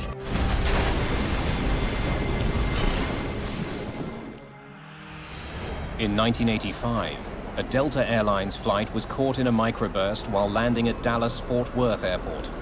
The plane hit the ground short of the runway. 137 people were killed. Investigators learned that there were heavy clouds above the airport at the time of the accident. A powerful gust of wind may well have accompanied them. The flight data recorder will have recorded wind speeds outside the plane. Investigators will need to analyze the flight data to prove the microburst theory. In the meantime, the rescue has led to an unusual discovery. There was 3 pilots in the cockpit, which is unusual. This is a 2-crew cockpit. So why was that 3rd pilot there? Since none of the 3 pilots survived the accident, it's all the more urgent for investigators to retrieve the data from the cockpit voice recorder. It records conversations in the cockpit. They're in luck. Because of the way that the aircraft crashed, access to the recorders and the condition of the recorders was excellent. The reason for the 3rd pilot is soon uncovered. Flying standard arrival route. Visibility 3,500 meters, expected to decrease to 2,500 meters. For First Officer Murat Sezer, this had been a training flight of sorts. He was new to the airline and was being shown the intricacies of landing at Amsterdam's airport. In the Jepson charts, which is what all pilots use to navigate to and from Schiphol, there's 102 pages of information on Schiphol alone. So there's dozens of approaches. Runway 18 right has 3 high-speed exits to the left. The captain, Hassan Arisan, was doing double duty. He was training his first officer. Make small corrections as we get close to the runway. And was in command of Flight 1951. It's because Captain Arisan was teaching that there was the 3rd pilot in the cockpit. Olgay Ozgur was a safety pilot. He was there to keep an eye on the flight's progress during this training mission. The purpose of that second set of eyes is to make sure that the captain and the first officer, if they're in a situation where it's a little bit of a training portion of the flight, that they don't miss something. We got a clean recording? The voice recorder reveals that the 3 crew members began preparations for landing when still above 8,500 feet. Amsterdam, Turkish 1951, descending to 7,000, speed 250. But the voice recorder has picked up an unusual sound, a warning that makes no sense at this stage of the flight. One of the investigators from Boeing was a engineering pilot that came and helped with the CVR. And he's listening to see when, or are there any unusual sounds that can be heard that would not be normal. Speed okay for ILS 18 right. Descent 4,000, ILS 18 right. The alarm keeps sounding. It's the landing gear configuration warning horn. Captain Arasan continually dismisses it. Turkish 1951, descent 4,000, ILS 18 right. Landing gear. Is that the landing gear warning? They're at 8,300 feet here. The warning is a solid clue, but investigators can't yet see how it could possibly have caused a crash. The crew of Turkish Airlines Flight 1951 got warnings to extend their landing gear while still thousands of feet in the air. On the initial listen, we heard a gear warning horn occur as the aircraft was approaching, when it was still up and it was coming in about 10,000 feet and below. Investigators now turn to the flight data recorder to help solve some of the mystery surrounding this flight. The analysis of wind speeds outside the aircraft is completed. It's clear, none are drastic enough to have brought down the plane. Evidence of a microburst. But the flight data recorder does provide some valuable insight into the cause of the landing gear warning. One of the instruments that measures altitude had the plane already on the ground. When we looked and saw the radio altimeter data, on the recorder it showed about 8,000 feet, and then immediately it went down to about -8. -8 feet is an indication that the aircraft's on the ground, but of course it's still at 2,000 feet. The Boeing 737 is equipped with 2 separate altimeters. One measures air pressure to determine the plane's height above sea level. That reading is displayed prominently in the cockpit on both pilots' flight display. 10, set, sir. The plane is also equipped with a radio altimeter. It's made up of 4 antennas. 2 transmit signals to the ground, and 2 others read the signal that bounces back to determine the plane's height. It's precise. It's very, very precise. Pressure altimeters can sometimes be not as accurate, and radar altimeters are 100% accurate if they're working properly. One antenna feeds the reading to the first officer's display. The other feeds the captain's instruments. In the case of Flight 1951, the captain's side was wrong most of the flight. Investigators go back over the CVR and make a puzzling discovery. Amsterdam, Turkish 1951, descending to 7,000, speed 250. Radio altimeter. Captain Arasan seems to have known that the landing gear warning was being caused by a faulty radio altimeter. The airplane thought that it was low to the ground and the gear was not down. And the captain recognized that the problem was really in the radio altimeter, showing him that they should be on the ground, and he goes, it's just the radio altimeter. Throughout much of the approach, the captain's radio altimeter had been displaying a reading of -8 feet, triggering the warning to lower the gear. They treated it like it was a nuisance. Turkish 1951. Descend to 2,000. 2,000, 1951. Investigators dig for any other abnormalities.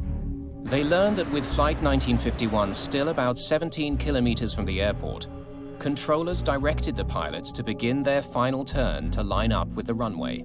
Turkish 1951, left heading 210, cleared approach. 18 right. Left 210, cleared ILS, Turkish 1951. 210 set, sir. This turn puts Flight 1951 in line with runway 18 right. It's equipped with an instrument landing system, which sends out a signal outlining the ideal descent path to the foot of the runway. The autopilot follows that glide path until the plane is a few hundred feet from the ground. Then the pilot takes over. It makes landing almost effortless. The ILS is pretty easy to follow. It's a video game. My daughter has flown in a simulator and can land a 737 using the ILS. The crew begins configuring their plane for landing, unfazed by the warning horn that's repeatedly triggered by the malfunctioning radio altimeter. Flaps 15. 10 kilometers out, Flight 1951 picks up the ILS signal that will guide the plane to the runway. Localizer alive. Localizer capture. The safety pilot, Olgay Ojgur, now reminds Captain Arasan about the failed altimeter. We have radio altimeter failure, sir. Okay. Turkish 1951. Runway 18 right. Clear to land. Clear to land, thank you. Investigators are stumped. The crew knew about the malfunction and continued their approach. How had it then caused them to crash? Clearly, there was more to this accident than a faulty altimeter. The whole premise of airline safety, the way we build the airplanes, the way we fly them, is based on the idea that we can have any number of failures and we should still be able to arrive safely. The radio altimeter is just one instrument. There's no way in the world that that one instrument, if it fails, should be a major cause of worry that we're going to have a crash. Investigators wonder if the crew had been given proper guidance for their approach. They turn to exchanges between the pilots and the controller who guided them in. They carefully review every instruction. Turkish 1951, descend to 4,000. Speed okay for ILS 18 right. Turkish 1951, descend to 2,000. Turkish 1951, left heading 210, cleared approach 18 right. By following the controller's instructions, the crew made their final turn much too close to the runway. So to intercept properly, they should be here. International guidelines call for approaching planes to intercept the signal that guides them to the runway from below. It's so pilots don't have to make any drastic last-minute course corrections to get to it. To intercept here, they had to descend. But Flight 1951 was given instructions that brought it to the threshold of the glide slope while still way above it. It's a common practice at Schiphol because it gets planes to the runway faster. Because they were so close, they had to capture the glide slope from above. Although it is an unusual situation, it is one that can be handled by a flight crew if it is managed properly. Approaching a glide slope from above is more difficult, mostly because the crew has to suddenly slow the plane and descend rapidly to intercept the signal. We also call this a slam dunk approach, and some pilots like it, some pilots don't. It's a little bit harder, and things happen quicker when you're above the glide path trying to intercept from above, and it's just a challenge for a lot of pilots. The approach from above increased the crew's workload, but it's standard practice at Schiphol Airport. I've flown into Schiphol dozens of times, and I expect it. If the controller's instructions had somehow overtaxed this crew, their conversations would indicate it. They're just 5 kilometers from the runway. 1,000. Check. Flaps 40. Speed brake. Speed brake armed. Green light. One thing at a time. Landing gear. Gear down, 3 green. Flaps? Flaps 40, green light. 500. All lights on. Please warn the cabin crew. Cabin crew, take your seats. Then, real trouble. A stall warning. Speed, sir. I have control. 100 knots of speed. Arisan fought to save his plane, but just 400 feet above the ground and only 1.5 kilometers from the runway, the Boeing 737 suddenly fell straight down. It only took a few seconds for it to hit the ground.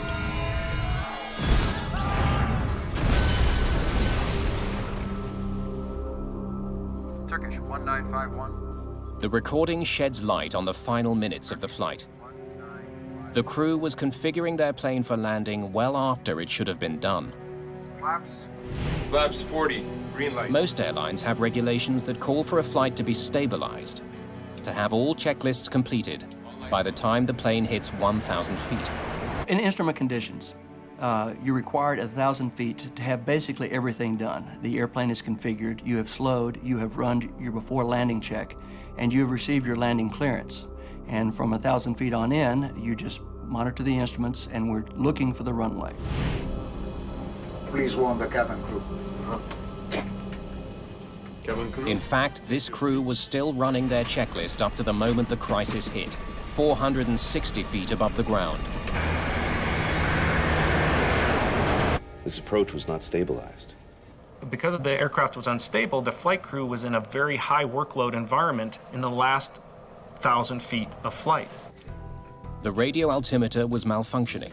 The aircraft was giving off warnings. The crew was assigned a challenging approach, and they were executing a checklist late.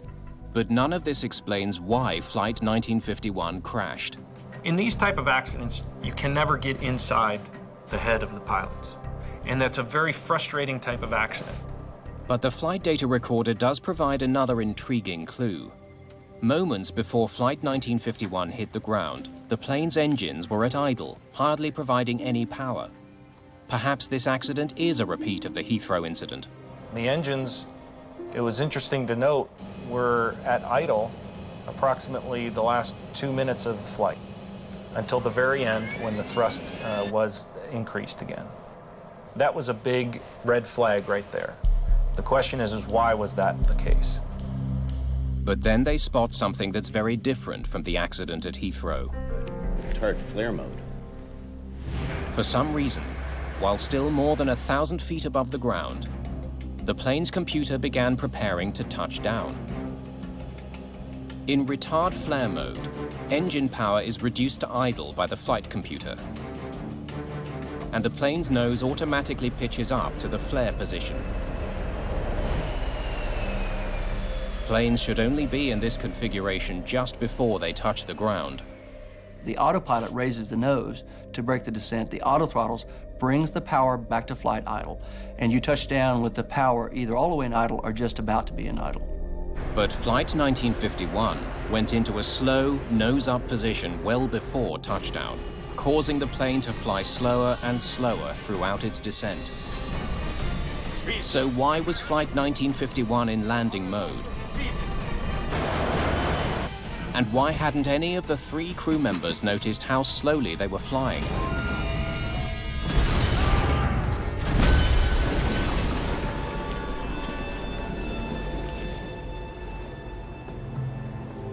So, what else was going on when the engines went to idle? The trouble seems to start with the malfunctioning altimeter. We had to look at the system as a whole and see how that -8 affected the other systems on the aircraft. And that was a very big portion of this investigation. We had to say, how did the autopilot use that data? More importantly, how did the auto throttle use that data? The computer that flies the plane consists of 2 main systems, the autopilot and the auto throttle. The auto throttle determines how much power to ask the engines for, while the autopilot controls the plane's altitude and direction. The 2 systems work independently of each other, and only one of the radio altimeters provides information to the auto throttle. In this case, I had to learn everything there was about radio altimeters and autothrottle systems, which I didn't know before. The pieces of the puzzle begin coming together when they find the connection between the faulty radio altimeter and engine power. The radio altimeter provides information to the autothrottle from the captain's side.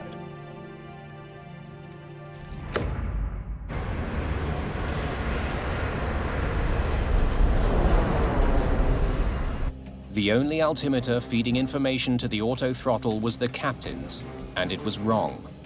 It showed -8 feet throughout most of Flight 1951's approach.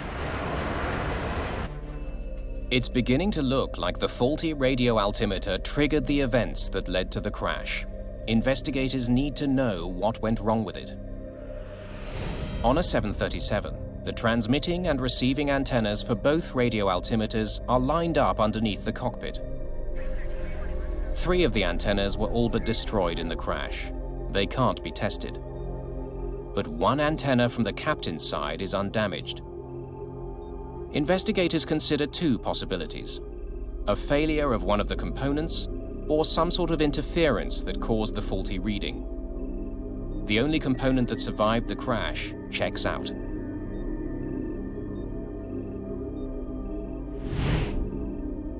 The computers that control the system also work. But investigators do make a curious discovery about them. They aren't the same ones that were installed on the plane when it was delivered to Turkish Airlines 7 years ago. This find changes the focus of the investigation. The maintenance aspect of this accident aircraft was one that we looked at as deeply as we could.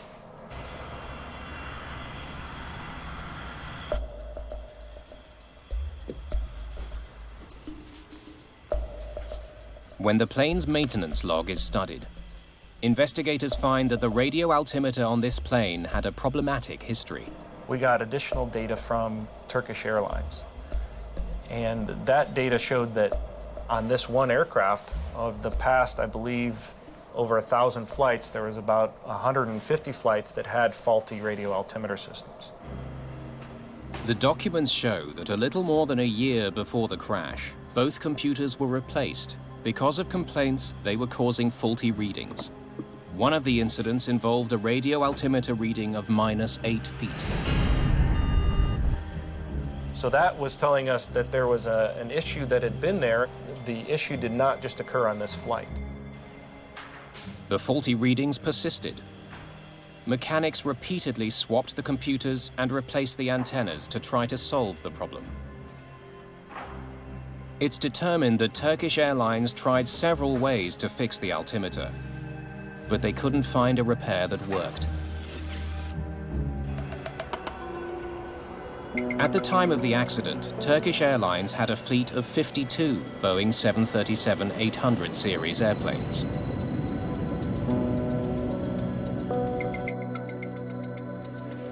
It's on page 93. When we reviewed the maintenance data, we found that radio altimeter problems had been written up several times on both the accident airplane and the fleet. Investigators discover that in the year before the crash, Turkish Airlines dealt with 235 system faults with the radio altimeters on their 737s. Fixes ranged from replacing and exchanging antennas, cleaning of the systems, exchanging and replacing the computers, and installing gaskets to shield the system from possible water damage. It's not like they weren't doing anything about it. The Turkish Airlines maintenance personnel knew that the radio altimeter problem was one of their highest issues with regard to maintenance. 16 of those altimeter repairs were made to the plane that crashed in February 2009. If the problem was so widespread, investigators wonder why it hadn't caused serious problems before this accident. They don't have to dig too far back to find out that in fact it had, on this very same plane. On 2 recent flights, they had the exact same problem. Twice in the 48 hours leading up to the accident, the radio altimeter showed a negative reading, putting the plane into retard flare mode. Both times the crew noticed the problem. disengaged the autothrottles, and brought the plane in for a safe landing.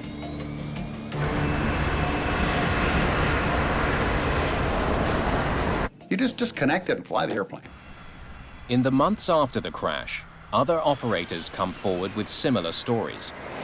In Australia, in the Netherlands, in Canada, in Austria, pilots report their 737s going into retard flare mode when the left radio altimeter showed a faulty reading. Each of those crews reacted the same way. They disengaged the autothrottle and pushed the power back up manually. They all landed safely.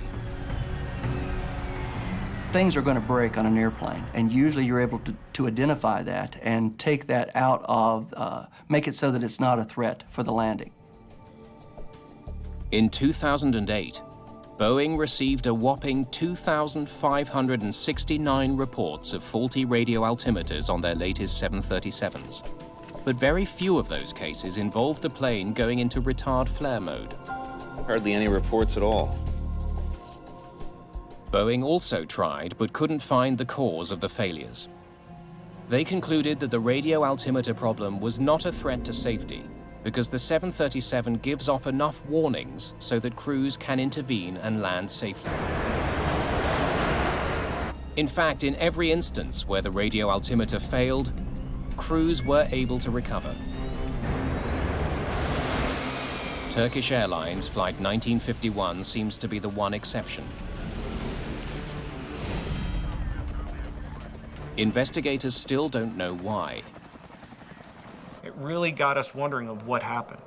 And that's when we started to look really closely at the actions of the flight crews while it was on that final approach in less than 1,000 feet. Finally, as investigators again revisit the last minutes of Flight 1951, the circumstances of the tragedy become clear. They see a remarkable sequence of events that transpire to bring down this plane. So, what was happening when the plane went into retard flare mode? They discover that the plane went into landing mode and pulled back power at the worst possible moment, exactly as the crew was descending to meet the glide slope. It masked what was actually happening. As the crew configured their plane to drop down to meet the glide slope, they expected the plane to slow down as part of that maneuver. But the plane was actually slowing down because the computer was in landing mode. That's why none of the three pilots said anything about the throttles moving to idle. It was insidious. Where it first captured in the retard mode, it didn't hurt them at all because they were actually high and they were a little bit fast. And the pilots actually wanted the power back anyway. In fact, the throttles may have already been in the flight idle mode as they were trying to get down and slow down.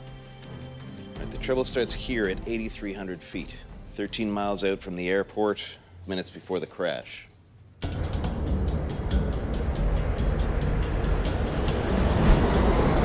Amsterdam. Turkish 1951, descending 7,000, speed 250. Turkish 1951, descend to 4,000. Speed okay for ILS 18, right. Radio altimeter.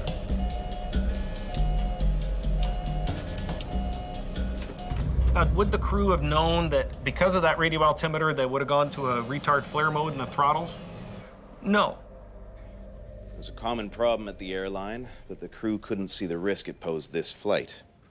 We have an airplane that was malfunctioning in a very minor way, but in a way that, if not caught, could and did metastasize into something much more virulent.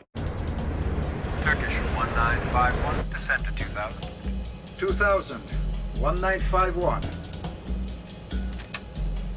Turkish 1951, left heading 210, cleared approach 18 right. Left 210, clear ILS, Turkish 1951. Now left at 210 degrees, maintaining 2,000 feet, brings the flight in right here, 5.5 miles out. They now have to intercept the glide slope from above. At 2,000 feet, with the glide slope below them, the pilots have to reduce their speed while descending steeply. Speed 140. They believe the throttles are moving back for the descent to the glide slope. In fact, the auto throttle is slowing the plane down because it's gone into landing mode. It will continue to slow the plane until it stalls. What we found is that when the flight crew was doing their before landing checklist, each one of them was doing something while they should have been monitoring their airspeed. For the next 100 seconds, no one notices what's happening. Until it's too late. Established altitude set. 1,000. Check. Flaps 14. Speed set. The experienced pilot recognized that the first officer was probably a little bit behind on the approach, so he calls for flaps 40 and moves the lever, informing the first officer that he has done so. He's trying to help the first officer catch up to the position of the aircraft. Speed brake. Speed brake armed. Green light. One thing at a time. Landing gear. The plane is now 700 feet from the ground. Gear down. 3 green. Flaps. Flaps 40. Green light. In their haste to complete their checklist, none of the 3 crew members noticed the warnings that their speed is dropping dangerously. First, a red bar appeared on their flight display. Then, when the airspeed continued to drop, a flashing box appeared around their actual airspeed to draw the pilot's attention to it. At this point, no one sees either. Cabin report confirmed. The aircraft is now 600 feet from landing. When things start changing colors, it's a warning to you, it's a caution to you that you're approaching the limits of the aircraft. Missed approach. Altitude set. 500. So all of these indications the crew has in front of them saying that the aircraft is slowing down. During that time, they were still completing their checklist. Of course, the aircraft is getting closer to the ground. In fact, it's less than 500 feet from touchdown. And right before the stick shaker started, the captain told the safety pilot, "Please warn the cabin crew." Cabin crew, take your seats. Speed, sir. I have control. By the time they advanced the throttles to full power, it was unrecoverable. They were too low for the engines to catch up. And that's it. It's now too late to save this plane.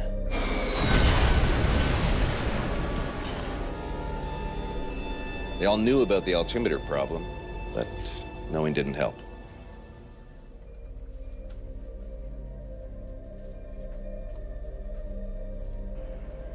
Boeing also didn't foresee the potentially deadly effect of a faulty altimeter. But on February the 25th, 2009, it triggered an unusual sequence of events that brought down a jetliner and killed 9 people. The official report into the accident blames it on a convergence of circumstances. There is never, ever just one cause to an airline accident. It simply doesn't exist. Maybe someday God will swap one out of the sky, but until then, there's never one cause. The Dutch report also points out that Boeing could have realized the problem with the radio altimeter system could have had an impact on safety. Given that no one foresaw how that failure might cause a crash, the Turkish Airlines accident raises a big question. Are airplanes becoming too complex?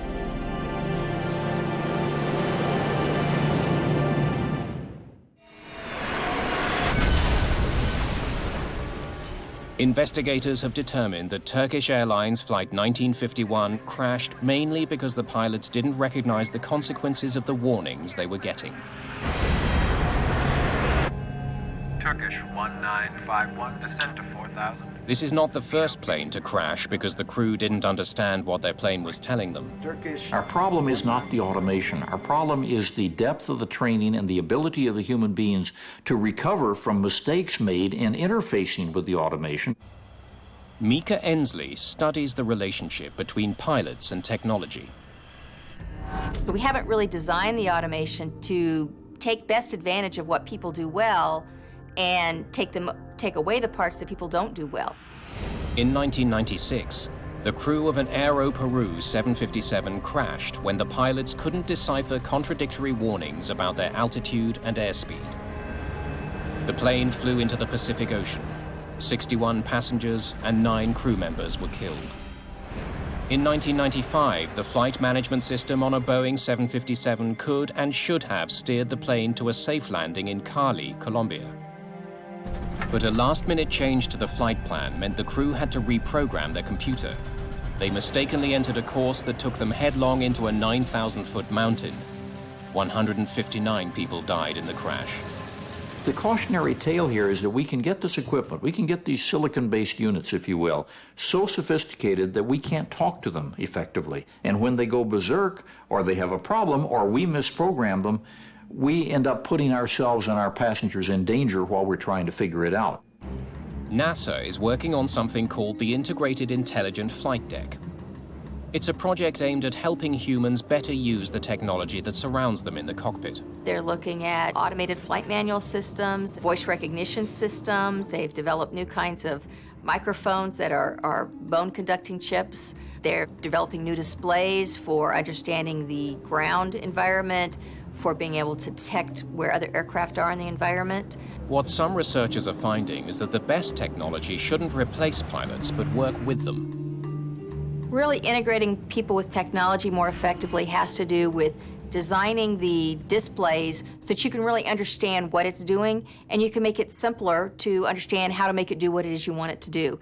You shouldn't have to push 16 buttons through 8 levels of menus to figure out what's going on with the system. It should be integrated and presented effectively. It should be as easy to communicate with as the person next to you. Boeing and Airbus, the two largest manufacturers of passenger planes, take very different approaches to the relationship between humans and technology. Airbus gives the flight computer much of the decision-making power in the cockpit. In their view, this is a way to prevent a lot of human errors by making sure the airplane doesn't do something that's going to cause a crash, even if the humans wanted to. But Boeing has a different view. Its philosophy is to provide information to pilots and have them make decisions. Having more information is better for the pilot, having the pilot in the loop, in the equation, so to speak. I kind of like that. Airbus will argue vociferously and in continuous fashion that view is archaic and incorrect. I think the jury is still out. The final report into the Turkish Airlines tragedy blames the crash of Flight 1951 partly on a failure of technology. The erroneous radio altimeter data caused the autothrottle to go to an improper mode that is, of course, not a good situation. The cause of the radio altimeter failure was never uncovered. The Dutch investigation asks Boeing to improve the reliability of the system. We learned a lot about the radio altimeter system and how it affects the autothrottle system. Boeing is currently working on system improvements to prevent this type of autothrottle event from occurring again. But the report also faults the crew for not noticing that their airspeed was dropping dangerously low, in spite of the fact that there were 3 pilots on board. Forget that you got an autothrottle. You look at the airspeed, and you look at the altitude. You look out the damn window if you want to, but airspeed is a crucial component of staying alive in an airplane. And you always need to know what your airspeed is. But to Mika Ensley, the crew's failure to monitor instruments is entirely understandable and may be more the fault of the instruments than the crew.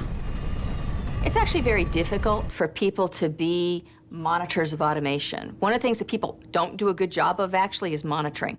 We're very good on-the-spot decision makers. We're very good at coming up with creative solutions to problems, but repetitive monitoring is the kind of thing that actually people aren't very good at all.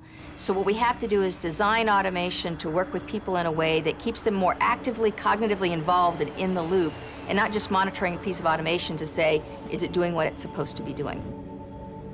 Who's the ultimate computer? The pilot, the individual who should be able to say, I don't know what this thing is doing to me, but I'm punching it off and flying the airplane. Fly the jet. Probably the smartest thing we ever learned to say in our training in the airlines. Fly the jet. Do that first or nothing else counts. That's what they forgot to do.